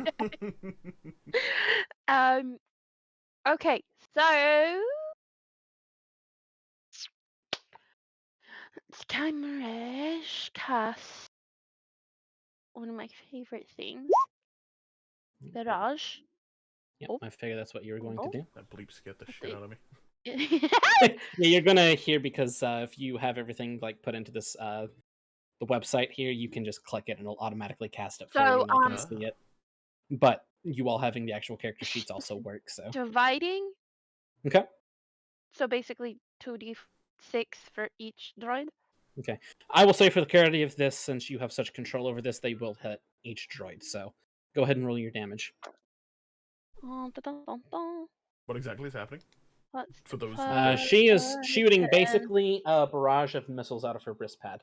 Dope. It is really cool, and it's an at will too. Ooh. So 11 total damage. To both of them? Well, that's total. I have to divide the total. So it was 5, 5, 5, and 1. So one of them would Okay. take 10 damage, and the other would take 6 damage, technically. So you see these swarming missiles just tear through the droids and they just boom, boom, plump over. Jazz is gonna poke his head back in. They're decimated. Well, Aw, All right, so let me that go was ahead and uneventful. remove these two from initiative order real quick. Kymeresh actually, kind of like steps in the doorway As and you tries step to see further. As you step into the doorway, you get to see more of this room. By the way, I love this little section that I can actually hide things from you guys. it's cool. I Cool. kind of hate it. But And I you get can it. see just barely into that room. You can actually see the lights in this room are actually on. Okay. Kaimi, as you open the doors, and this spot right here, you notice a droid charging station, but there is no droid there, and the humming is gone.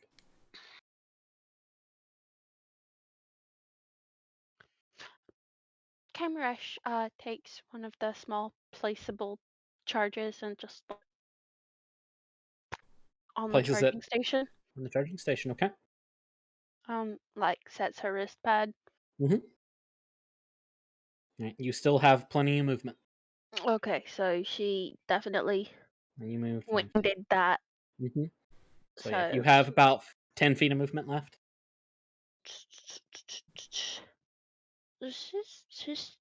Actually, you have 5 feet of movement left, so you can stay She's there. You can gonna move. leave the bed. Okay. So that it's going to be 5D's turn. 5D moves in. He moves in about right here. Baeden, it is now your turn. Would you like to move into the room? I'll just go in the beginning of the room. Okay, so we'll put you kind of down here But in this out the way corner. of Jazz. Yeah, so you're not blocking the door. And then Jazz your turn. bounces off of a Jazz, it is now your turn. As you all are entering the room, you can hear shuffling in the room up here. Jazz is gonna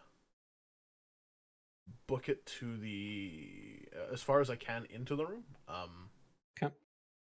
Maybe so that I could peek around that corner. If I can make, I have 30 feet of movement. 5, 10, 15, 20, 25, 30. 30 feet of movement would get you about right there. Yeah, that'll do. You want me to move it, or are you gonna squeeze it? I can move it for you. Yeah, go ahead. I just don't want to fiddle with your battle map. Yeah, no, you're fine. What can I see from there? Can I see in there further? In there further from this angle, you can actually probably see about up into here. All right, cool. Jazz is gonna ready his throwing his wrench. If someone hostile comes around that corner, and as a bonus action, I'm going to look over at I'm gonna look over at Kymeresh and go, "Hey, you got this, right? Oh, Mandalorian and stuff. You got this." And I'm gonna give her potent aptitude, so you can roll a d4 to add to any roll, attack, saving, or ability check. Do I roll that then or roll that now? Roll that. You can choose when you want to roll it. So if you roll a dice and it doesn't quite hit, you can. You're basically inspired. Yeah, you can choose to add it. Right. So as that goes on, you all begin to hear shuffling footsteps, and you begin to hear 4 footsteps. Chink, chink, chink, chink, chink, chink, chink, chink. Are they metallic? They are metallic.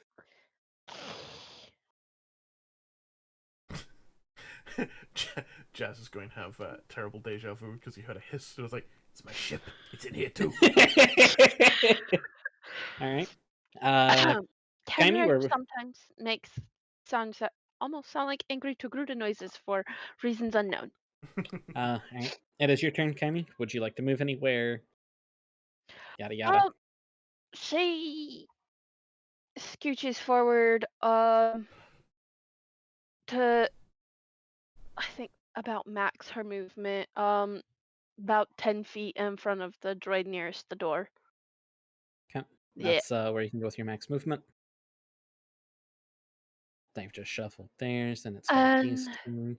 5D is going to just head down here. Sorry, I'm just doing his movement real quick. You're fine. She figured he'd be like her back, her flank.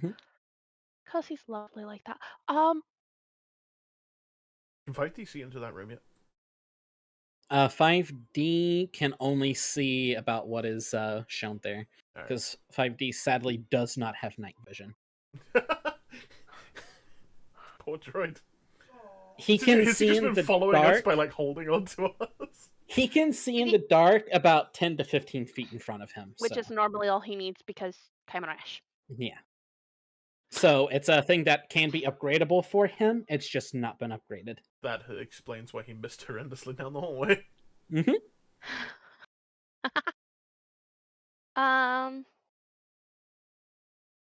You moved your movement, and are you holding any type of actions or?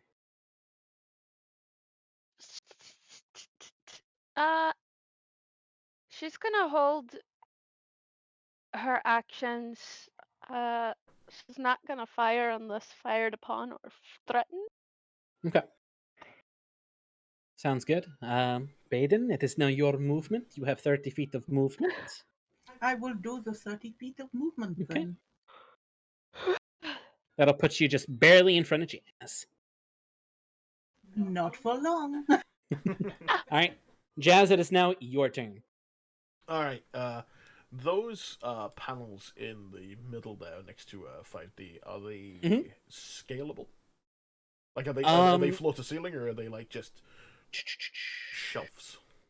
Hang on, I can like I was about to say, just hold down your mouse button. That all of that is basically a desk or a work table.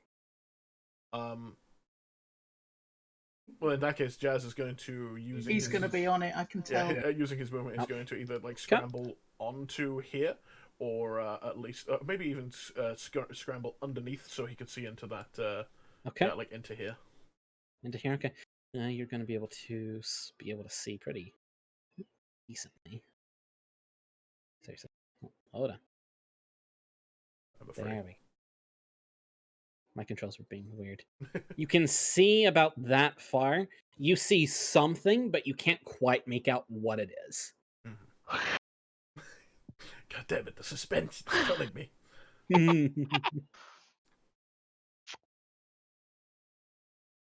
As a reactionary thing, as you're climbing out, you see a B1 pig. Hey, what's that noise? Oh no. He's gonna yeet an axe at it. Go ahead. It's barely out of your normal range, so roll with disadvantage. Okie dokie. La la la. That's a 6. That's worse. 4. Hold on, I might hit it. 8. Yeah, 8. Wait, 8 total? 10 total. 10 total? Shoo, shoo, shoo. Tink, it lands right at its feet. That almost hit me! Well, I mean, shut up. And he's going to essentially tug on a bracelet that has sort of essentially a holographic or a magnetic thread and summon his axe back to him. You catch it back. You can try and attack him 2 more times if you would like to. Jazz is going to get within 20 feet to throw his axe. If he can get within 23 from where he is. No, you're out of movement, unfortunately, because you moved the full. Can I take 30 I can take cover behind the if this is a computer, can I take cover behind? Yeah, you kind of just duck down and it gives you. In that about case, half I'm cover. going to use my remaining turn just to yeet another axe and hope for the best. Full cover for his tiny butt. He would have to kind of crouch, and it would barely show like the top of his head. So it was a natural 20, but I roll at disadvantage. Yep. 6, 7, 8, 9, 10, 11, 12. Tink! It hits him right in the chest. Go ahead and roll damage. 5. B1s. 5 points of damage, yeah. B1s, man, they have horrible armor. And it's like Jazz is gonna. That's more what I meant to do the first time. It would have been cooler. And he's gonna summon the axe back. Go ahead and roll more damage because you're pulling it out, doing damage as well. Do you want me to roll a d4 because it technically doesn't do damage, but like. Yes, go ahead and just roll a d4 for this. We'll say for your returns, you can just roll a d4. Like if it's because it's doing d4. Yeah. 2. 2 points of damage. Nice. You see this droid? Looks terrible. Jazz feels a little bad. Just like a small part of him was like, I wasn't doing anything. I came in here. Yeah, fuck. Sparking everywhere. All right, Kymeresh. Duck behind the. You kind of duck behind it, holding onto your axe. Kymeresh, it is now your turn. You technically right now do not have a view on him. There was a wall in your way. So,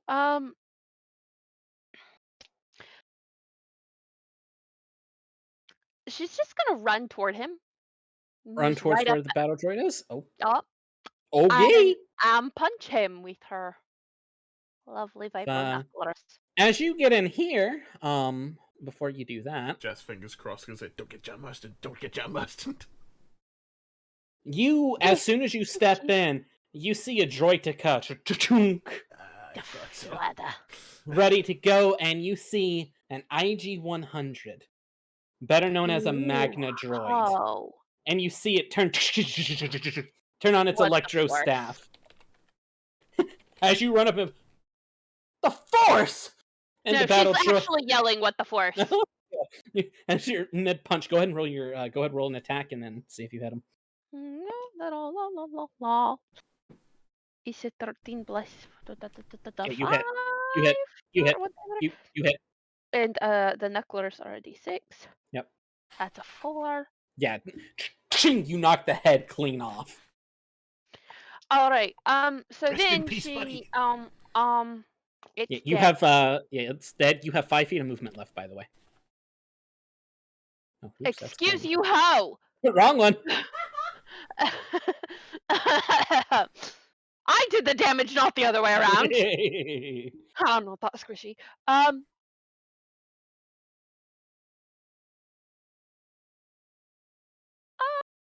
heavy are the droids? Say that again. How heavy are the droids? That's the sound of a person who has an idea. Tell me precisely what you're wanting to do with the droid, and I will tell you if you can or not. She wants to grab the body of the droid and yeet it at the. Roll a strength check with disadvantage. I'm a big fan of this. Go ahead and roll a. Why does it have to be a disadvantage? She'd know how to throw a droid. because you are in the middle of combat. Well, that's a nat 20. Please. Please be something. A 19! Hey! If you get a Plus 20 a 4! I got a 20 and a 19, I swear! Just Aarcon, trade dice with her! No! Alright, yeah, go ahead. Are you trying to damage the droid? Maximum effort. Roll a d4 plus 2. As the battle droid just shunk yeeted. 6. 6, okay. He takes 6 points of damage. You just see it hit into him. And then she crouches down to make Okay. herself a slightly smaller target. Okay. Let me check my... The droideka is going to now shoot at you. No bother. 1 moment. Let me get it here. Oh, hey, by the way, Jodica, Yeah, what's his nuts? You're gonna. The droideka Grievous droid. What's a Grievous droid? A pain in my ass. So Jazz that is confused. is... That misses. That misses. Wait, does she 12? have the thing, or is that her mother that has the thing? What are you wanting? And I can tell you. Nope, it's mom. I believe all of these miss you because, yeah, you have an AC of 16. As the droid shoots, it shoom, shoom, shoom, just goes over your head. Jazz, you see blaster bolts hit the back of the wall of where Kaimi is. The Jazz was like pokes up for a second and goes, sounded like a droideka. Goes back down again. As you do that, you see shroom, its bubble appears around it. Fuck! Giving it a, what is it for AC? Oh god, yeah, it's gonna up its AC. It adds its AC by 3. Oh boy. Kymeresh just muttering very loudly, "What the force?" Oh god, its AC is not 147. So we die, roll new characters. I went from 2PK! 14 to 2PK! Yeah, went from 14 to 17. That ends its turn. All the B1s are dead, so we can roll them out of the initiative order. It is 5D's turn. 5D seeing Kaime get shot isn't happy. No, it missed.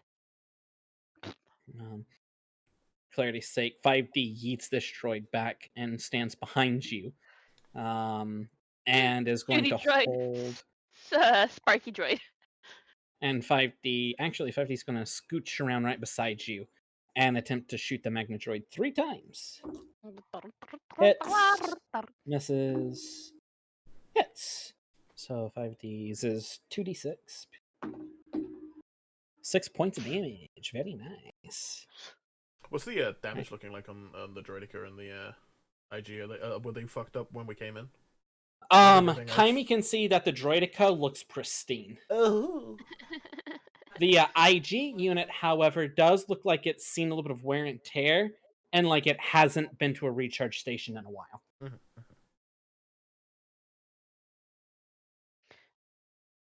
Fun times. Also, Kaimi, as you entered this room, you get hit with a dark presence. Whop! Hitting you the second you enter this room. Ew.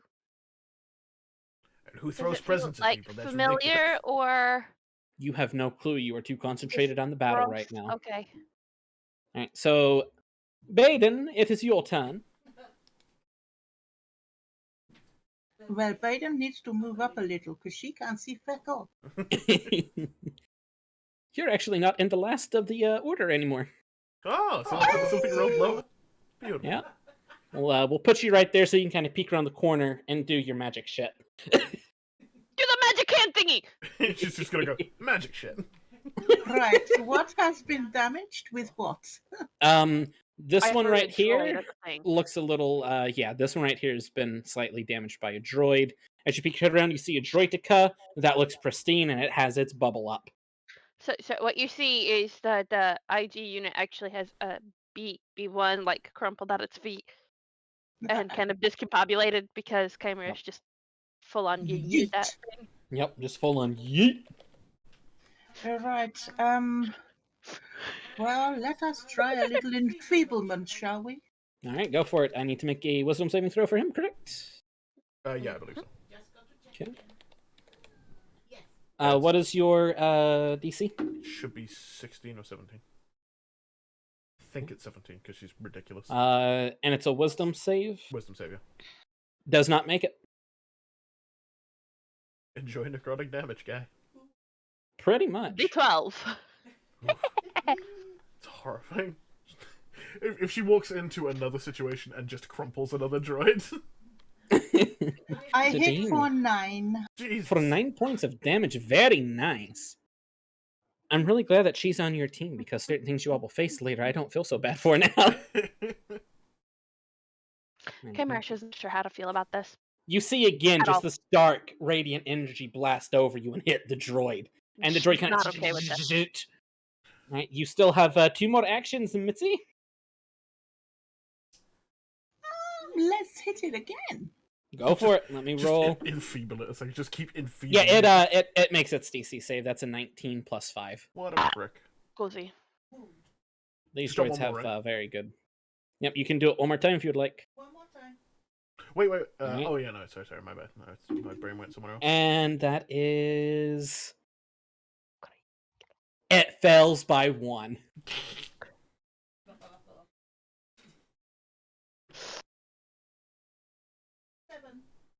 Seven, very nice.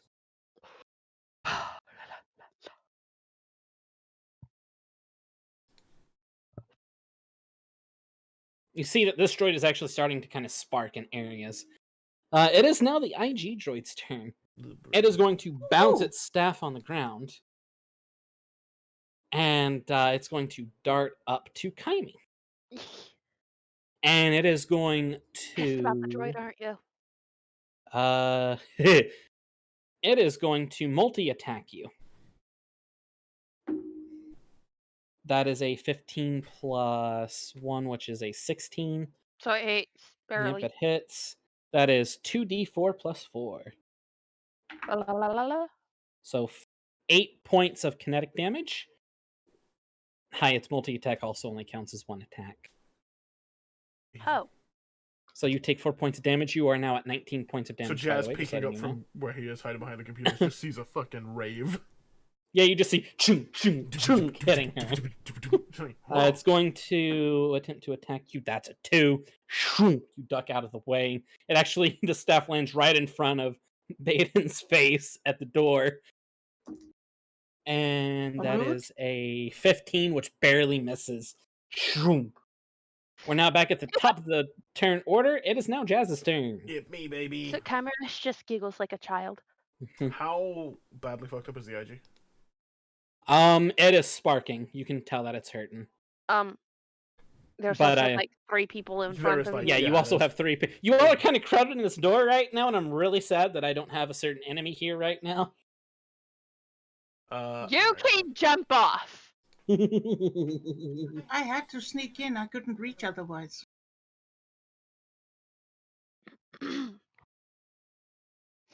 No, I can easily clump into the doorway, which is very Mhm. useful. You want to get about right here? No. I was saying I could, but that's Mhm. not ideal. No. Fuck. Do I have anything that just like auto hits? That'd be that'd be nice, wouldn't it? I have things that auto hit. By the Me- way, Me too. the berserk thing, just for your reference, Aarcon is an at-will tech power. The berserk. The barrage, sorry, not berserk. Oh, It's a tech power. yeah. It is a tech power, so if it's a thing that Jazz would eventually want, he could make one. Yeah. I don't have that currently. I can dismantle shit, but yeah, none of my stuff helps here truly. Hang on, what is? Does this auto hit? Please make that.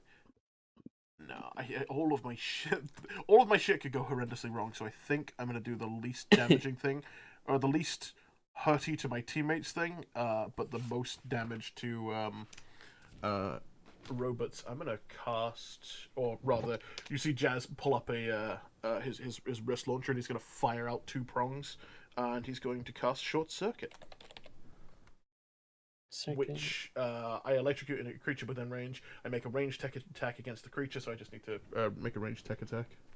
Yeah, make a ranged attack with disadvantage. Disadvantage because Kaimi is right in front of you. Betrayal. So that's 6. All right.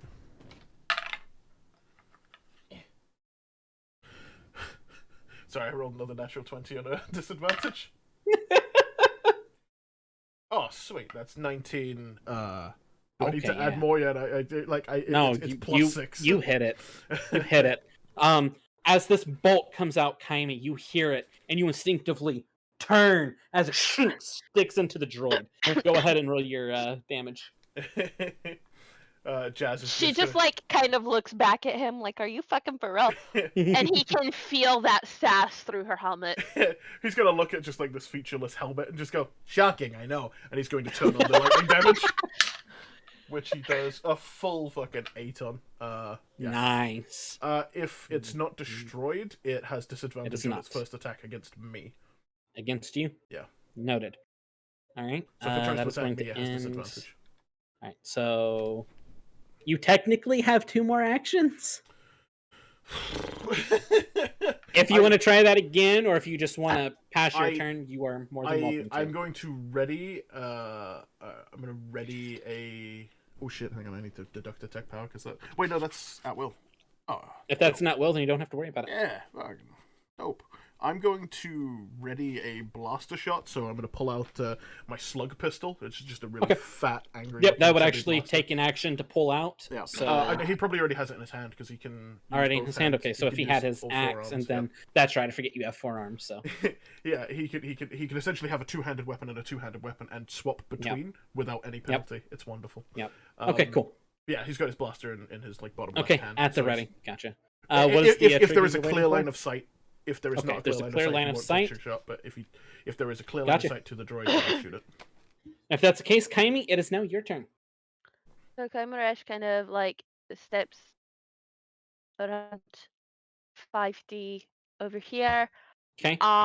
We're going to wait a second because this is a reactionary thing. Jazz, she moves. You now have a clear line of sight on him. No chance of hitting Baeden behind the wall. No chance of hitting her at all. It'll go straight through the door. In that case, we'll fire that damn blaster. Go for it. Roll 2 attacks for me. 2? Yep, because you had 2 actions left. Oh shit! Yes, I know. First one 15 plus whatever the fuck 4, so 19. That hits. Second one is 14 plus 4, so that also hits. Whatever those numbers are. Go ahead and roll your damage. Shit! What is the damage of the slug pistol?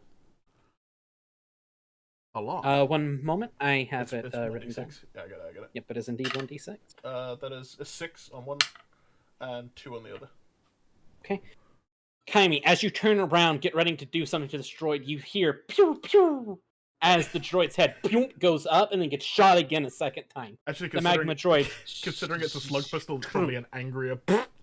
Yeah. Like it's a really angry, fat sounding laser.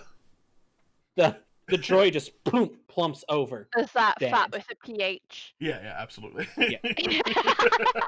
This droid, it's dead. It even gets knocked back 10 feet because I'm a DM and I can say that. Damn! You bitch! Was that Where did he drop the weapon? The weapon is still in its hands. You how? Jazz is going to pick up from behind the computer and say, me or that? You! Fair enough. He's going to go back behind the monitors. Right. Kaimi, you still have your 3 actions and 25 feet of movement. Does she have clear line of sight on the She does. All this crap here is basically just kind of waist piled. Height? Yeah, basically waist height piled junk. Even the destroyer droid has clear line of shot on you. Gotcha. Kymeresh casts barrage at the destroyer at first level, so that's I think add a d6. I believe it is a d6. I think it's add a d6 every time. Overcharge. What's it say? Each trigger Additional I need to 1d. make a dexterity saving throw. Oh no, wait, that's actually a first level tech power. So she's casting Oh, that it. is. So I'm gonna adjust my tech powers. Yeah, you need to So adjust she your now tech has powers. 5. You've used it. Yeah, you've used it That's- what once? Once, and then so that's 6, and then so she's Doing it got again. 4 tech powers because she's casting Okay. at a higher level. Let me make a dexterity save for the destroyer real quick. Ooh, that looks good. I'm so sorry. Yeah, it makes it save. That's a 21. So it takes half. It takes half damage. So that's 6 and 4 is 10. Another 6 and 4. So 20 points of damage. 20 points. Very Have nice. 10 points of damage. 10 to the points of droid. damage. That's still very nice. You just see the missiles floom, floom, floom through the shield and tink, tink, tink, tink, tink hit the droid. I love that sound. Mhm. Then she goes over to the fucking droid on the floor, Okay. puts her blaster away, and Mhm. grabs the electro spear. I'm going to need you to make a strength check Ugh. because Okay. this droid is destroyed and it is death gripping it. And this will cost you an action because putting away a blaster and grabbing a weapon That's perfectly fine. is an action. So that's 18 total. 18 total. Hold on. Need to roll. You... It is death gripped in this droid's hand. Glares. Glares at the monkey. Jazz picks up from below. What did I do? Goes back down again. All right. So You still have one more action. But you technically don't have any weapons out right now, so the only thing you can do she is has a knife and a vibro knuckler. go ahead if you want to try and throw a knife at it. She's not that stupid. Just watching the knife go, stick into a wall. How dare you call a Mandalorian unarmed, sir? That's the point. Oh! Wrist blaster. Fuck you. Wrist blaster, you do indeed have wrist blaster. Go ahead and roll an attack. It's 5D, make that for you. No, that's part of her actual thing. Mhm. Like us, yeah. Mandalorians with weapons. What? A Mandalorian with a 12 weapon. plus what is it? Dexterity or strength? Dexterity. Okay, 5. So 17. That just hits. Yeah. Suck a duck. It's D4. That's 2 damage. 2 damage. Ping. Better than none. Alright, so that ends your turn.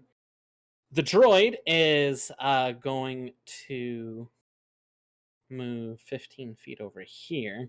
Just waddle. Why? And it is going to shoot at you, Kymeresh, because you're the one currently targeting it. Hey, That hits. That's a natural 20. you and that bitch. misses. So 2d6 if I remember correctly. Yep, 2d6. One of these is going to be doubled.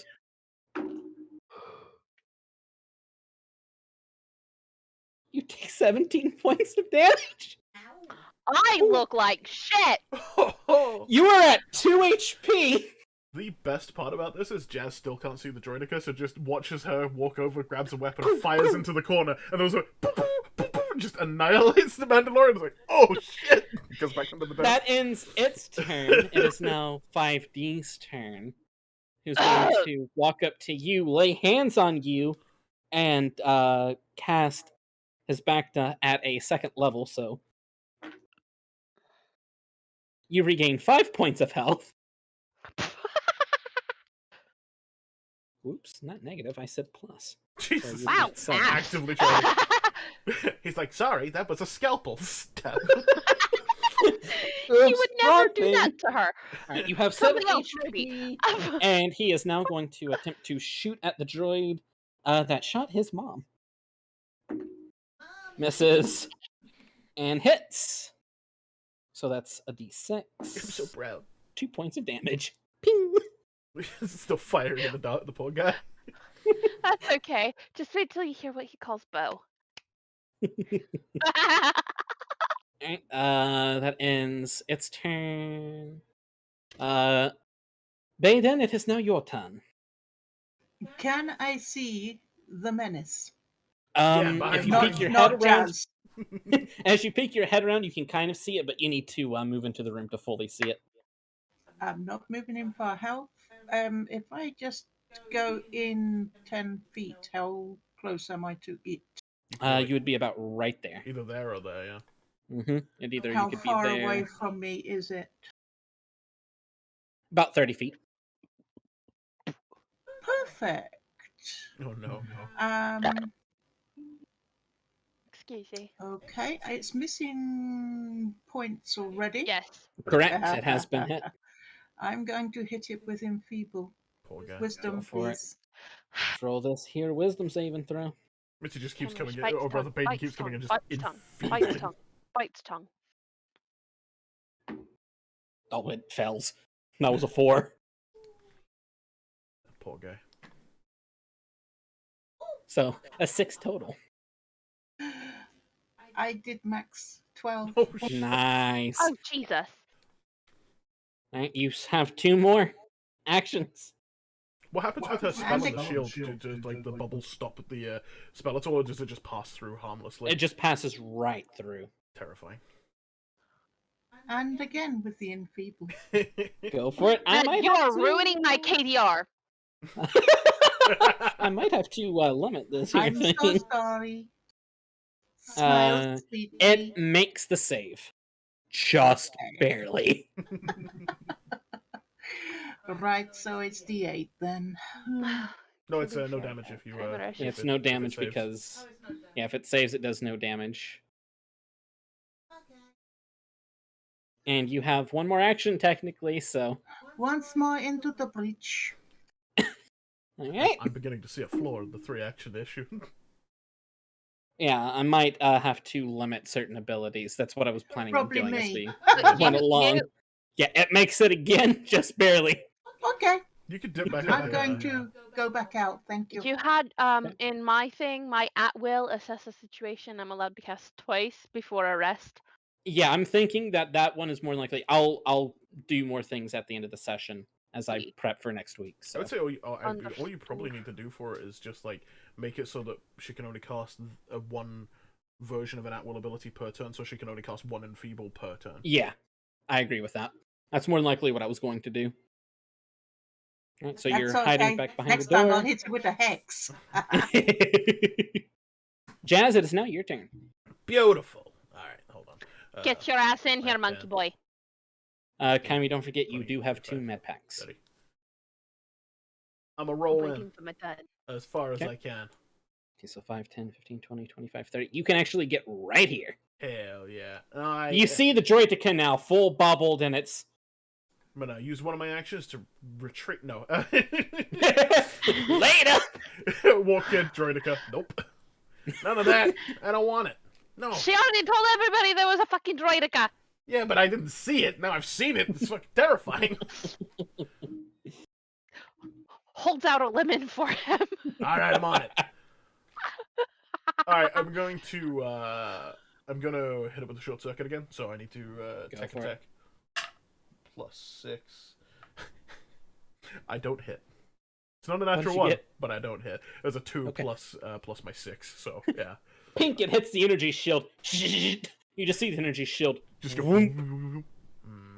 The energy shield gets just a little bit bigger. It doesn't add to its AC or anything, but it just gets a little bit bigger. I'm doing it again. I hit a Go for it. 17. That just hits. Baby. 1d8 lightning damage, and it can't attack me. No, it attacks at disadvantage if it shoots me. Attacks at disadvantage, so. That's a 3. Scusi. This doesn't add anything to it. No, it's just a 3 damage.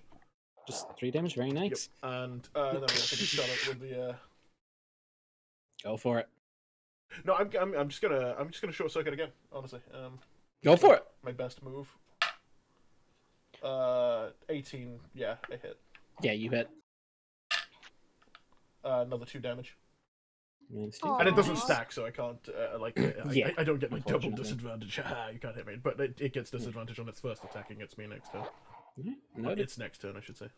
I'm going to use a bonus action to on the way past Baeden, just go. Hey, this is fine. This is fine. It's going well. And I'm going to give her potent aptitude as well. All right. You can stack those, correct? Yeah. I can. Okay. I can give them to multiple people as far as I'm concerned. Multiple people. Gotcha. Just wanted to make sure. Yeah, it lasts for 10 minutes. So if they don't Okay. use it in the combat, they can still use it for 10 minutes after. Gotcha. All right. With that, Kaimi, it is now your turn. All right, I use the one of my med packs. Bonus action. Okay, bonus action med pack. Since you are level 3, one moment. Let me. It is 2d4 plus 2. La la la la. Plus 4 and 1 plus 2, 7. So you are up to 14 now. Woohoo! You're not looking falling as over my shitty. ass. I'm not dragon ass. All right, you still have your 3 actions and movement.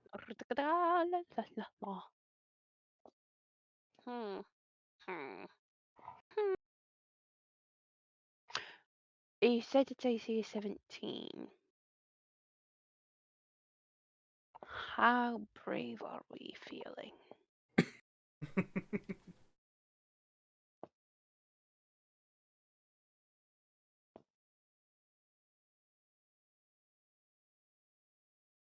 Yeah, no, 17 is a deep problem. You know what? She comes over here and verily attempts to yeet the droid again. Hold on. As you get closer to that table, your head begins to pound. You sense this unnatural darkness. Where the hell is that thing? That's My phone fine. just beeped. Yeah, it's Mel. Over here somewhere. I don't want to. Oh, I'll finish my turn and then look. I'm still gonna try to throw the bitch. Go ahead and roll a strength throw at disadvantage. I like that the Kymeresh is most proficient at throwing droids. Like, that's her favorite weapon thus far. So, don't hate me. I rolled an 18 and then a 17 plus 4. She successfully eats droids. The droid somehow, in some fucking miracle of a way, passes through the shield. Roll 1d4 point of damage. She keeps doing this. You should give her proficiency in droid 1 throwing. point. You barely nick it, but you nick it nonetheless. Well, like most of it, the kinetic energy would Yeah, just kind of the shield. Just lands on it and scrapes violently down its front. It's a really nasty scratch. I then look at what's making my head pound like a motherfucker. Okay, you take an action to kind of look around. Make an investigation check. Yep. 8, 10. As you get closer to this table, you notice the book that Hondo was wanting you to grab. Where is 5D at? 5D's right here. Okay. She takes the book and eats him. Okay, that's a whole action. Let me see if he... She knows that's the end of her turn, but she just He grabs... It makes her head hurt, so she's handing it off. Your head still hurts. That ends your turn. It is going to multi-attack Jazz at disadvantage. That misses you. Damn straight, suck my lemons. You just boom. Then it is going to turn around at Kaimi and blast her once. That misses. And it sees the book get thrown. It is now going to target 5D. That misses as well. Ping! My God, you kind of see the droid. The droid scanning for sensor damage. I just realized that the droidic is shop where we threw something like it's a dog, and I love it. It's like makes me want to throw something behind it to see if it turns fully around. It is now 5D's turn. 5D now has the book and is going to book it. Don't go too far. He goes out here. Baeden, as the book gets closer to you, you even sense Yeah. its darkness. Hmm. But it doesn't give you a headache. You're used to kind of darker magic things. It reminds you of something that the Nice Sisters would have in their library. Uh-huh. Feels like home. I've read everything in the library. Unfor- Boring. Alright, so that's going to end 5D's turn. It is now your turn, Baeden. That would be me. I've got to Indeed. sneak back in again so that Okay. I can see this bloody thing. Yep. Scaredy cat. How far from me is it? 20 feet. Oh, perfect. Hex. You're going to hex it. Lovely. What do I need to do for that? I think Hex just applies. It might need to make a wisdom saving throw. Let me check. Pierce one range into the weapons. You deal an extra 1d6 necrotic whenever you hit it with an attack. Nice. It just hits. Yeah, it's just applied. Yeah, it's just applied. Okay, cool. Terrifying. Yeah. So whenever you hit the target, you get to add an extra d6 damage to it. Hockey docky. So it is now hexed. I'm going to put a little red circle on it so that way it reminds me that it's hexed. This poor droid. It's having a weird day. It is.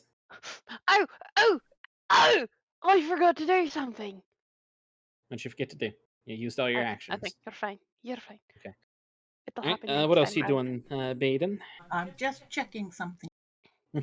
Also, I am implementing that rule that you can only use your at will once per turn. I might just use the enfeeble then now. Go for it. You can do it once per turn. Because Three- holy shit, that is powerful. Yeah, 3 enfeebles in a row is a problem. Yeah. What is Wisdom. your DC for it? 17. I believe it's 18 makes it save. Beauty. All right, so It it makes it makes it save. Yep, no damage. What else are you doing? Because no more enfeeble. Also, don't forget that I did allow you to have the ability to conjure a bow and a sword. Indeed. Oh, I thought it was a dagger. I only gave her a vibro dagger. Oh, it can be a dagger or a sword. So, Same damage, I assume, yeah? yeah, pretty much. A dagger has 4, most swords have 6. Yeah. Just saying. It's a really bad What else? six. Okay. Sap vitality. Ooh, go for it. Terrifying. I'm going to do it at distance, not touch, so I shall use a point for that. Distant casting. Okay. What is your force powers looking at right now for your force points, I should say? So that is one thing we need to make sure we keep track of. Yeah. I'm sure you're still good, but Yeah, I'm she's just... probably Yeah. fine because she's I've been using the. You've been will- using your at will Yeah. more than anything, so it's Yeah, just a so- thing that I wanted to kind of get in the habit Yeah. of making sure we keep I- track of it. So This, if I use a 2 for this, it'll put me down to 13. gotcha. Yeah, I forgot you. Yeah, Yeah. she has a lot of force points. She has so many force points. It was actually God, she ridiculous. has more voice points than the mom Uh huh. at level 20. Uh huh. And I think when if she continues down the path of Consular, she can get like I think it was something stupid like she can have 60 force powers, not points, powers. Yep. All right, so doing that. So go ahead and roll 3d10. Since this automatically hits, roll 3d10 and 1d6.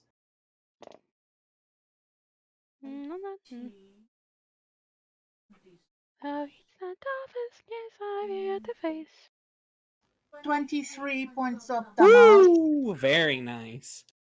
You see this droid just get sapped hard, and you see one of its legs even crunch a little bit underneath it before it forces itself back up, and it's sparking. And with that, its shield goes down. Oh, beautiful. You're welcome. 14. Yep, it's at 14 now, so that ends your I think- turn. Can I sneak back a little? Yes, you Yeah, can. yeah, You you still can. have movement. Thank you. Only using 10 movement per turn to kind of keep going. Hello, Wonderful. goodbye. Hello, goodbye. I wear cloth. I don't have armor. She has really shit AC, so this is actually a viable strategy. Yeah, with this room right here, And this then is a very good Kymeresh strategy. just cringing internally at just about everything she's doing. It's like Sorry, close Jaime. magic, and then the whole. Jazz, it is your turn. It's the I'm only sorry, reason. Jaime.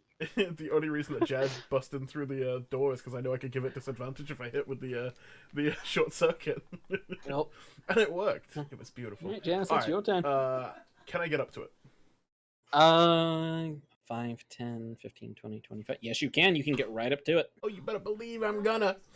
I want to. Can I stand on the pipes? Yes, you can. So I'm not in line of sight of Kymeresh, just in case she wants to shoot it. Sure. Good boy. I'm going to just wail on it with my wonderful. Okay, you're just going to attack it 3 times? Yeah, I'm just gonna beat the shit out of it. Last time, if we're for it. ruling that we can do one or only do one at will per turn, I'm gonna use the warp strike on the last one and then just Go for it. bamf away. All right. Shit. It's a +4. First attack, 18. Team, that hits. Second attack, does not hit. It's a 9. Third attack is a natural 20. That is critical. Double your damage for that last attack. 1d6. First attack does just 1 damage. Thank God I rolled it there. Okay. Jesus. The second attack just misses or bounces off of it. Yep, Third and just attack- kind of boom.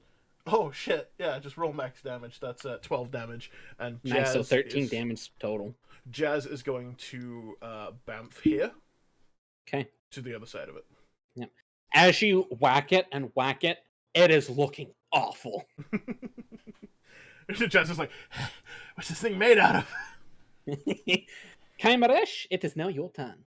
So Kymeresh is going to 5, 10, 15. She's gonna do this and punch it twice Go for it with with those her good old vibro knuckles. knuckler. Yep, those beautiful vibro knucklers. So we're punching twice. That's a 15 plus Yeah, that hits. 4. And that was cocked. So 13 plus 4, that hits. Yep. Go ahead and roll your damage for it. D6. 2d6 is Yep. 8 points of damage. How do you want to do this? I'm not done yet. She that charger system that The that you makes the boom. explode? Okay. She makes the boom. So you explode that and it blows out the wall. It does nothing to the droid. Well, yeah, she wasn't sure if it was actually going to kill it, but she was going to try to Mm. distract it because Yep, she it just realized it was like a boom. puppy. Yeah. Yeah. How do you want to do this? She punches it and it's optic whatchamacallit Okay. thing. So and then like full blown like he finds like a weak joint or something with like exposed wire and punches it. you all watch as Kymeresh just darts up to it. She presses a button on her wrist pad as it boom explodes the wall, knocking crumbling down. And then she just boom wells into the droid, hitting one of the soft wire spots. She punches through the head. It comes out the other side and pulling out wires, and the droid falls over dead. Jazz is going to click away his axe. He's going to go, right? We're done? Are we done? We have a book. We got a Do book? we want to go see what was behind the other door? Sure, yeah, why not? Or GTFO? Before he leaves the room, Jazz is going to walk over to the down droid. He's going to dismantle the droid's hands so that the staff is free, and then he's going to walk away from the staff. Okay. You easily are able to do that. Yeah, dismantle is an at-will ability, and you can just dismantle anything that's like a foot wide, so he's just going to dismantle the droid's hands. Is there... You all are in this room. For this sake, we are out of combat. Would you all like to look around the room? Anything like that? Are Because you there all any can... any other books in here? Roll an investigation check for me. Can I assist in that and give her advantage? Yes, you can. Go ahead and roll that with advantage. Jazz is looking with you. There are like storage crates in here that you all could search, and this is a science laboratory, basically. But it looks extremely run down, but you don't know if there's any good valuables in it or not. Kymeresh is trying to, like, search the fuck out of anything else that makes her feel like poop. Nothing else in this room makes you feel that way. And now that the book... Sorry, 17. Okay. There's nothing else in this room that makes you feel like that, and since the book is out of the room, your headache is gone. With 17, you all kind of search through, you and Jazz search through some of the cabinets. You actually do find 3 books. So go ahead and mark down 3 mysterious books. While searching for the books, you and Jazz both also find 350 credits. Ooh. So split that amongst the party, or one of you could take it. It doesn't matter. We'll worry about splitting it later, I think. Mm-hmm. You all want to loot anything else? Check the rest of the base? Or... I'm gonna have a nosy at the rest of the room for scrap. 350. 350. Mm-hmm. Yep, 350. Shocky toy. Shocky toy. Okay. Hold on. Let me just search something real quick. The electro spear? It's not a spear. Oh, it isn't. Nope. Electro stick. It is an electro staff. Yes, You pick up 1 electro staff, add 1 electro staff to your inventory. In order to keep it, you will have to get rid of the spear, though. You can only have either the spear with you or the staff as of right now, because you don't have the placement on your back to carry both. So currently she's just carrying the staff in her hand. Pretty much. The staff right now is in your hand, That's otherwise... perfectly fine. Yeah. It does 1d6 kinetic damage, and it is 2-handed. Mm-hmm. Beautiful. Yeah, Jazz is gonna have a nosy for like any excess scrap and stuff, you know. Okay. The usual tinkering parts and shit. Dismantle the droidica and shit. Go ahead and roll me an investigation check with advantage, since you're looking for your specific usual scrap stuff. Electro staff. What does it do with the electric damage? If the person does not make a dexterity saving throw, DC equal to the shocking number, which is 13, you do an additional 1d4 lightning. Okay. 11. If you want to... 11? Okay. It takes you about 15 minutes to fully dismantle the droidica, but you get it add 200 scrap to your scrap pile. Fail save of 13. Also, looking at this droidica, you notice that it is bigger than any other droidica you have seen. And kind of gathering on, looking at everything else, these droids do not look like regular Separatist droids. You said, was it 200 scrap? 200 scrap. But yes, Jess, you can... we can add that to your property later. I go ahead just and... added electro staff 1d6. Okay.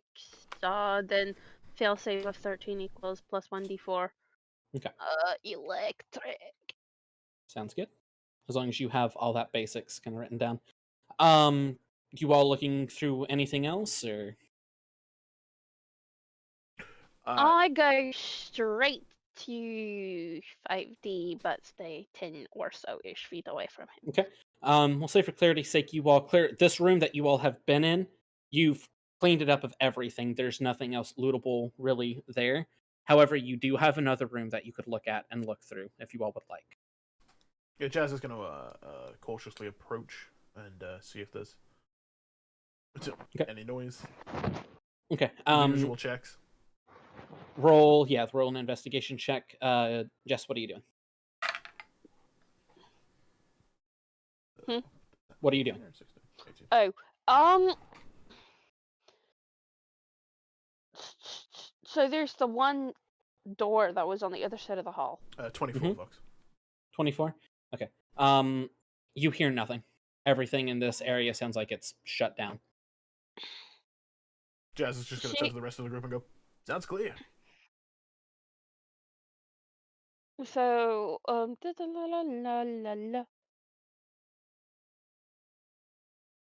Kyme kind of motions for 5D to follow. Okay. And she goes down to that other door.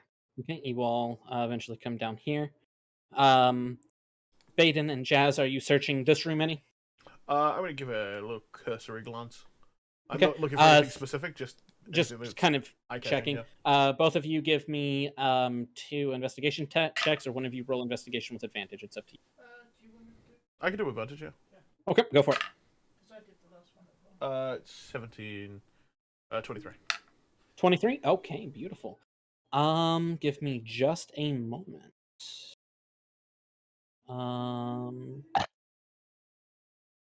As you are going through, Jazz, you notice that in one of these shelves is a bit of armor. Looking through the armor, I am actually going to send you something that you can read off. Excellent. You being the tinkerer that you are, you would know armor as well because it is a bit of technology. Maybe not as well like a blacksmith or anything, but you get to sense that this is good armor. Yeah, yeah. I sent it to you in DMs if you want to read it out. Okay. And we'll say for this, Kyme, you haven't left the room yet while they're searching. You're kind of staying with them. Yeah, she'd be. Sorry. Distrustful. But Jazz, Not that she doesn't not trust you guys. She just doesn't trust us. yeah, it's not that you don't trust us, it's you don't trust us. Feeling mutual, I believe, because we don't know each other yet. Jazz trusts no one. It's kind of just you all don't know each other. You've just been put on this mission. Jazz barely trusts himself. Man. Yeah, sweet. I'm just gonna show everyone. Do if you want to send it to people. Okay. Or post it in the well, Discord. check your DMs. This is the armor that he found. Based on what I have found, the armor is can be attuned to anyone.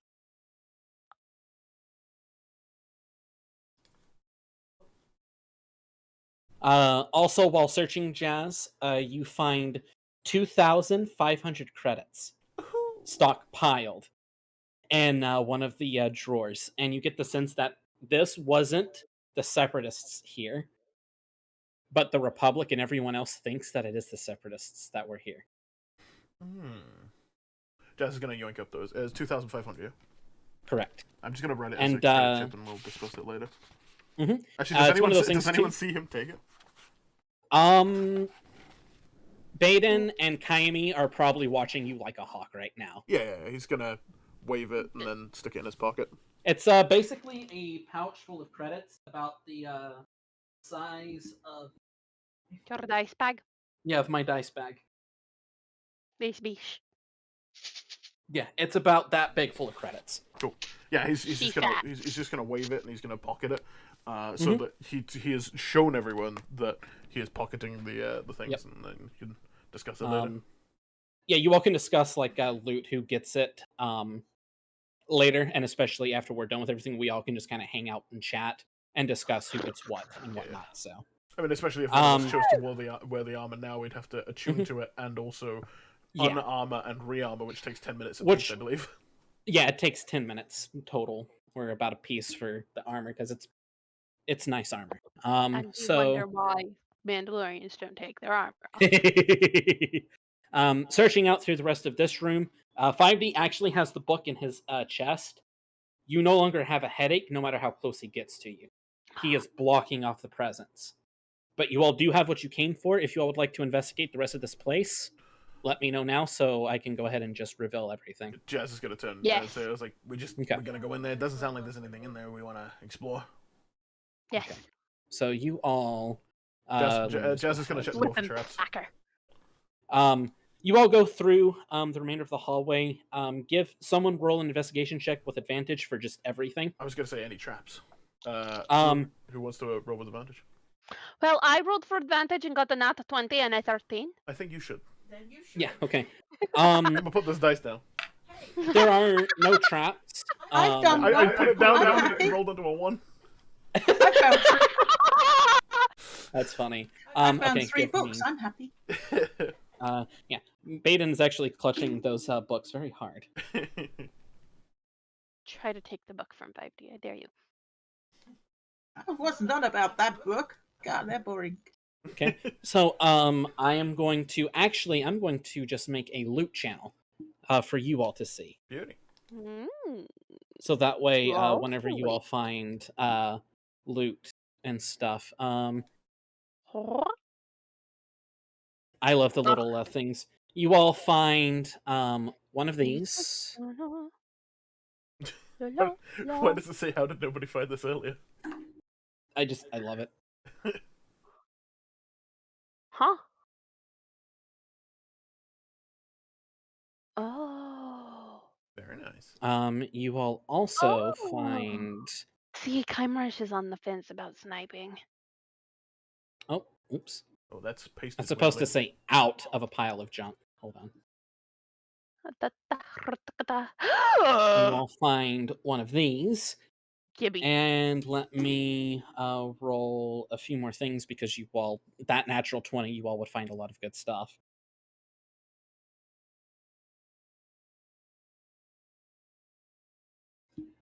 You all also find one of these. Oops, that is that is the- not what I put. We all get a thing. wrist launcher. You get a wrist launcher. You get a wrist launcher. I get 4. This is what we. Another thing you find.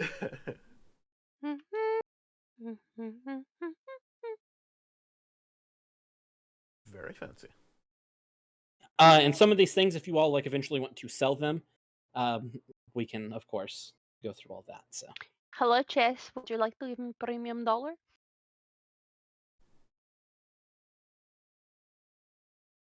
We'll see what goes on for the rest. and give me a second. You all are going to find 2 more things because that fucking natural 20. You're welcome. Stuff. Things. Oh my. Gib. Ooh, hi, pretty. And then one last thing. Hi, I love this generator, by the way. It's amazing. Out of a pile of junk, you find this. Some unenhanced Durasteel armor. Okay. And then that. And on top of that, after searching everything in this, you all find. Hold on, let me. Oh, hey, I found the bathroom. Yeah, I saw that and I thought, oh. You all. You will also find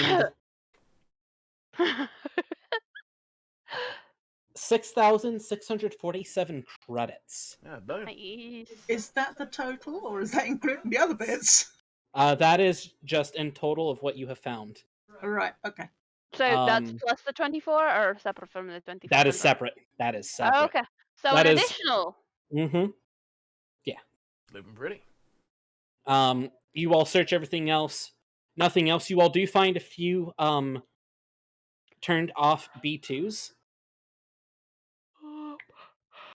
Jazz, since you're the one who noticed the destroyer, I want you to roll an investigation check on these B2s. Oh, you damn right. Oh, you damn wrong. Total of 10. 10? Okay. That's good enough. Looking at these battle droids, you notice that these armor platings look different than regular B2s.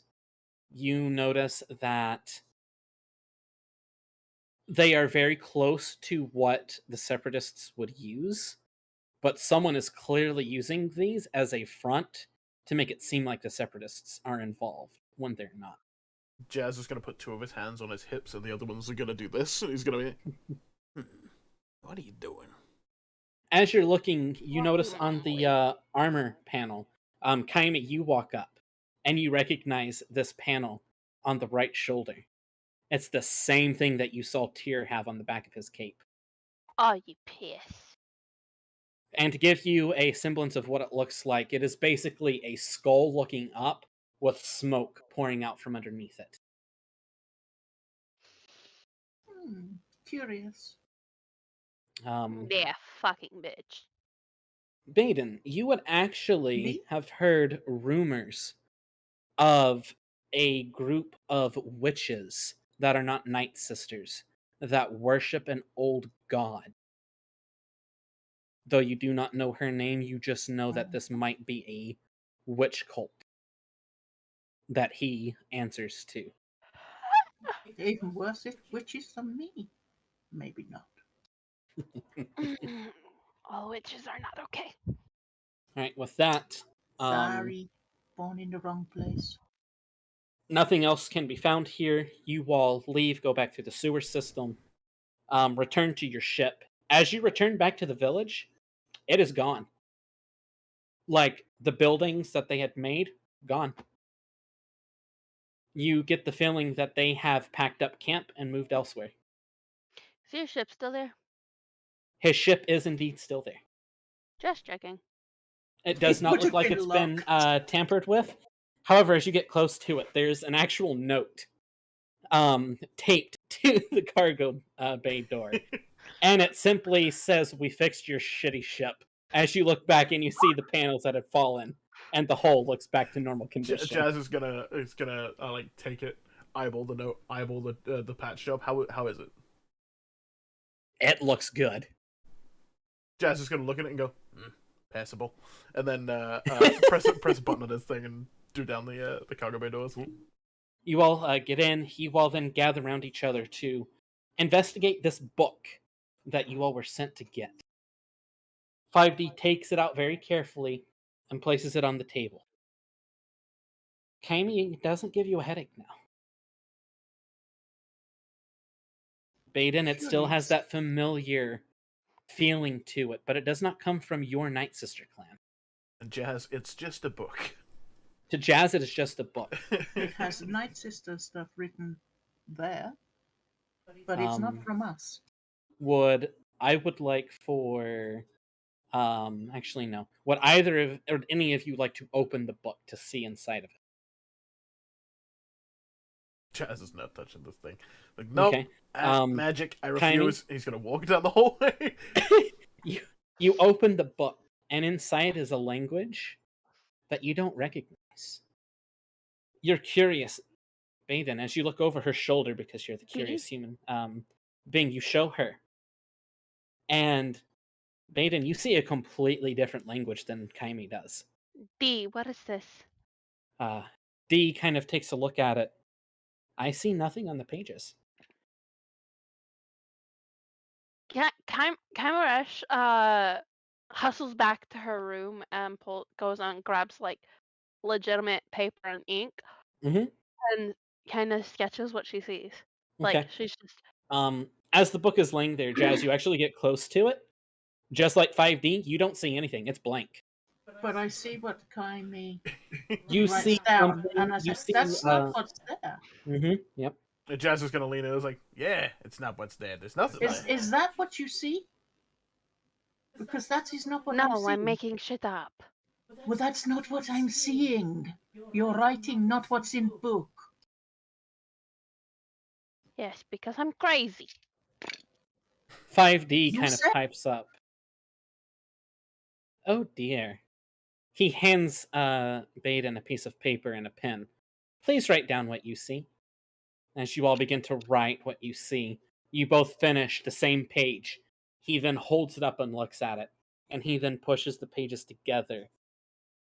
And the two of you see it together, and you realize that this language is old. This is a cipher. As you all begin to try and read it, Kaimi, you begin kind of mumbling it out loud, as do you, Baeden. As this happens, you all begin to hear this low humming noise. The two of you instinctually look at Jazz. What the fuck is wrong with the ship? Jazz mid-banana. Right. However, Jazz, you don't hear this humming noise. So it just turned to me and I'm like, banana? When all of a sudden there is a bright flash, green, that appears through the ship. Does Jazz see this? Whoom. Jazz does see this. It freaks all of you out. You all then feel the ship whoom, hit into the ground. Oh boy! Jazz is gonna hustle to the cockpit. You all follow him to the cockpit. You look outside the ship. You're not on the same planet anymore. Oh, fucking hell. What'd you do? Looks at Baeden. What did you both do? You both can read the book. What the hell? As this is going on, you see a ship fly over. You see another ship fly over. Then you see 3 Mandalorians wearing pure black fly over with jetpacks. And that is where we're going to end tonight's session. Hey. Excuse me, bitch!